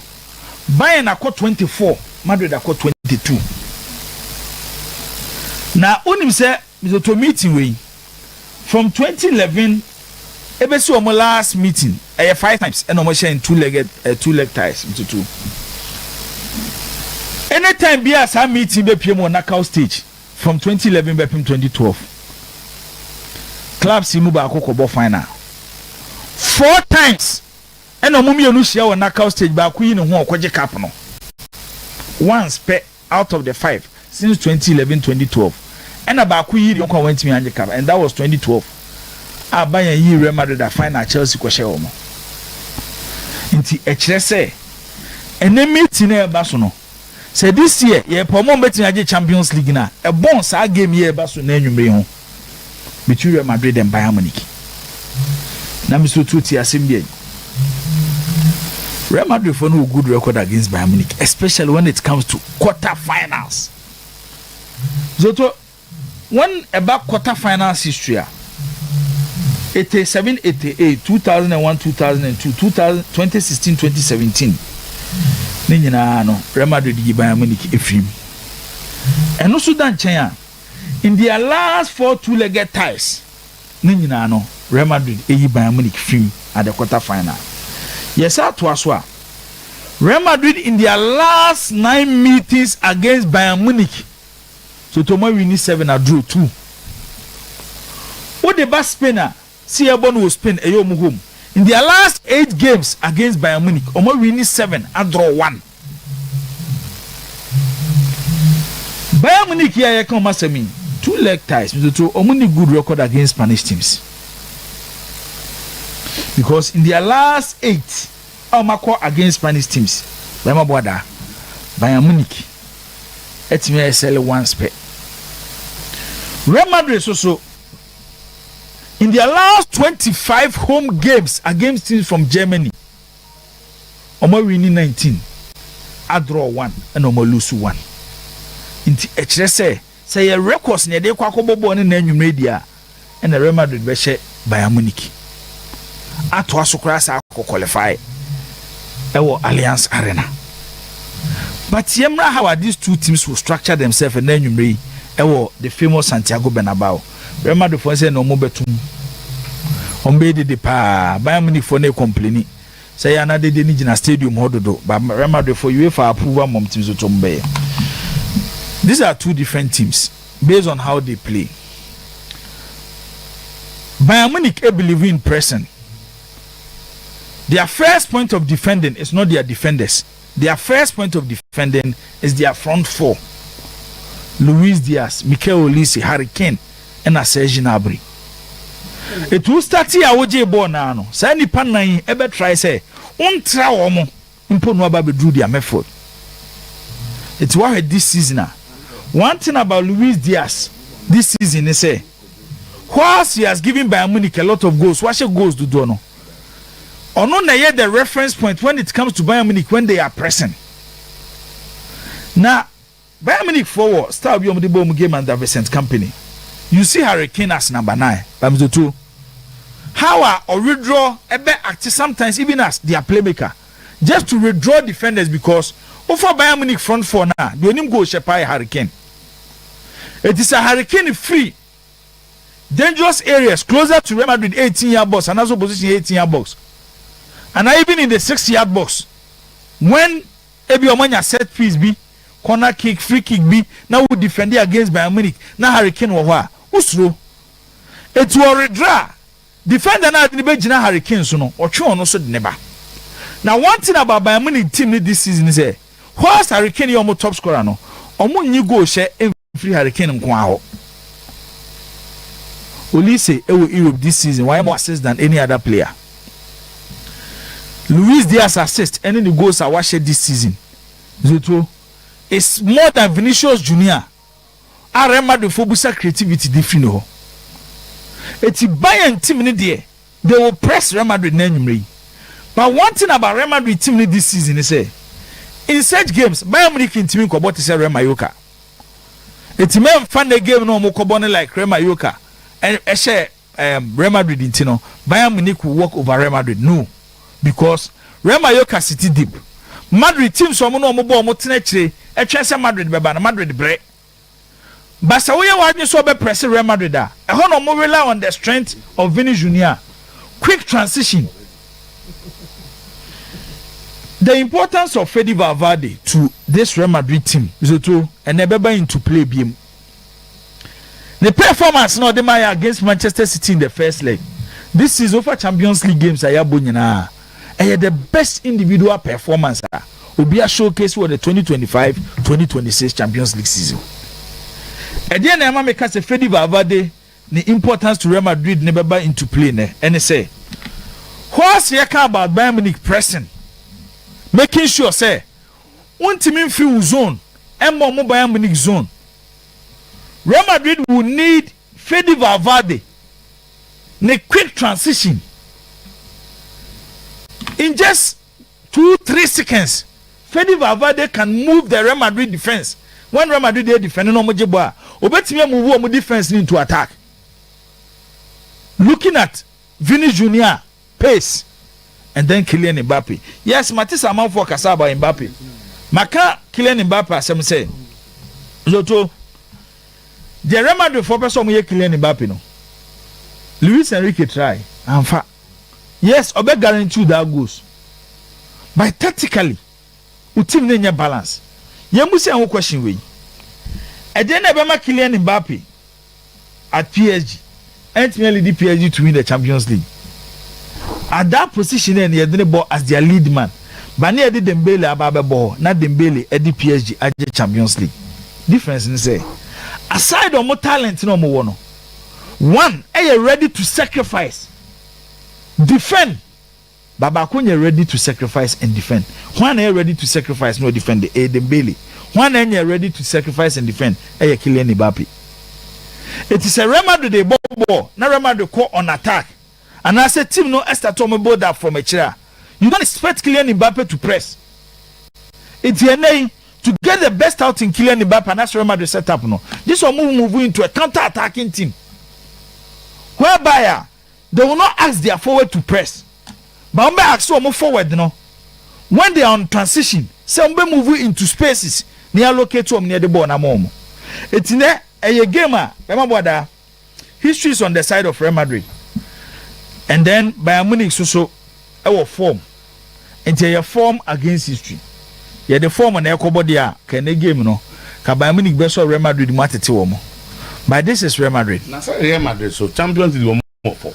Let's look at the route to qualification, beating City. Real Madrid no. Real Madrid crown on so mukobo playoff. But the free one. Amukobo playoff. The edge out some Amukobo playoff. It's Bema Boda. Ama Real Madrid say what the form. And I describe Real Madrid team is here. Obey mistake. Bayern you wine edu ah. Bayern the some omo qualify straight. Omo qualify. Omo dey second. So since then no. Omo boy. Oh okay. Omo dey second. Loto a team that has scored little over 100 goals. Any team abetia preventing no say o man go. Nti a gamer based on how Bayern Munich also set up omo on high line. Obian him say one of the weakness of Upamecano and Jonathan Tah eyo Mumrike too. And one of Real Madrid's strength eyo Vini Junior and then Kylian Mbappe. So to me game ni dia.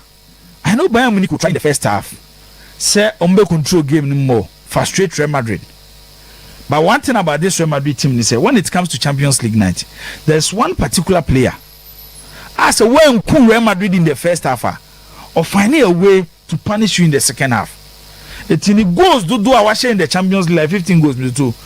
They move 13 or share in the second half, and that is Vini Junior.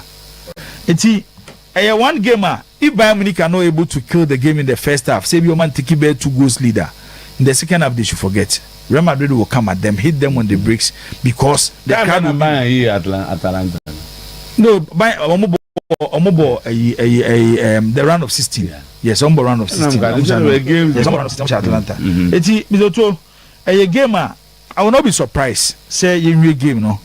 And yes, Santiago Bernabeu and the bit decided who qualifies to the next stage. Okay. Possible we might get 2-2. Any game now Bayern Munich and Real Madrid Bebono. Arsenal so any good record against Sporting CP. The last time Omomi Enushia in European competition, I see a born and knockout, women away, we are. Now the Mummy Enu score line Abeshia, near heard the Nadia Doors no qualify no. That was Mizutu 2022-2023 Europa League round 16. And a Sporting. Edigi Asna Edomo Efim. Sporting for a year come masemi. From last season, Bepim this season, Mizutu Omo Manchester City. Omashi PSG, Omashi Bilbao. At their home, Omo difficult to play. Almost walk of Luis Suarez Biaba. And in his last 5 games, Zoto Washa 3 goals. Unim goals Shankasa. Joe Carres be on home, and then Arsenal, he will be to save them. Ewo Portugal, they will need Joe Carres because Sporting form Zoto Ewo home, Ewo Sropam. And on him say in 2-legged ties, Mizutu, Omo very good against English opposition. Not Portuguese, any Portuguese clubs by Sporting Kwando Mojina. 9 out of 10. So to me English teams film.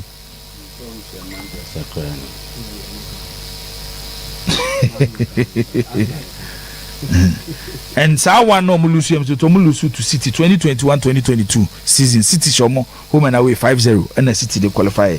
It's one gamer. Minim how Arsenal season echo, but I feel say these are times I now Arsenal so more expect to say beba.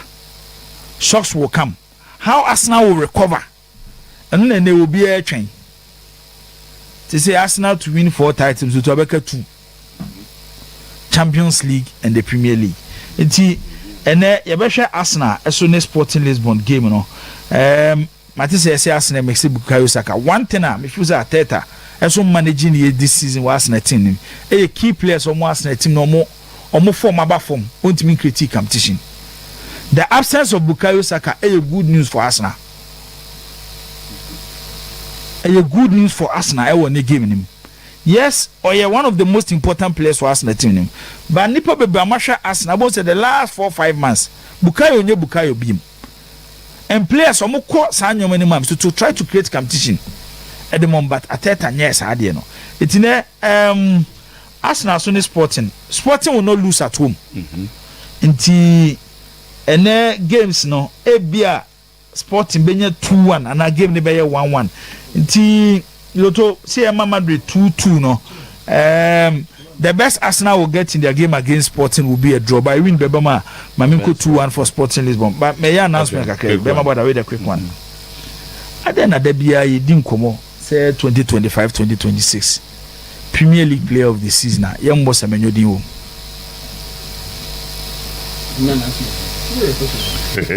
So me hear the bar. Players na ebo mudin nyina no. None of them na consistent from to time baby a Premier League na to see. Our chance Semenyo. He has been the most consistent player in the Premier League this season. Semenyo Antoine Semenyo Gan ni yenu Antoine Semenyo obo Manchester City. He started Premier League ni besinde. He has been the most consistent player. With the players no mubo mudin nyina he a period bi.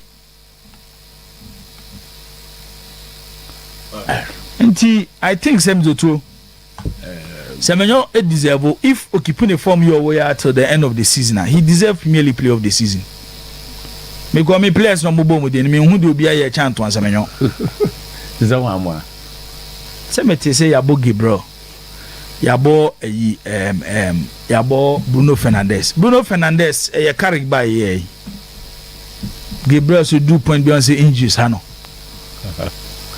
But when you talk about consistency, can be feel so our Premier League this season.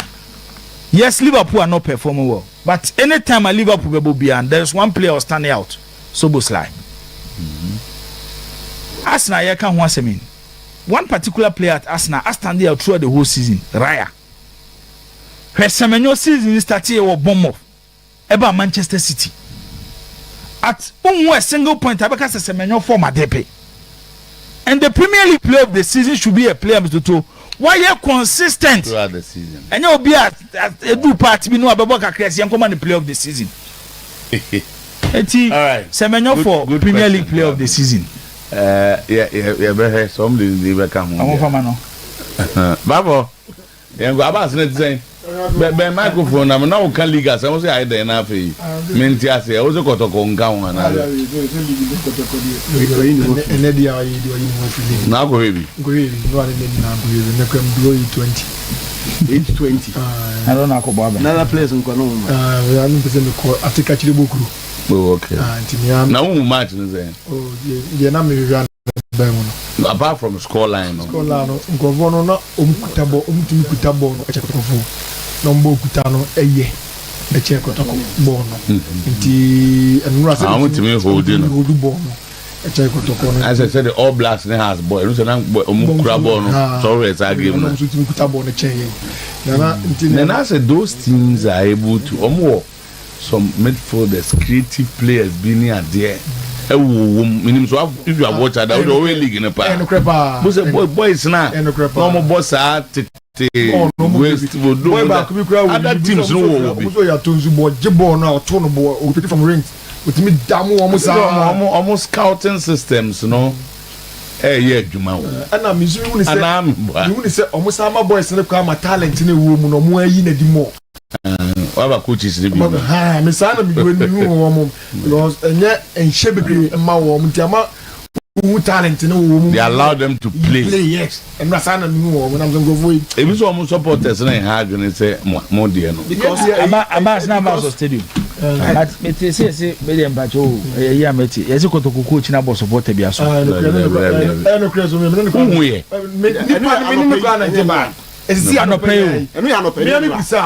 About say, Okaza Semi and put them so. You make us say, any panel.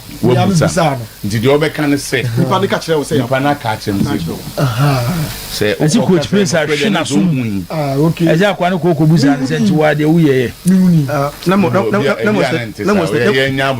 stadium. Oh, no stadium.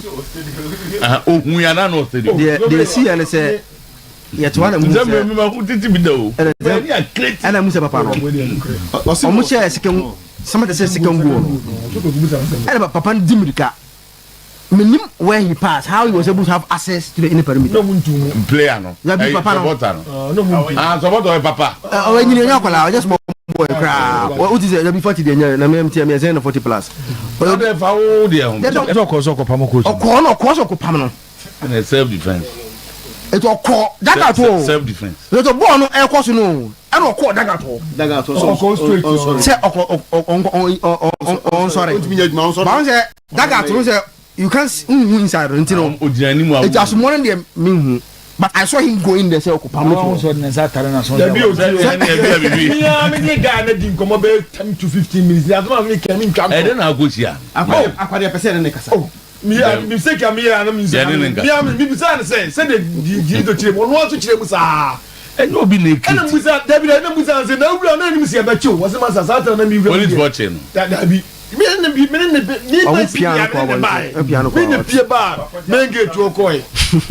me say it is so now coach no say that was coaching the bonus room. Na no the bonus room, no the coaching the bonus room. And as much as do what the chair was saying. I was my second goal. Now, no be share this uncle. Me pass him Jason Busan. So 17 I recall. All the so far you who be obono. Oh, but Oma me mom no me closer to the incident. And no more dag out no. I know brief ba confirm say. I confirm. I say my sin and the arrow. Love the case you swim jam. Say me about the make about intimate. Who dey anybody catch on our report. There be anybody no of coach the bonus no. Diabu no na make us be kase o. Ah, dey be obi na eke o. Dey make can say. Ha. Ono dey catch us here bonus. Ah, bonus. Ba wo hu see bonus. O mi huni. Who is here bonus? Ah, me boy. Me blow no. Na me go dey me say one the ball coach no. I don't know catch him say there be coach him on the ball no. Maybe could be some I don't know coach in a soon as I've seen a man, and coach him the bomb. So almost send the video be better. On Fazumbono. What am I solo by Baba said, Azumba. Oh, Baba, like, how he got there. Because for you to break security breach. So, Bakuna war, target in a war, VIP one hour. Omuntu we target omuntu ntu go na get omuntu very careful to be sorry to me rem o say e when na no information but a known supporter no he's not one of those known ones and of course me I saw him o say na ma de usually ahoho omo a ye ni mo no nyo na me ha me bisa na ye no na me want there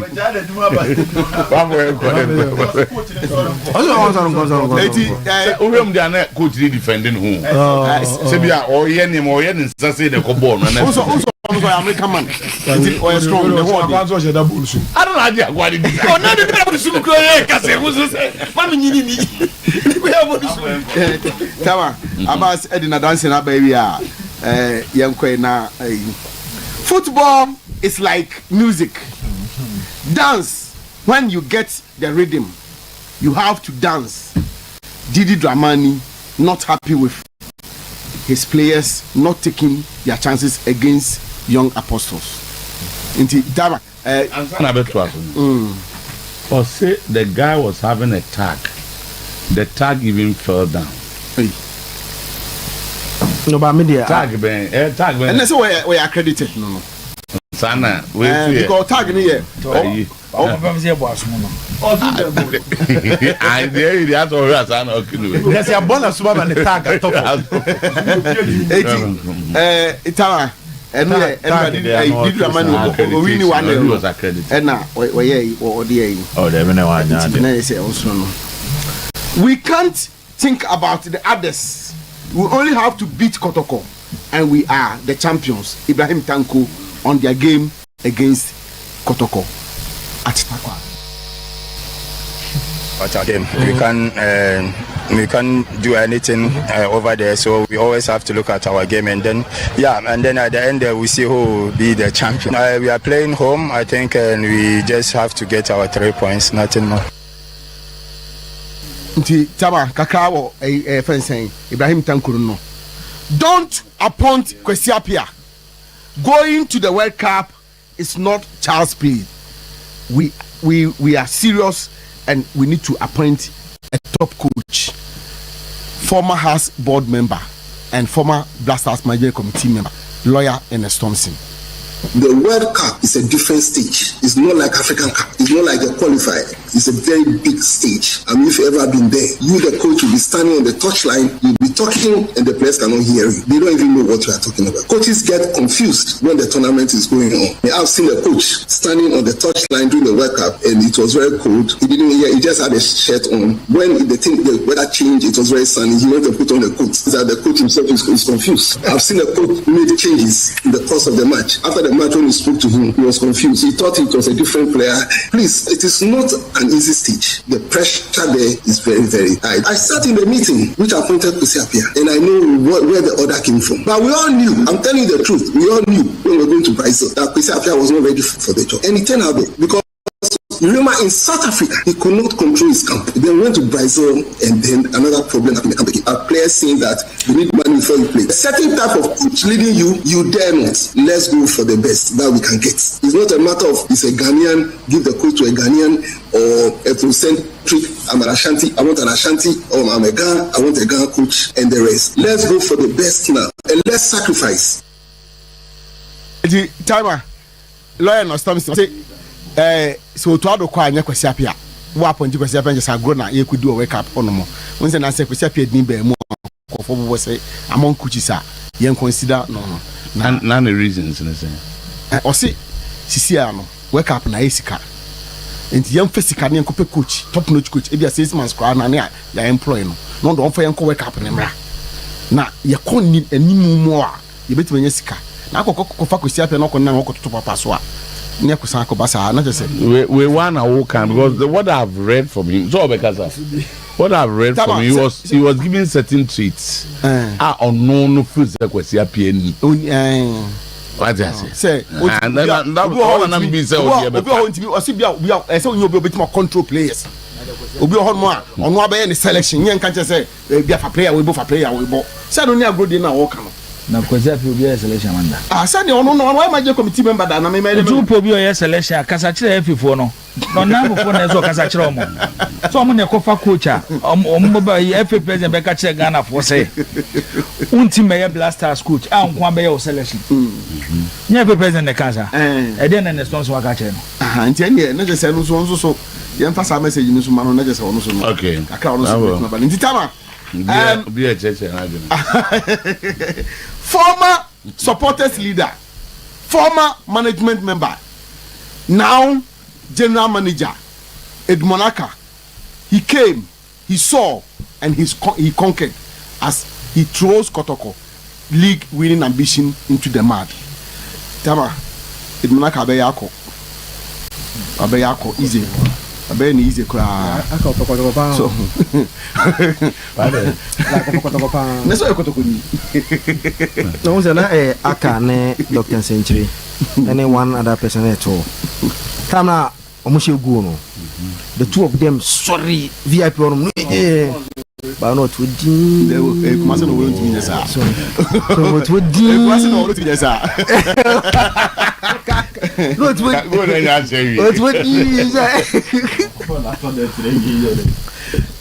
tell am I'm sorry me do na sorry the colors between Bechem United and Mediama were very distinct. It is Adisa production which failed us. Tama nano meminda na jaman for someone pe Ghana Premier League omo fie omo hwe bola hwe Mediama ne Bechem na colors no krani page no color no jerseys no colors no na say Ghana Premier League aye color game na eno an ehwe no an ehwe we na TV station yi na da so ntinu afedo be mu say ye ntwa ntro na no na amanfo so mu ani e ko viral pa na general secretary of Ghana Football Association say colors ne de say the kire wa na ye distinct enti referee de obehu colors no enti o the picture we be kire say ye hwe so we picture we obehu say colors no hu ni mienu yie na emom no e TV for no ene di Ghana football no hwamo enti time enti kire mu general secretary so e de buy no say referee no ni support no dey o be defend GF no so momra no de bobo no de adwuma and referee support no obi abehu colors no nkonzi de o he wo TV so no TV so no TV station no na ama e dis pictures ni bre ama for say send another issue a tree no ma ko bu so mo de enti e ba asama no a general secretary on that day enti e ne de on say TV station e kan bi so to see standards ye kotio ye ko post match na o post match na o moko no and everyone friends e pre match no Jesus on be no e so mo TV for ni no mo ho and no mo ti ase that's not the oh be ma boda o de wu a we know o de wu a but omo no omo betwa ball no omo na betwa ball no omo betwa ball no zoto omo so be kire say Jesus na teams ni mienu ba be hye no se ye kwa akoton ball no de a kire wiase ne ye kutwa ye twa ye benya ne pepepe te se de ye tie na na se the problem be ba Omo mu TV no mo bon. Enyo mo na bon. Enyo mo na bon. Me say obekọ pre-match so no mo ni ho. Kwa say kombe show mo home jese. Then so me my pictures e clear. Pictures no picture be na e clear. Yellow ni green. Where green? Omo picture. We mu green no. Close colors so. These colors are close colors so. Plus the green pitch. They be my good shot. Obre. Omo camera na enye papa. Omo ni oma na enye. Bavo. Pusha wa sha. Bavo. No problem. Ti mo hwebo aboji mo nse team bi no ahye. Ahye colors bi say that. See that. Yeah, mother. Medium colors.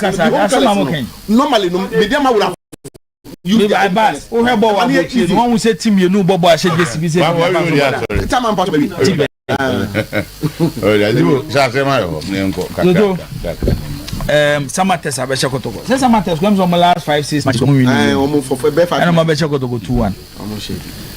MTN did see what Baba post you know. So to bibia chere say kotoko season no. And no hopes of say Combeji League na ba na wi ene. And I'm bibia so nya na adwene so pese kotoko Koji League. Team we the match this season nye team I bet me agi league. Because team na nya consistent. And enya afi na start here e sha ase ache. Nti yemfa no nsi wo. I think say a board no any the new manager on time to build well. Africa sin be any. David. If you know matches in the camera. And a report I mean say board members no so nom ko here boni bi. I mean so ma pack ka we extra. Ezo omoko stadium money. Omani anyi players ni modern bon. Omani anyi kra. Omani anyi players modern bon. So enu ana me hwegi man ko stadium. Enu ana na ye draw no. Omani anyi. Enu ano pay dey kom koya. Obenu ayi mi to say wo hwe first half ni bia. A game me hu kotoko cross almost even 5 passes together. Because Osha kotoko line up omo dey start game na. Almost start jewu. Almost start baba ya. Say ubo game now 2 playmakers in your team. At least that's what we control game ni kakra. But Enra, it was all Samates. Oh, so ya na hard, you know. Wo do onim. Ma baba ya ye unu kwan ko diti ye ni mumra.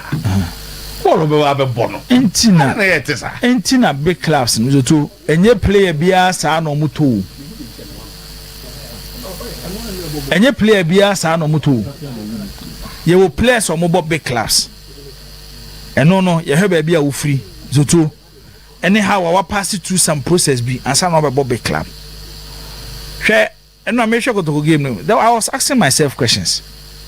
And they be why Zoto I'll blame the IMC. Who players now go to Asambo na. Ebi aba emudin die. Because Ghana had your mood pa. But say who build the team? Senior build the team. Okay. System be na person obo. So akofa coach. Okofa coach no. Club no one philosophy. Ebi a system say na pese ebo. Yakofa won coach. Ebi wo ho a. Uma coach na be build based on coach na bia no te say Man City and Pep Guardiola. Eti coach ba say afa kofa coach obo 4-3-3. Ne 4-3-3 no e attacking 4-3-3 type of midfielders be no hia. Timo to ebi abeti akofa midfielder bi wo mediema. Anase midfielder bi e we bi a Gold Stars no obobo pa. But Oba on team fit into how the coach want the team to be. It's almost top players anyhow. And no can we beat na who team is almost boy with 1 star for like 5 continuous games. My mama take example Wafa. So the only Wafa for year juma. Obesha Wafa 10. Their style of play will not change. Because almost top players no to suit into almost system no. So tell me just and yet the other way see Yakofa player be need number machine. Yakofa player be said number machine. No me so to my mama example. Kotoko last league trophy omoji under Dr. Prosper na te ogum. Who the players and Kotoko. Who say omo how the team wants to play and no matter who players. But no boni akoto to players ni free baby ball ben na pesa wo bona players na akoto maba no omo 15 to ball na pesa wo bona na e be wo no ya de anya wo ya de o be no abi wa Debi nya sa na ye no enye sa na ye no zuto ye nya ne sa eti debi anu bo so be wie no what is players be o the number bre na aba be ye nkwan enti be wie season no na wo say yi bi afi ho eno watching the game seriously na me feeling for fans and almost stadium se Kotoko pa home game against Samates na Samates na dominate play na Kotoko ntimi mo be 5 passes scrum mo supporters mo nsem baby a stage na do no so too they feel say opportunity to rebuild. Yes, yeah. It's a bit depending on the board. On say me board ne ba na can say obi anim say coach means no na be Kotoko coach next year. It is a coach bi kura be ba stage here you one be coach no coach say here but come you go press we are on TV we are Meaning say there to be a foreigner, any Ghana to be a foreigner, any Ghana. And nothing I make us say, the two time na announce so board no, and the baby anako Jina no. Next will be a Jitum Sekotoku season or more bob for next season. And your league GSM because league in the Kotoko free league. Why? I know. Oh, supporters them to two. Once I Oma supporters Lidiwa and your money be able no. Oma supporters do and him so many extra choir, no money be able no. But we go to go team we are clearly so too. So go to go team we league this year. Once you Casa Ghana league we standard about. Oh, I see. Momonko, Momon your margin so moko per league bia ko fa kekese bia makruma ko fa problem bia ma. Ball next starting from so too. Next season more prepare team. Omo for more management naba omunya particular star say maybe a coach no ba na team say na person boy ball no mo to who players we go players ni bi o am to okay we go me boy omo fan from nations yi eno na me hwe no Prince Bedu eish bi anu na anye ya no onye enu anko ba boss mo papa bi ada o se kakra ka no betim coach ni ya de gigra afi no betim coach ni ya de bi sika omo bebo ene game no so gigra mo so di dogo eni donzo ebe yi no attacking midfielders do mo free game am say oh also win game be na wo don ba hwan na be create am mo onya 3 point hwan na be create am asa attack asa do man ko ju odi na e akebe ka so ayi oh dem the compa say boys na mo no from the do na modern ball from papa that's a be nko ade these are players who did well with teams on my select your member. No, you see, it come back to profiling the player that you bring in. Prince, yeah, Jibo can answer me. Now, and the name is for Neto. You must say, if you ask them, the only thing they will tell about saying Titiani is a attacker. Yeah, that is all. But and then modern football, no. Even in case of control game, no. But what tackle we are, you should pass. Sorry, I'm not about that be easy and don't yanka what will be a journey. There be to or the other right. There be yanka on control game, no. But after tackling, have you watched Casero and Casemiro? Or tackle you do banana more bonny move. No, play a banner or the boy you're doing Casajico. So,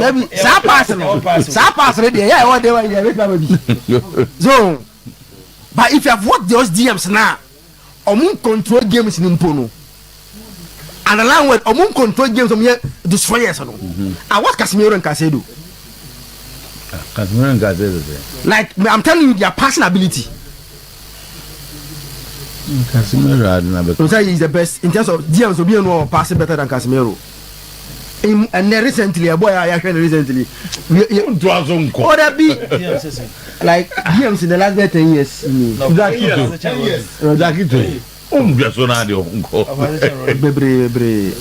And okay, have you watched the City players against Rodri? People they fighting because he's on passing well very forward. Rodri,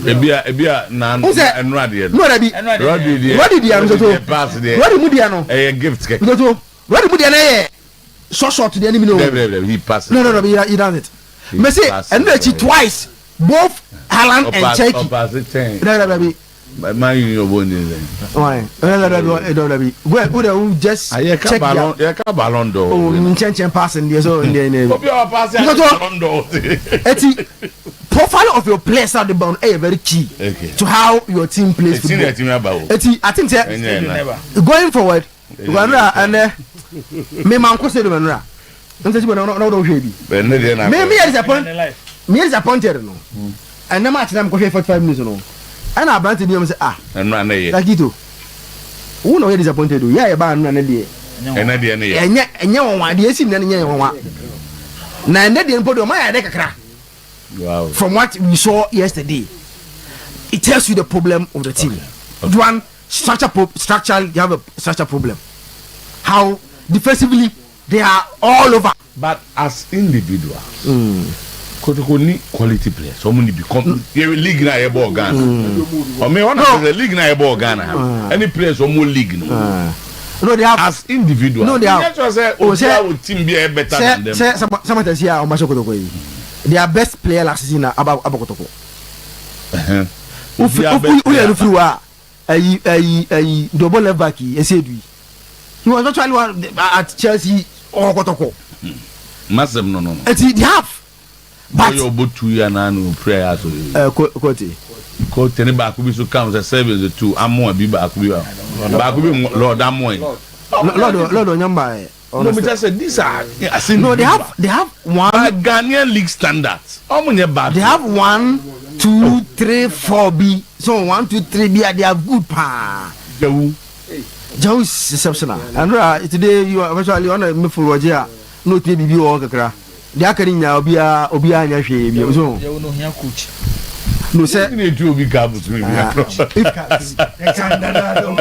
So, even Chelsea for now, those who know the boy very well tell you, say, when you're a coach, that would instill discipline in him.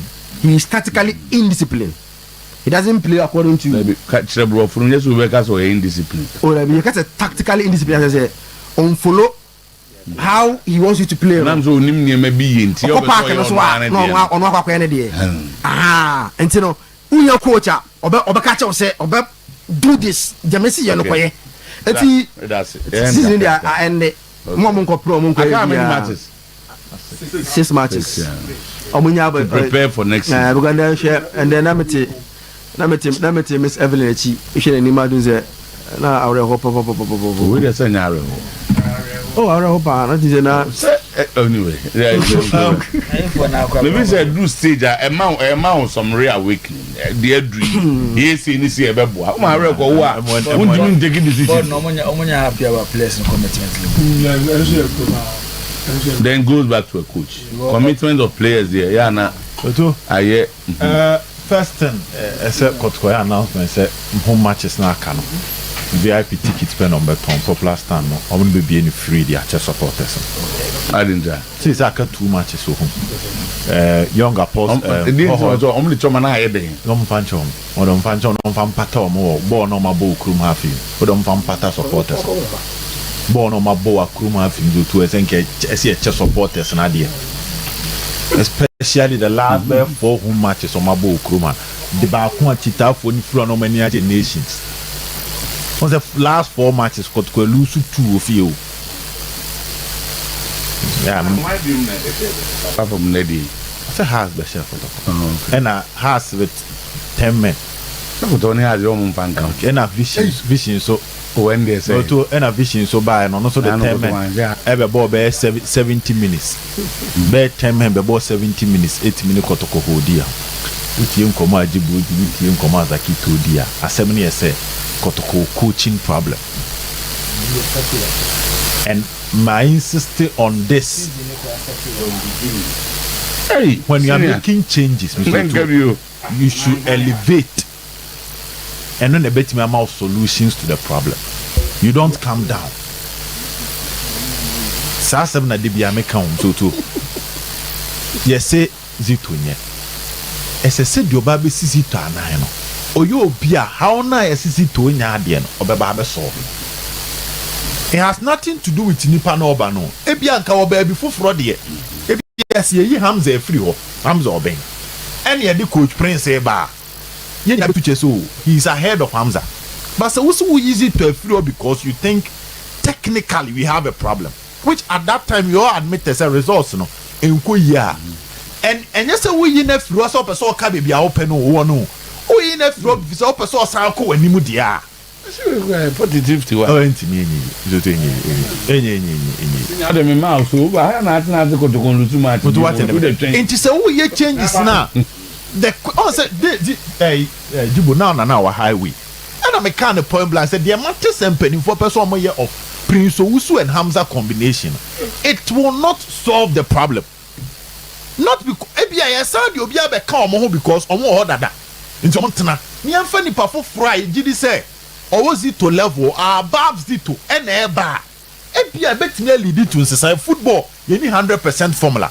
by your formula bu am so to try your chance of being successful no was ro chen bi I saw the bicycle okwa akra na wo ka chem say obeduraja bus ebetimi aduru traffic betimi akwa kosi na me say traffic betimi akosi ya bicycle speed ben ko no dia kosa no but one out of 100 one out of 100 obi ya fa ho into the point is ya wade bia wo ye no letene ti kwan na no nam so no na kwan ya de ba bewie bebi ati ayeken and they got about 28 matches. There were 43 points. Total. An average of them. And then I'm 55. About 55%. Got to lose over 45% of the possible points. Sign and community. In moto 1. And then we are talking about Jew. Share time and they do be me. Yes, Jew to Blaster. I last 7 matches. Now here yes. And then even Albert Tamu Accra Bobo cry you asking yourself the question say now Albert Wayne and Wayne Libya Boga. And then she look at the kind of goals Kotoko is conceding. Really mine. Prince Bedubai the first 2 matches na bibi actually say Zito had a plan for him because na Zito kept on complaining and he DM no Adabo Pra he need someone else into about steady ya Kotoko Baseke Kotoko Bebiani. He was getting the applause. After that, then see what has happened to him. What is happening to Peter Aqua? Where is Kwame Poku? Yenka have problems when they knew what during the players are dropping. Yenka knew what during Zito. But in society, you know, and at least new manager bounce be ever energy being best team. And until you start yana Coach Prince Mobile 2-3 matches. Me Samba can say media magia to say it is over. But coach for front of a Banyoto, I've worked with foreign coaches. You would say Duzebo. That time yet. Very good. So Ofri way. Burkina. I am telling you, say, even at some point in time, knowing the players Omudimpono, it taking the time foreign coach to even know on one Kasani team, let alone to understand the league. And then the time foreign coaches know. It's the best thing is if you intend bringing a foreign coach, Fanny Brand Temsabrim so to Nigeria to say and your mighty oh dear sir on betna bench in pa. He should be around because to your boys they feel that whatever they will do, coach will be on starting. And now whatever they will do, this coach will not be there. So the recommendation of this coach Kodoko youth team players no. On starting you so the recommendation of this coach it's a seriousness now open. Some of these boys will be like Adesika. Abbas yeah they can work around say on a pay your national chairman. Why they? Me chiano say obon ho modin. Oh okay. Yeah, I see there cause obeji adwuman. Why that team back no? You Adam for no. The immigration. Onya de nchi obi but obon ho modin. Everything so obon ho modin. Obon so obon ho modin na we so beto aso. Nti see e ka de o sisi ya hosem. Ti anope ya chiano na adwuma pa wode aba house of folk. And no yenkwala yo mo stadium ya ni nyina yisifu nsa no. Kotokofo ka so mu ye bi eno akoya dwuma nyuma mo bo na chiro ko na se anoma nzu abono. Ntimi nkwala ni ntimi ntonyum no. Nti danase. So me da bi an ye kase league na ye dey start pitch fi ya chese born baby direction nam no. Be hadwene omu be se born na ya kan basira sa born no. Okay. Se se yenye hwe born ye breche omo bo. Yenye hwe born no ye breche omo bo. Ukotena park ni so a wo bre papa so de na se wajai. Oh yeah, we can no share those time you share macho my Lawrence J ko share one na bia fire block one fire no e sugar kope ye share one na do the number simbo na mzini e be share mu e share mu fire block one fire ba so be ntie kan say born ye die chire da bia discussions na kasa degree ni ho de egunu ye ni so e de kasam nti e kan so mu ntie ba ye de na ye kan mu ntie no na kosa ba baba de watu kwan hebo ahebe sini Abbas be you the what two kwan outside na me Ghana en fa na me nko Abbas wako ya sabre na ni abu ya sakata ya ko ayi ya ko na ya ko Canada ni ya ko boliga nyina no na ba se won ko bi boliga elo pa to je so ko ko boliga wa ko bi ya ba so ko mako Mali mako Côte d'Ivoire wako foreign Mali ni Côte d'Ivoire stade Mali ya ni ase o so wa ko dan mako tu wa ko wan mako tu kakra bi ni say ya kan the parliament has approved say yes an kotoko monko America ba ko e boy parliament muso mo di ye ko mo fa ye nkoi da bi ha se for e monko mo fa ye nkoi se musa di ye san ko bo fu bi na no da mi se chama ne ni ye hwe ni ye mai ane ye dan grofo no so asinia o baba mama nya de we enne eye the birthday mama nchia nana obenda ko onna ye kuma won sane hene nana pia ene Henry Tamanu birthday born sorry ntimi nya me boati no Henry Tamanu ni eta friend no Sanchez ana mafia senior adam papa no na Docas na so Docas be Docas for Bayport ono so na mo birthday be na me am wo fase akosu am ya pia Holy Trinity Lutheran ono so no akosu am ya no apia ha na fe me am ba kue free champion boada na so ma me so birthday ma me boada ono bo ma boada and when you 20 years oh right and then our papa better with jama yeah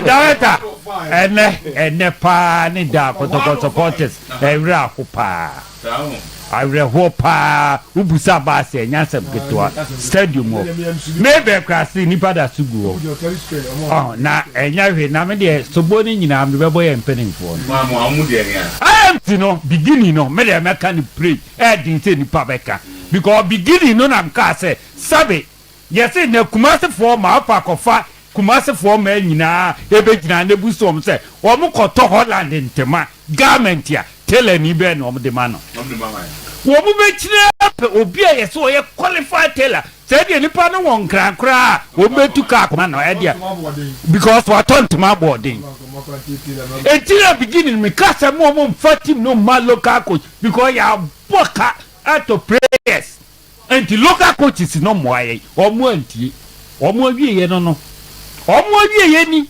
enim gwase no ka ye na ka o mo kra na ka o mo kase o mo fo mo enim gwase ya kanu mo fa na ba se kanu ye de ye di bo achi achu ya hwebia ni boys no ni mo mo na coaches no so e ba no o mo bobo no ye hwe wo mo o mo bobo no ye hwe o mo e no mo sabe ye coach no so ye sa hwe enti enim wo compare to the time na o mo bobo no e say coach o mu coach from no ye nim Etakra so kokotoko match na hwe bora boys no ba obeka sie ni coach na mpenifomo sa tete ho enim ko sel mo na kamo maybe cameo make a crab na kame be mo na kase no kamo because mo na yewura e dia na se na mi hu no o go stadium na pen kai na ene o chimsa na wura ho ne pa ene what tesro what a wontimi fifa o genzo ma yode no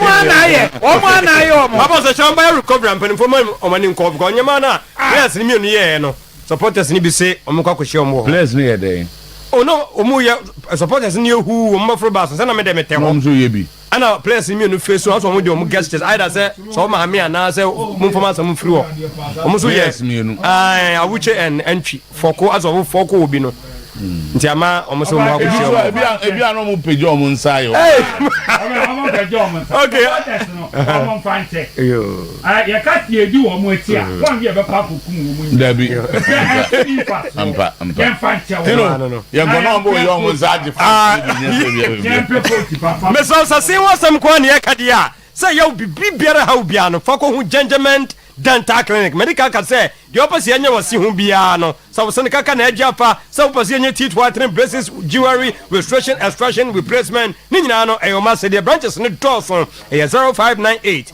731 823 0549 906 588 na just a woko kompu Ghana de ade na wo ye no me se ebre no nyantwam wo se efrida na wo sha ase kosi 12 of April to ade ne ncha wade ni nyina ne se e 40% discount near TD free Samsung phone na button so LG Lenovo Tecno Infinix ya TD free so wo wie pa e pa cho ye wo draw bia enche na ye kokohwim ni nyina ne se shop 1000 Ghana uwie pa na just draw no kukuro wako akowuram wo chance of smart TV, laptop and mobile phones and also betumi enya Kopu Ghana the nationwide baby ubehia no 030 275 2020 030 275 2020 0243 143 na nyama konkan wo wasum bianti Dr. Sam de biara da wo penupa na de abehwew ne non kwade se eni hu yade biara abofana compliment me ya kyerɛ me hu no ye na o se obo abofra no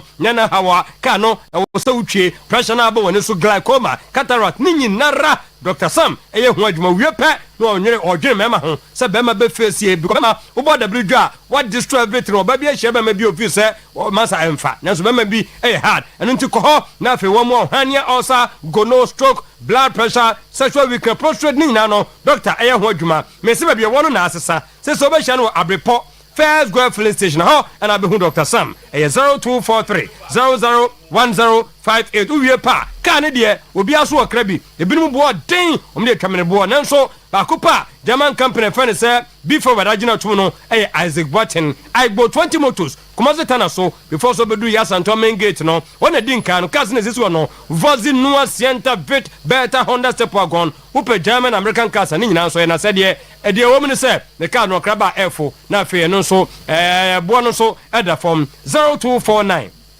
849 972 0249 849 972 the news team at the Ebano Franco so ye nyama ne de otete so anso otete so to Nokia Samsung iPhones no ko type bia wo pe bia refrigerator microwave blender generator gas electric stove CCTV camera to yigram na fe hu ne konfo bia wachi ajabadwo adum old man konfo clinic new kejetia 0245 316969 0245 316969 news at 12 upness Oyerepa FM ni yade kase ba we amuni wi ase ni na bramo mutio 100.7 munya so na muntie